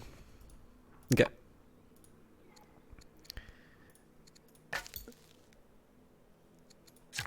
I definitely want to do more with my workers, but let's take care of my immediate needs. So Odeon is definitely a much higher priority than it used to be, for the simple reason that it's a culture building, and we're trying to get our cities up to strong.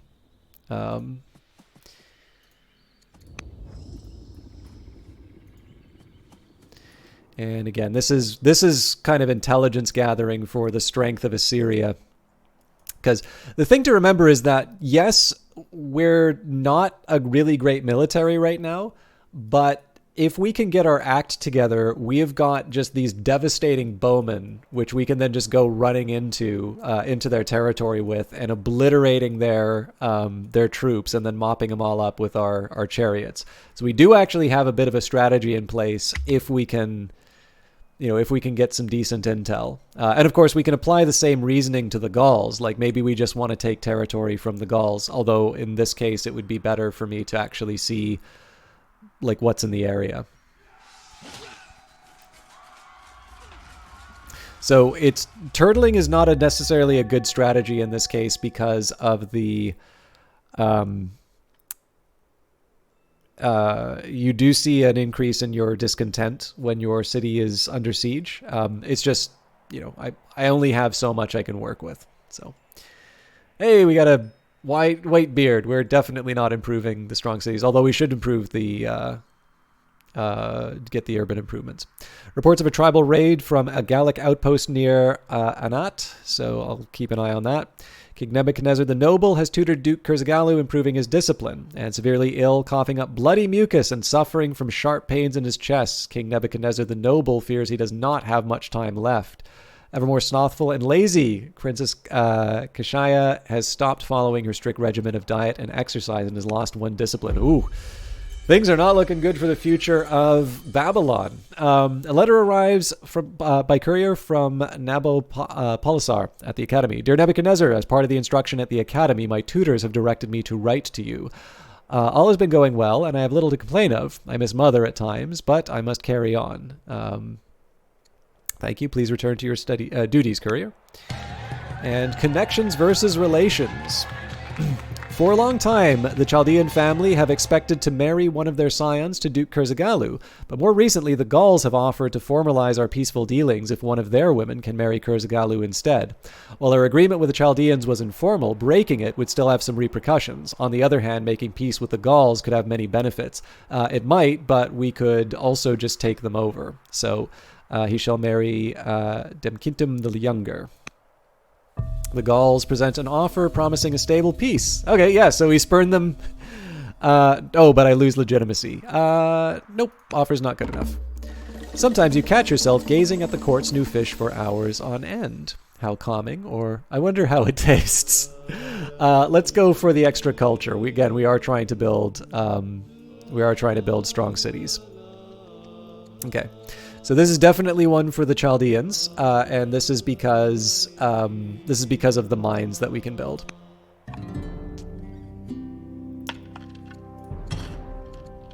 And King Nebuchadnezzar is idle, so the first thing I'm going to do is convert to Babylonian paganism.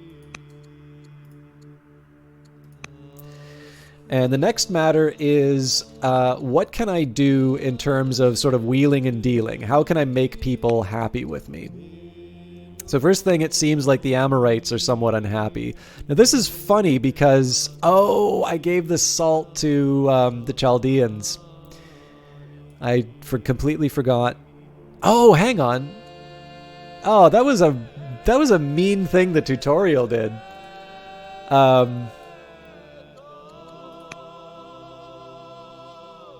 I thought they were giving it to the people who wanted the salt. Yeah, that's a real bummer. Okay, well, we'll work with what we've got.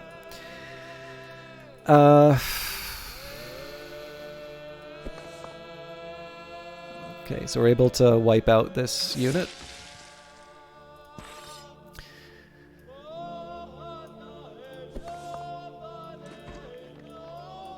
So the Gauls wanted peace with us, so maybe we do try and go for an earlier war with Assyria. I'm not quite sure. Let's see if we can get something done for... Nope, we can still...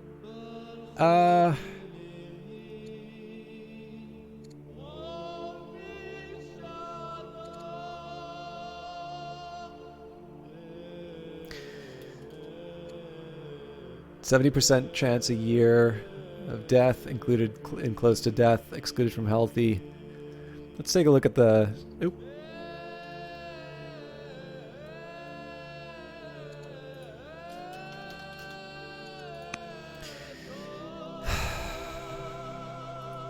I'm just trying to think if there's a way that... so I'm not sure if this is telling us that taking an action... I'm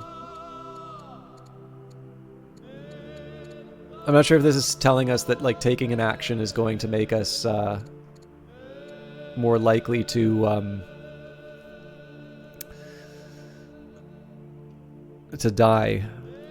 I could try and influence this character, but that's going to cost me 200 gold, and it's probably not going to do that much.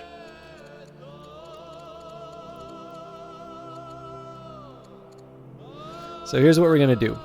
Let's find the head of... Yeah, so we'll find the head of the religion. Let's influence...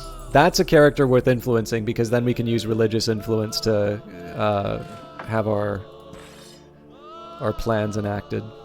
Okay, this unit gets a free promotion, so I think combat is fine.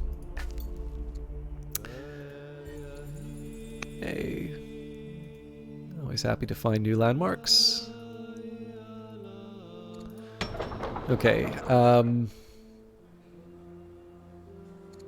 it kind of sucks that we're going to be repairing our damage, but I don't necessarily see a better alternative.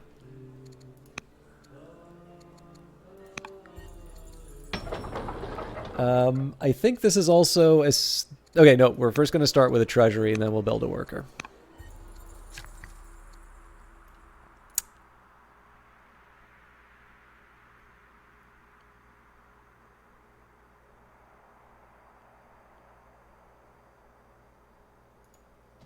I'm going to build... I wanted the money, but... Okay...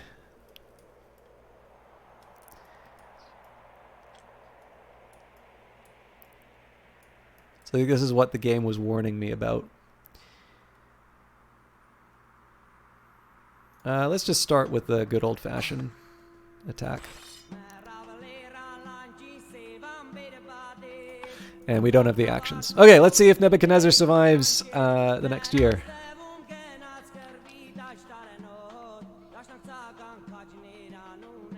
There'll be a real kick to the nuts if we can't finish the urban improvement. Ooh, there's a lot of raiders.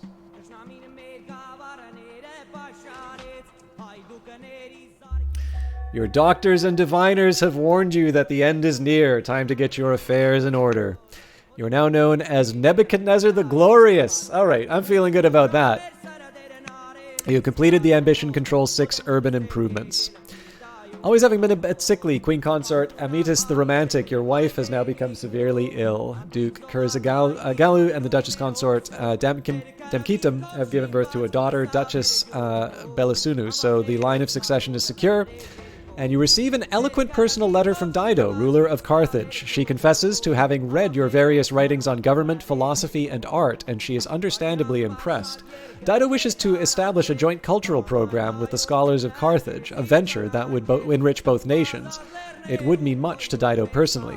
So this is a perfect opportunity to connect our nations. This requires some money, and she becomes endeared to Nebuchadnezzar. Now, I would love endeared, but this is not going to mean anything because Nebuchadnezzar is not long for this world. We would get a... Nope. Okay, so estranged isn't bad. I am definitely going to buy this up, though. So, sell 3, 3, 1. I'm just trying to think what the best... I definitely think this is the best one for me to sell, so...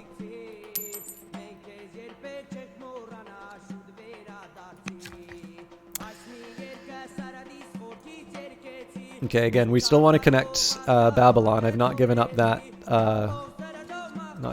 hope. Maybe we should do our military matters first, though.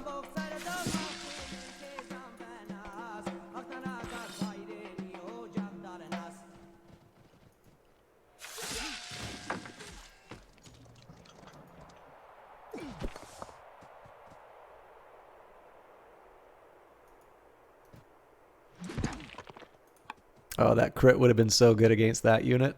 Oh well. That's still a respectable showing. Oh, we've got another warrior.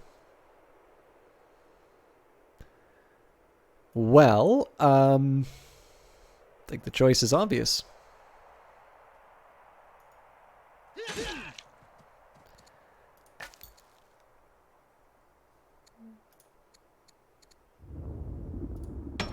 I'll choose production in Babylon first. I should probably be a little more cautious in terms of how I use my orders.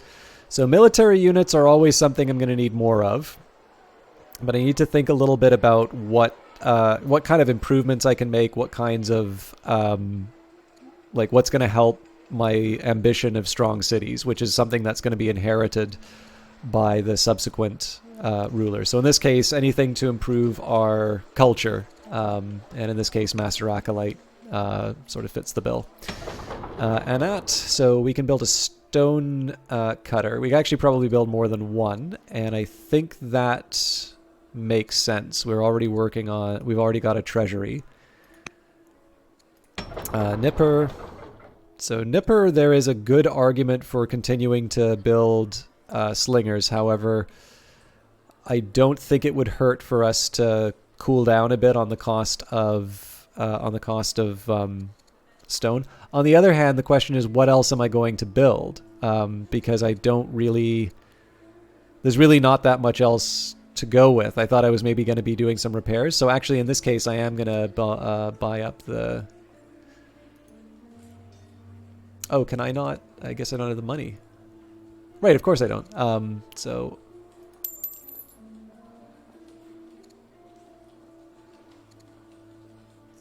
I sold way too much. Oh well. It's just more for the treasury. Ah, here we go. Okay.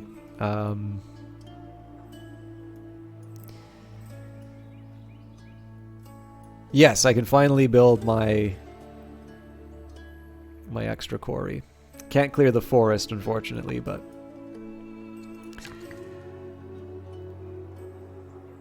And what is this worker doing here?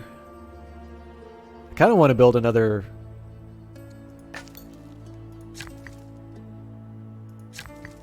I want to build another wonder.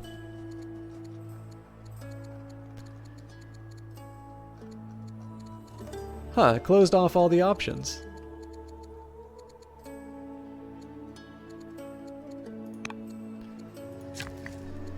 So we can build the Apadana.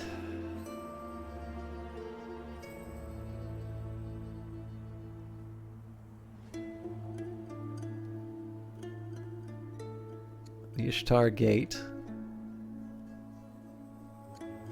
Great Ziggurat. I want to like stick these all around the shrine. I'm just trying to think like what the best one for me to build right now. I mean, the Ishtar Gate is the historical one. It also probably gives me the largest amount of culture. Yeah, all cities get 100 culture, so this shouldn't even be a question. The only thing we're missing is the stone, and I think we're going to be able to... I think we'll be able to manage that. It's going to cost us a lot, but I think it's worth it. I actually don't mind selling a dump truck of iron in order to accomplish that. But, say goodbye to Nebuchadnezzar.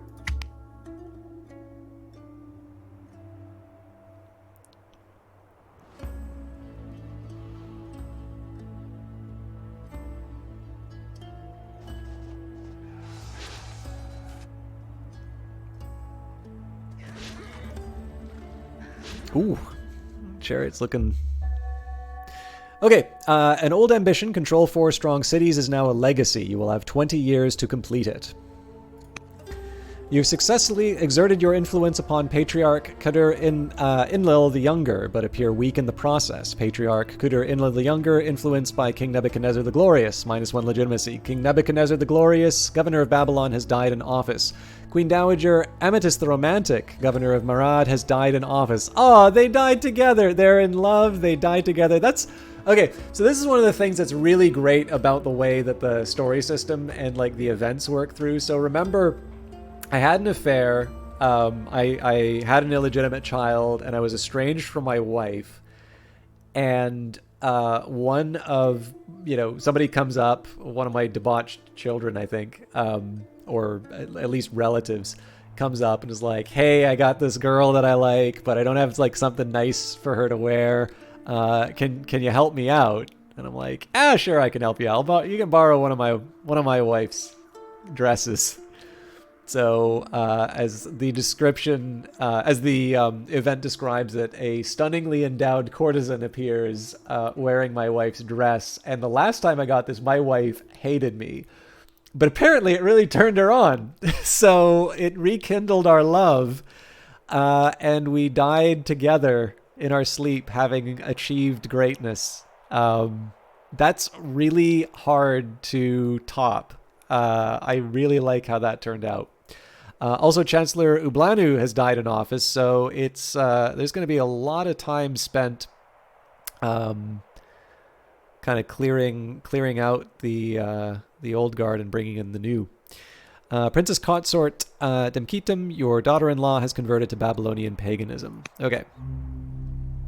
I would prefer to just save and deal with all of this later. So we're going to call this... it's the third one I started. Babylonia, turn 36.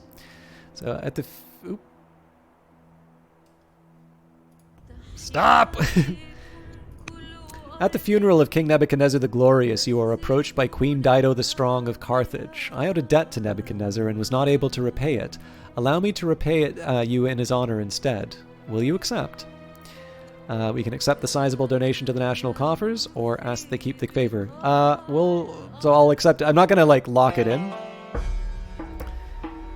Yeah. Okay, we're going to go back to the main menu here, because otherwise I'm going to play all night.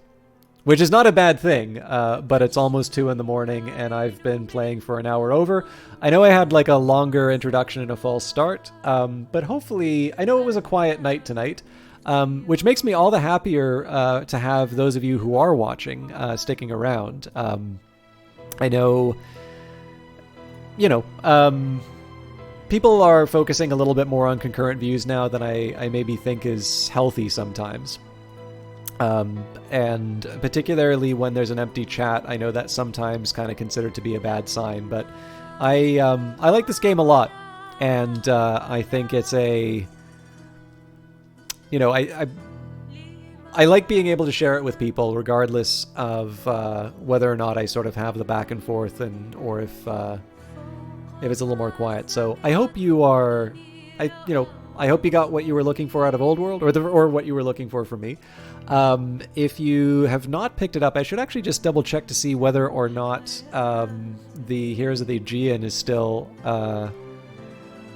free with the game. Let me just see the dates on that.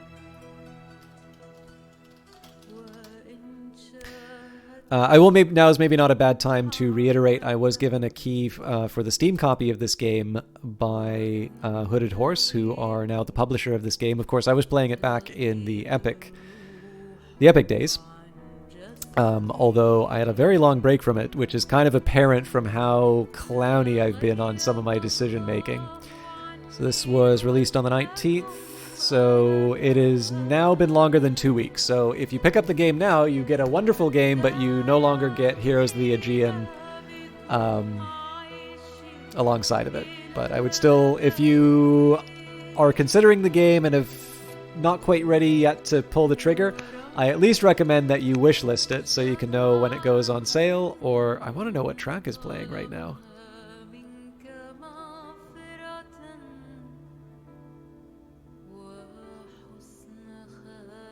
I guess I'll never know. But yeah,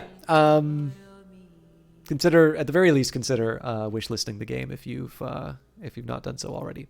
As for me, I've got a bunch of stuff to record now. I will probably not be streaming this Monday, and this is because there's a special event coming up, but I can't talk about it until probably the day of the event. So I might put something on Twitter. I will definitely be putting something on YouTube.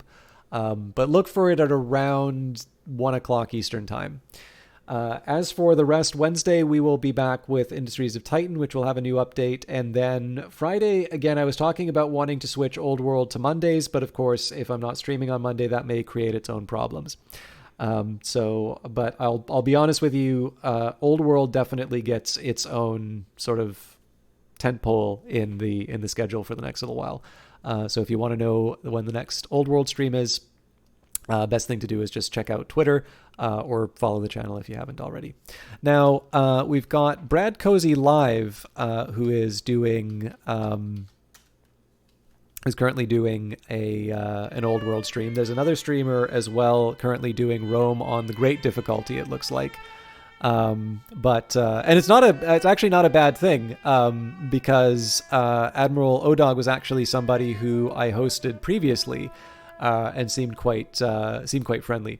I am, however, going to host Brad Cozy Live just so that I can sort of spread the attention around. So I'm going to be hosting another Old World streamer. I don't necessarily know who this broadcaster is, but I hope you treat them well, and I hope they entertain you. But I will just let you know that I think Admiral Odog was. It seemed like a lot of people were hanging out with them after the broadcast finished. So if you are, if Brad Cozy Live doesn't cover your needs, I do know that there's another broadcaster who probably can take care of you. Anyways, have a wonderful evening. Thank you for watching, and we'll see you in the future.